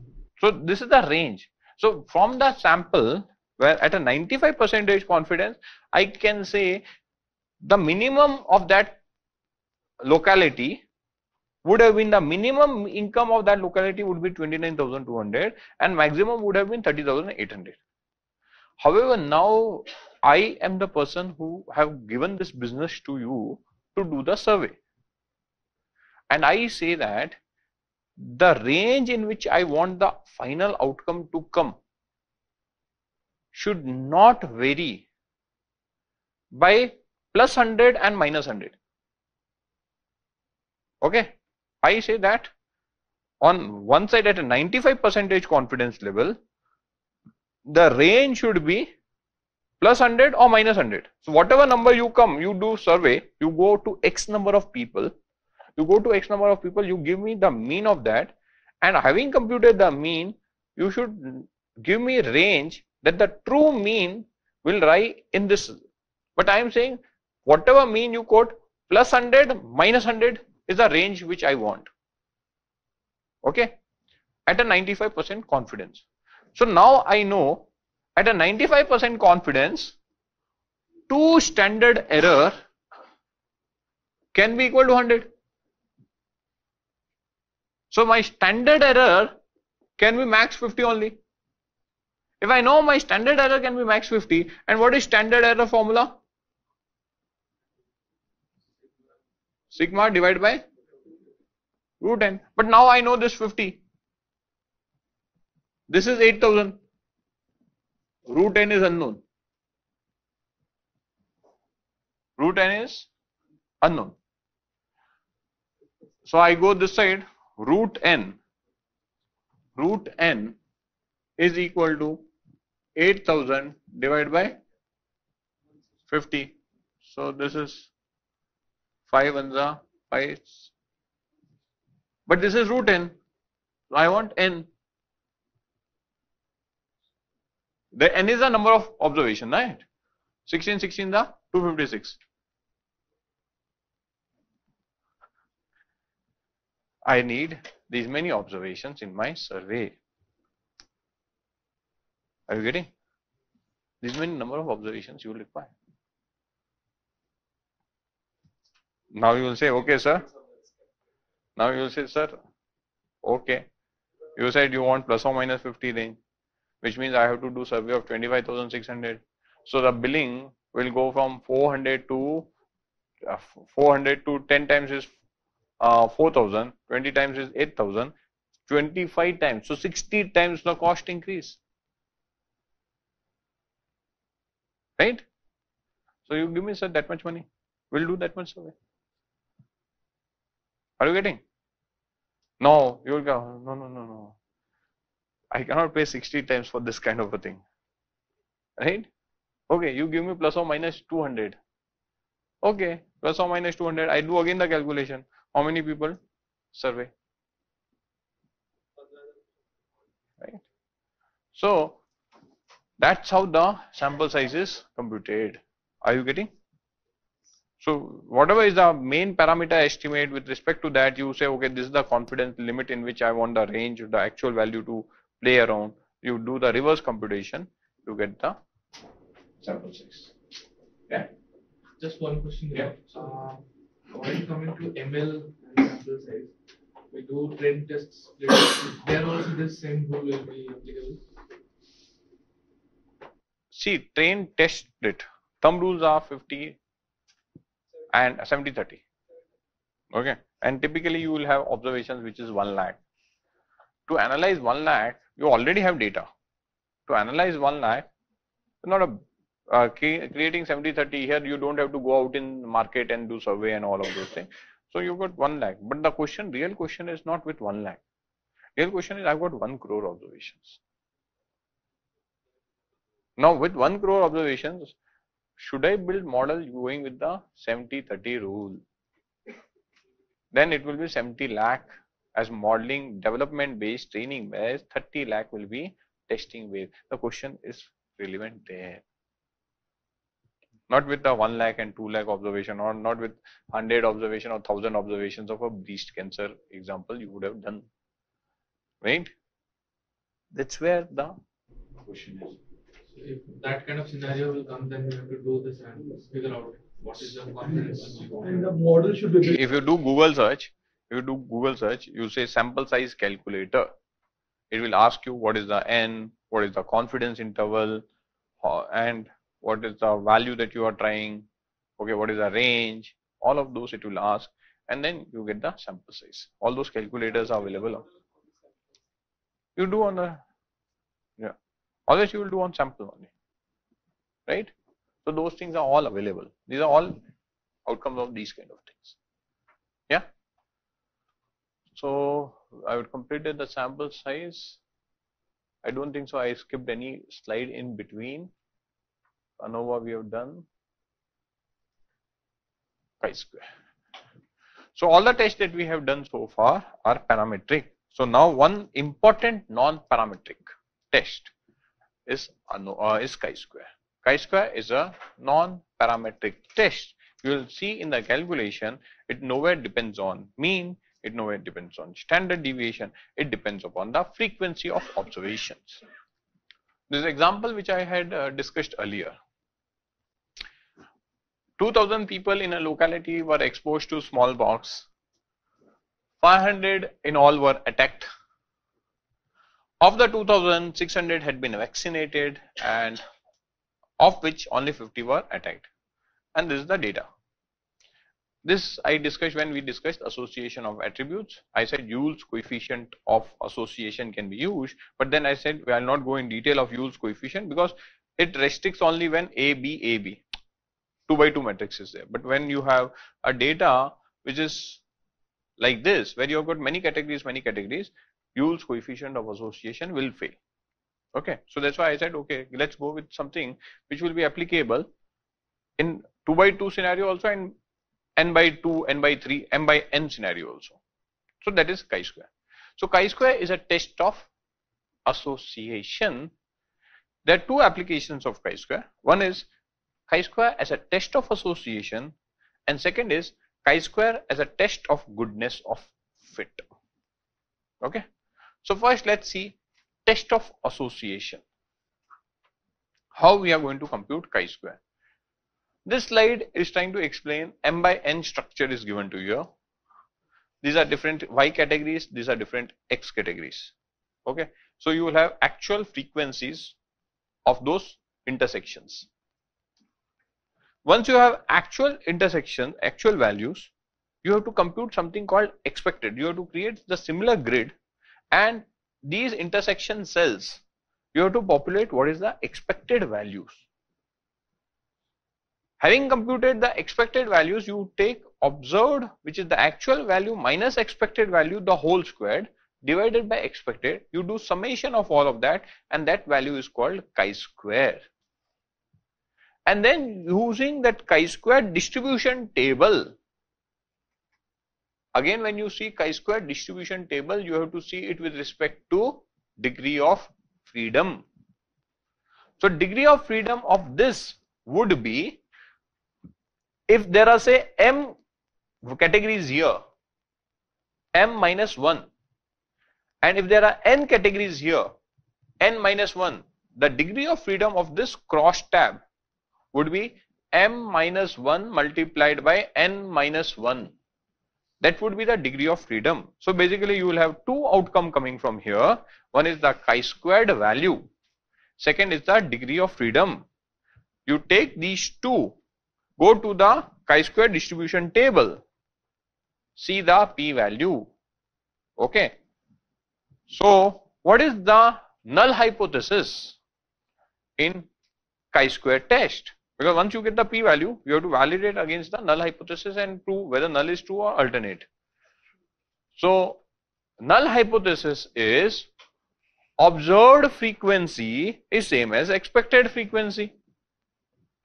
Observed frequency is same as expected frequency, which means the values that you have in actual, and once you do some expected calculation, the expected calculation and the actual values will be same. and if the observed frequencies are same as expected frequency, the interpretation of that is X does not impact Y. That is, there is no association between X and Y. Okay. So, status quo, before you do the test, status quo is we do not know the association. So, for us there is no association. That is why we are not being using it from a model point of view. That is status quo. The reason why we are testing it, because we feel that hey, X impacts Y. So that's why you are wanting to see whether there is association. Okay. And to prove that, that is alternate. Chi-square test can only be applied when the variables are categorical. If you have a continuous variable X and continuous variable Y, you cannot apply chi-square test. In that case, you have to run a regression between continuous variables, and that regression test is going to make use of a Z test or a T test to say whether the outcome is significant, that is X impacts Y or not. Okay. For now, we are in a parametric, non-parametric test, chi-square test, applicable only on categorical variables. Is that clear? Now the question is, I have explained the null and hypothetical. There is no relation between the two nominal, that is categorical variable, or there is no significant difference between the observed and expected, which is what I explained. Alternate is, there is relation between the two categorical variables, which means there is a significant difference between the observed value and the expected value which I am going to compute from the observed table. There will be a significant difference, and it is a non-parametric test. How are we going to run the chi-square test? I'll sit, I'm also tired. So here we are trying to see relation between vaccination and smallpox disease. This is vaccinated set of people, these are not vaccinated set of people. These are the people who got the smallpox disease, these are the people who did not get the smallpox disease. The numbers are actual numbers, observed numbers. So what it is saying, there were 600 people who were vaccinated, of which 500 got smallpox, 550 did not. There were 1400 people who were not vaccinated, 450 got smallpox and 950 did not get. And if you recollect, last time when I did Yule's coefficient, when I was explaining, I showed the same slide. What you people did is you quickly computed the frequency, proportion. You said 50 out of 600 is approximately 9% people who got smallpox in a vaccinated segment, and 450 out of 40 or 1400 or approximately 30 people got smallpox out of non-vaccinated segment. 9 versus 30, there is a significant difference in the proportions. That's why vaccination is effective. Very logical conclusion we quickly reach. Only thing is, now we have to reach that conclusion statistically. I have to now compute the expected matrix. How would the expected matrix look if there was no difference between smallpox occurrence in a vaccinated segment versus non-vaccinated segment? So how do I compute the difference? To compute the difference, I first see the grand total. Total, how many people are there? 2000. Out of 2000, how many people got smallpox? 500. How many did not get smallpox? 1500. So in a overall population, 25% were attacked by smallpox, 75 were not attacked. Are you getting overall what is the scenario? If there was no impact of vaccination in preventing the smallpox disease, in that case, in the vaccinated segment, I should have 25% people getting smallpox, right or wrong, and 75 not getting smallpox. Likewise, in a non-vaccinated segment, I should have 25% people getting smallpox and 75% not smallpox. The proportion should not be 9:30. In one side it was 9, other 30. It should be more or less same. right? That's the logic, right or wrong? With that logic, we now compute the expected table, because overall proportion is 25:75. We now say out of the 600, according to equality of proportion principle, this should have been 150, this should have been 450, this number should be 350, and this number should be 1050. That's how my calculation should look like, right? Now my chi-square formula. What is the chi-square formula? Observed minus expected the whole square. These four numbers, 50, 450, 550, 950 are observed numbers. This 150, 450, 350, 1050, these are my expected number. The formula is observed minus expected the whole square divided by expected. So 50 minus 150 the whole squared divided by 150 plus 550 minus 450 the whole square divided by 450 plus 450 minus 350 the whole square divided by 350 plus 950 minus 1050 the whole square divided by 1050. So this is the summation of observed minus expected the whole square. If I do this entire summation, I have done this. 50 minus 150 the whole square divided by expected is 66.67. 550 minus 450 divided by the whole square divided by 450 is 22.22. I have done this calculation and done the summation. It comes out to be 127. Okay. Degree of freedom m minus 1 multiply n minus 1. So how many categories are here? 2. Column wise how many are there? 2. 2 minus 1. And how many categories are here? Row wise 2. 2 minus 1. So 2 minus 1 multiply 2 minus 1. That is 1 multiply 1. That is 1. So degree of freedom will be 1. I have to now see the p-value. Now without even going into the p-value, can you tell me logically, if chi-squared value is higher, this observed minus expected the whole square divided by expected, this summation is higher. If high chi-square value is there, does it mean there is a significant difference between observed frequency and expected frequency? Yes. Because if observed minus expected is significantly different, then only the square will be significantly different. Right or wrong? So when the number is very high, in that case observed minus expected, this will be higher. Higher chi-squared value means there is a significant difference in observed and expected frequencies. So without going to p-value also, logically by seeing that, I can to some extent conclude that there may be difference. But really it will be concluded based on p-value only, because you have to see this fact with respect to degree of freedom. So I see the chi-square value with degree of freedom and I get the p-value. This is the p-value. So what is the p-value here? E minus 29, which means 0.28 zeros and then 1. Now interpret with respect to our hypothesis testing interpretation. So what will be the conclusion? Alternate hypothesis has to be accepted. First, immediately we have to conclude that alternate is accepted. Now definition of null and alternate in case of chi-square. Null in chi-square is both are same, observed and expected are same, which means there is no association between vaccination and smallpox disease.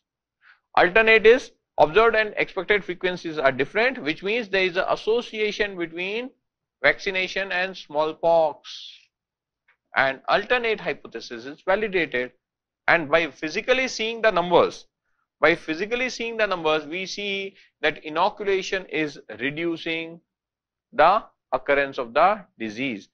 Because for example, if this number 50 would not be placed here, it would be 550 and this is 50, still my number would have come like this only. Right? In that case, the conclusion would be inoculation leads to more smallpox. Right?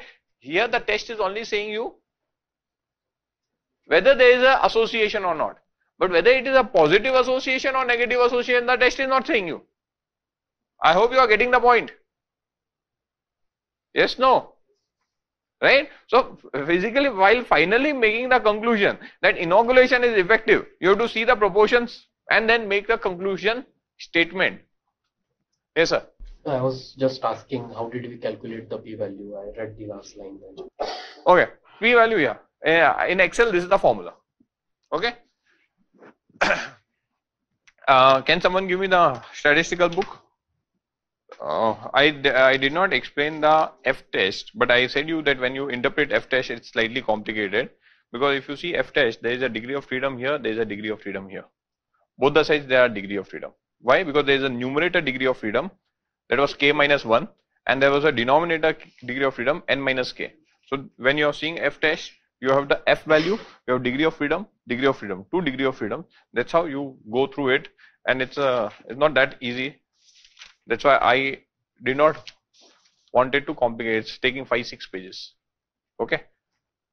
That's why it's better to do Python. But let me just explain the chi-squared one. This is a T. I'm just trying to find. This is page number 544. Critical values of 544. Critical values of chi-square. Chi-square is represented by x square something. X is like that Greek kind of a symbol in which you write that. It's not proper x. Okay. So here, if you see, the alpha is given here. This alpha, basically you have to read the number. Whatever number is going to come, the alpha is going to come here. If you specifically see the Excel, it says chi-square.dish.rt. chi-square.dish.rt. RT is right tail. Why specifically when we are doing a chi-square, we have to see the right tail number? Let's try. Yeah, sir. It's not because of square. Chi-square is not a normal distribution, first point. Okay, chi-square is not a normal distribution.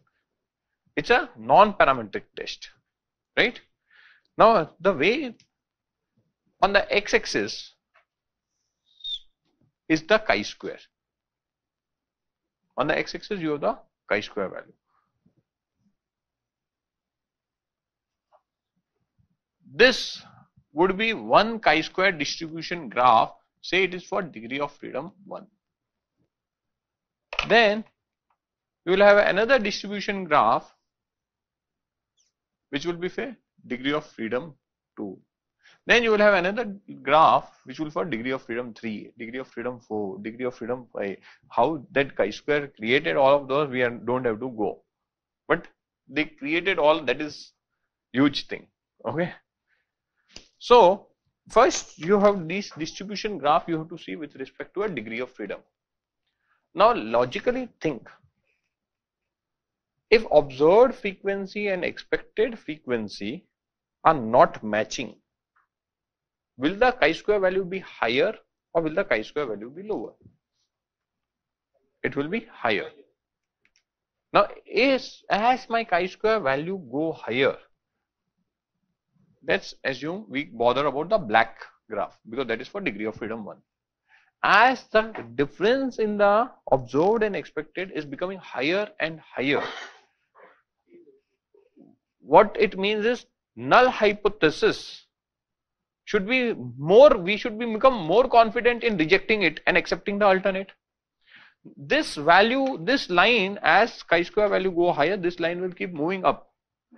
In that case, whether you want the smaller part or the higher part to be the p-value.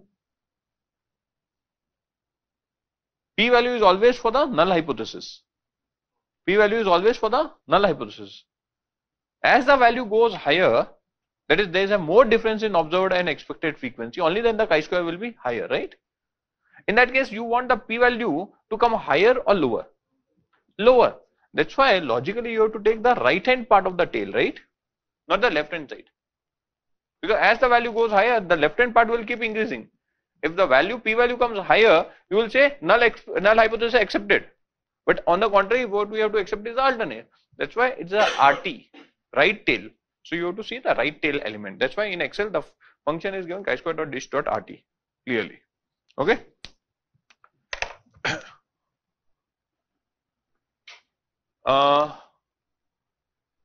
So this is this problem I have solved in Python. How to solve in Python? I'll explain. But for that, let's take another example. Here, this one is computed in Excel. Entire thing is done in Excel, and the function in Excel is this. But conceptually, calculation understood? Yeah. So let's take another example. You have done a survey of 400 household on education level. 400 households you do the survey and see who is the highest educated member of the family.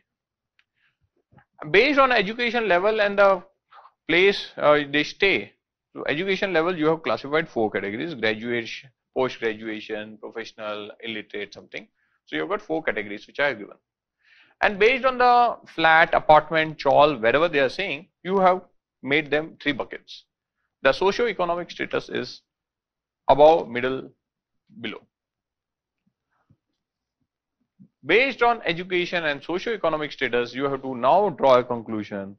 Does education level influence the socio-economic status of the household? The data is given here. Okay. And again, these kind of social projects also you can take as a capstone, where you say that I want to do association analysis about this factor impacting this factor or not. You can take that as a project, right? For example, you can take hygiene. Hygiene impacts health. Okay, you can take that project. Then you can see various areas, localities. What is the hygiene levels of various localities? You can classify, you can create some subjective groups. Okay.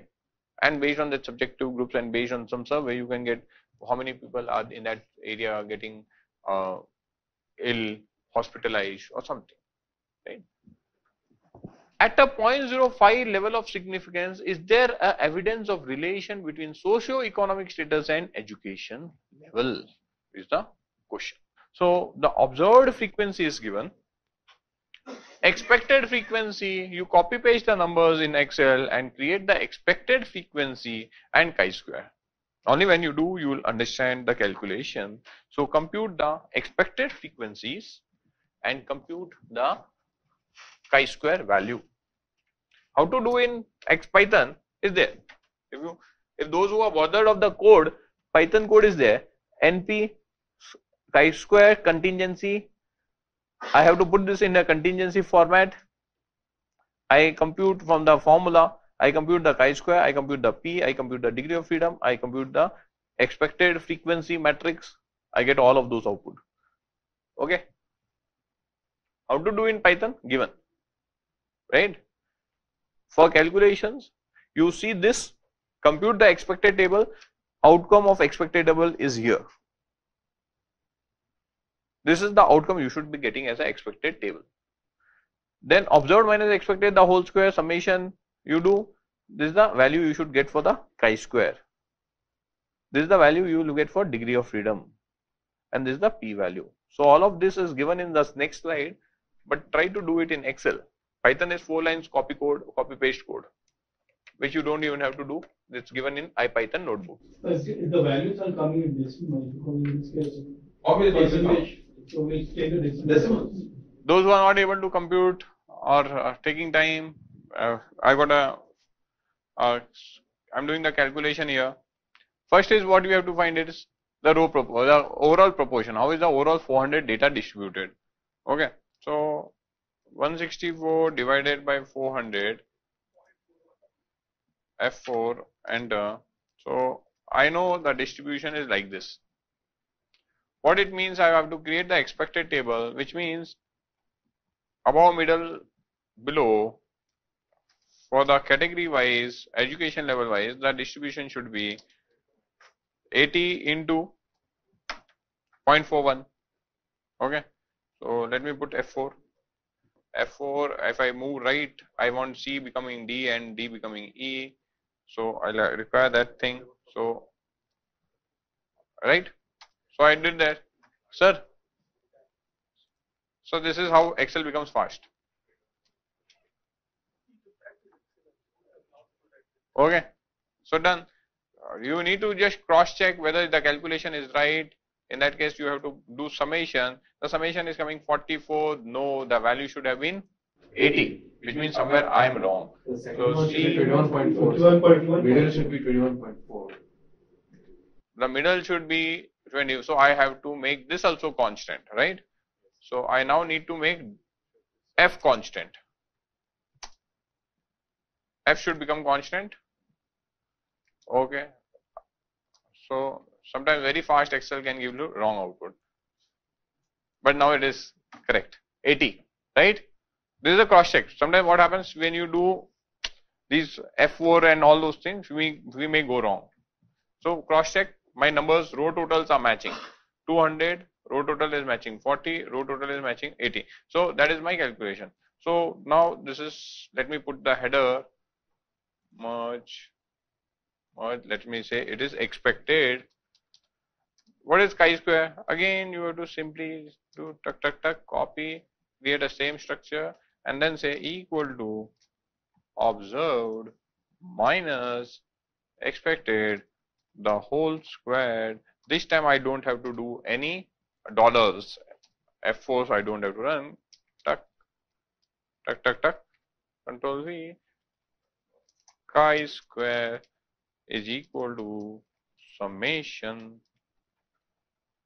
of these values. Done. Finish. What happened? 67. 67. Done. Finish. There's a chi-square. Degree of freedom. Degree of freedom is equal to 4 minus 1 multiply. दोनों करना है ना sir, दोनों करना पड़ेगा. 4 categories है ना education में. So 4 minus 1 multiply 3 minus 1. That is the degree of freedom. Okay. Then p value. The function which I showed was chi-square dot dish dot rt, right? So chi-square dot dish dot rt is what we have to take. It says x. X is this, the chi-square value. It says degree of freedom. We have to give this. This is my degree of freedom, 1.55. The other way of doing chi-square would have been equal to chi-square dot distribution, chi-square test, and then it says actual range. I take this, comma, observed range. I take this. I just do bracket close. I get the degree of p value. The formula I mentioned x square is equal to chi-square. Not x square, chi-square. No, in the slide, the presentation it mentioned x square. In the formula Excel it shows that x comma freedom. Where this one? Here. This one, right? I said that chi is represented by symbol x. Slightly variant of chi x is what? It is not x square, it is chi-square. My question is like that chi-square in Excel, it is shows x comma degrees of freedom. Should we do square root of that? That is chi-square. X is a parameter name. Can you give a parameter name in Excel which is x square as a parameter name? No. That is, sir, like this, equal to, let's go here, this one, equal to fx. Let's run this. What it says, x. X is the value at which you want to evaluate the distribution, a non-negative number. And here, because we are using a chi-square function, we have to understand that x parameter is chi-squared, right? So done. And the same thing, how you can do in Python, I have made this as a NP array, right? So first 3 elements I have put in one, second 3 elements, third 3 elements, then fourth 3 elements. I have created a 2-dimension array, right? Having created the 2-dimension array, I have called chi-square contingency function, chi2 contingency function, and passed my obs, and it displays me the outcome. So 67.17, let me cross check with my Excel, 67.17, degree of freedom 6, degree of freedom 6, p value 1.55, p value 1.55 E minus 12, and this is the expected array 32.8, 21.4, 25.8. Where is this? 32, 21, 25, 82, 83, 82, 53, 64, and this entire matrix is matching. Done. Chi-square done. So chi-square is a non-parametric test used to see association. That is one application.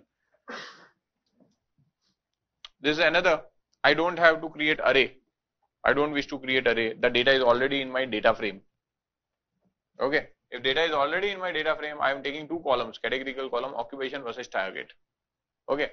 So I can do a cross-tab function. It will create this n-dimension array structure. That cross-tab function, I use that in chi-square contingency. Finish. I get the outcome.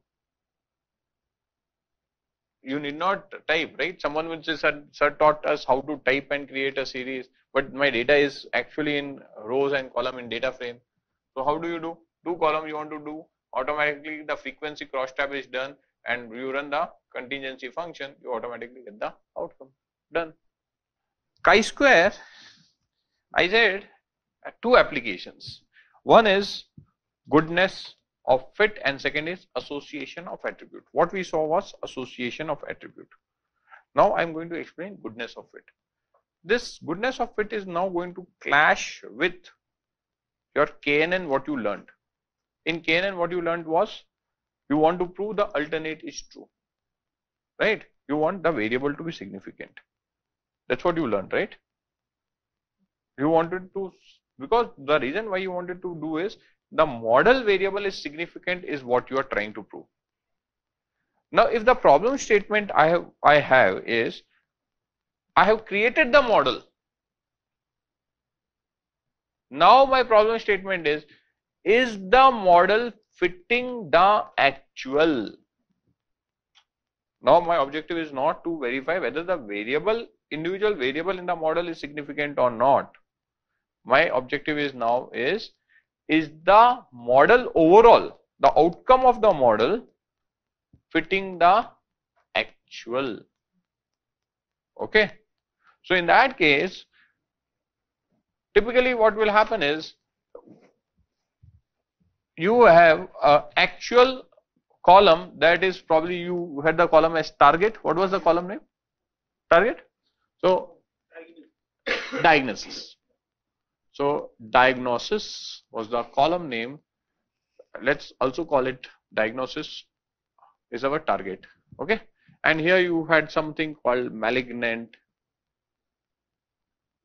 benign, like this, right? Malignant, benign, something. This was the kind of values you would have got. You build a KNN model. KNN predicted class. Okay. And based on that you said malignant, benign, There would be some cases where it is malignant, but you said benign. There would be some cases where it said benign, you said malignant. You would have done that. Can I apply a chi-square test on this? Can I apply a chi-square on these two columns? Yes. Now here, if I apply a chi-square, so I'll have one side, I'll have model output malignant, benign, actual output malignant, benign. This is the actual observations where you have taken actual model output and actual output which is the given. Can you compute the expected outcome? Can you compute expected outcome? Yes, we can compute expected outcome also. So you will create an expected outcome table. Do you want this number and this number to match or not match?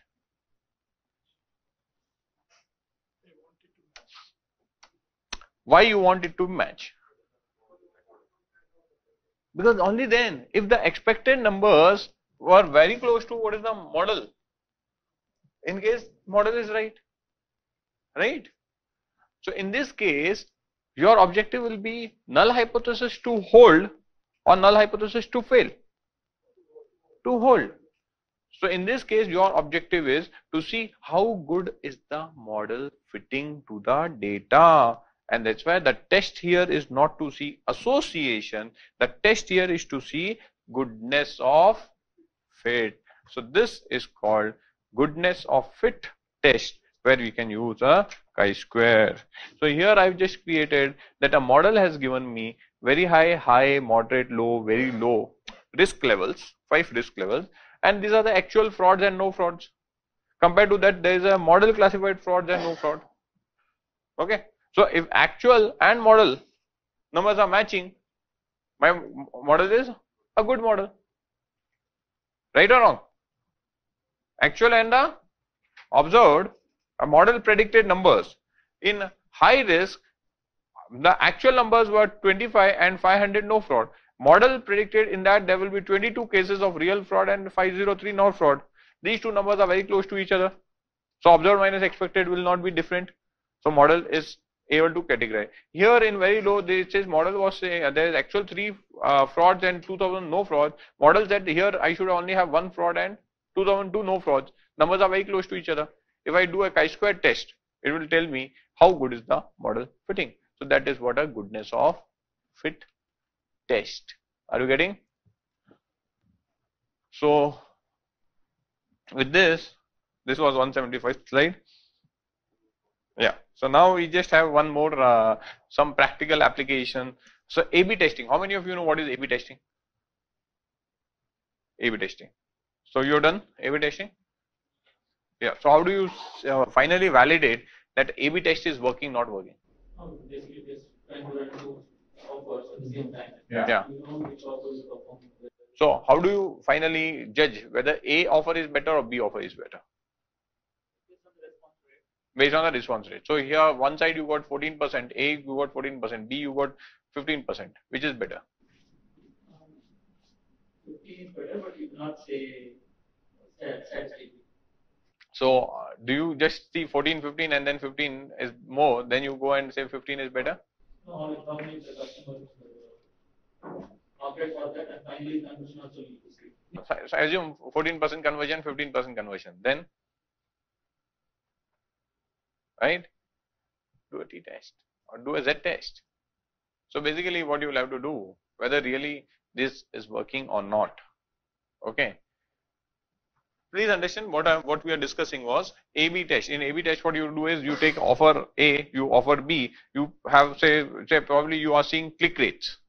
You have got 2 ads running on your Google. One ad is one creative ad, second ad is another creative. You want to see which creative more people like. So that once you have done the testing, you will have the winner is the ad that you want to continuously show, because that is giving you higher click rates. Now typically what happens is we have 2 test A and B, 2 options going on, and A and B you run it, and whichever click rate is higher, we conclude that that is better. Can I really prove using a statistics? P-value lower, which are having P-value lower. But how do I get the P-value? Because you are running 2 tests and you get finally 2 values, click rate A or click rate B. There are 2 numbers. Now how do I test? Because to do all the testing I need standard deviation. So from where is my standard deviation going to come? From where is my standard deviation going to come? So in that case, we have to think innovative. What you can say, okay, my ad was running for 31 days in a month. More or less both the ads Google was showing more or less to equal proportion of people, because initially I did not bias it. I said randomly you keep showing it. So I'll say whatever the day 1 click rate, day 2 click rate, day 3. So I'll have 31 click rates for option A, 31 click rates for option B. Right? Can I compute now mean of these 31 values? I can compute. Can I compute standard deviation of these 31 values? I can compute. These are 2 different samples. These are 2 different samples. Can I apply 2 sample t-test? I can apply 2 sample t-test and validate, is there sufficient, is there statistically significant difference in the click rates or not. Because mean, one fine day, probably I had got tremendous high click rate on one of the ad. Because of that, average of this and average of this came closer to each other. But that was only one fine day. But rest of the days, one ad was underperforming. That ad was underperforming. So to really prove, you require to be slightly innovative in getting the data. So that can be a way by which you can statistically prove offer A is significantly better than offer B, or offer B is significantly better than offer A. So you can go ahead and implement in your organization. This brings us to the end of this video on essential statistics for data science. Thank you very much and have a great learning ahead. I want to introduce you to Great Learning Academy, a free initiative by Great Learning. You can access over 200 plus courses with 1000 plus hours of free content on trending high demand domains absolutely free. Register now to complete the course and get your free certificate of completion. Check out the link in the description of the video below. If you haven't yet subscribed to our channel yet, I want to request you to hit the subscribe button and turn on the notifications bell so that you do not miss out on any new updates or video releases from Great Learning. If you enjoy this video, show us some love and like this video. Knowledge increases by sharing. So make sure you share this video with your friends and colleagues. Make sure to comment on the video if you have any queries or suggestions, and I'll respond to your comments.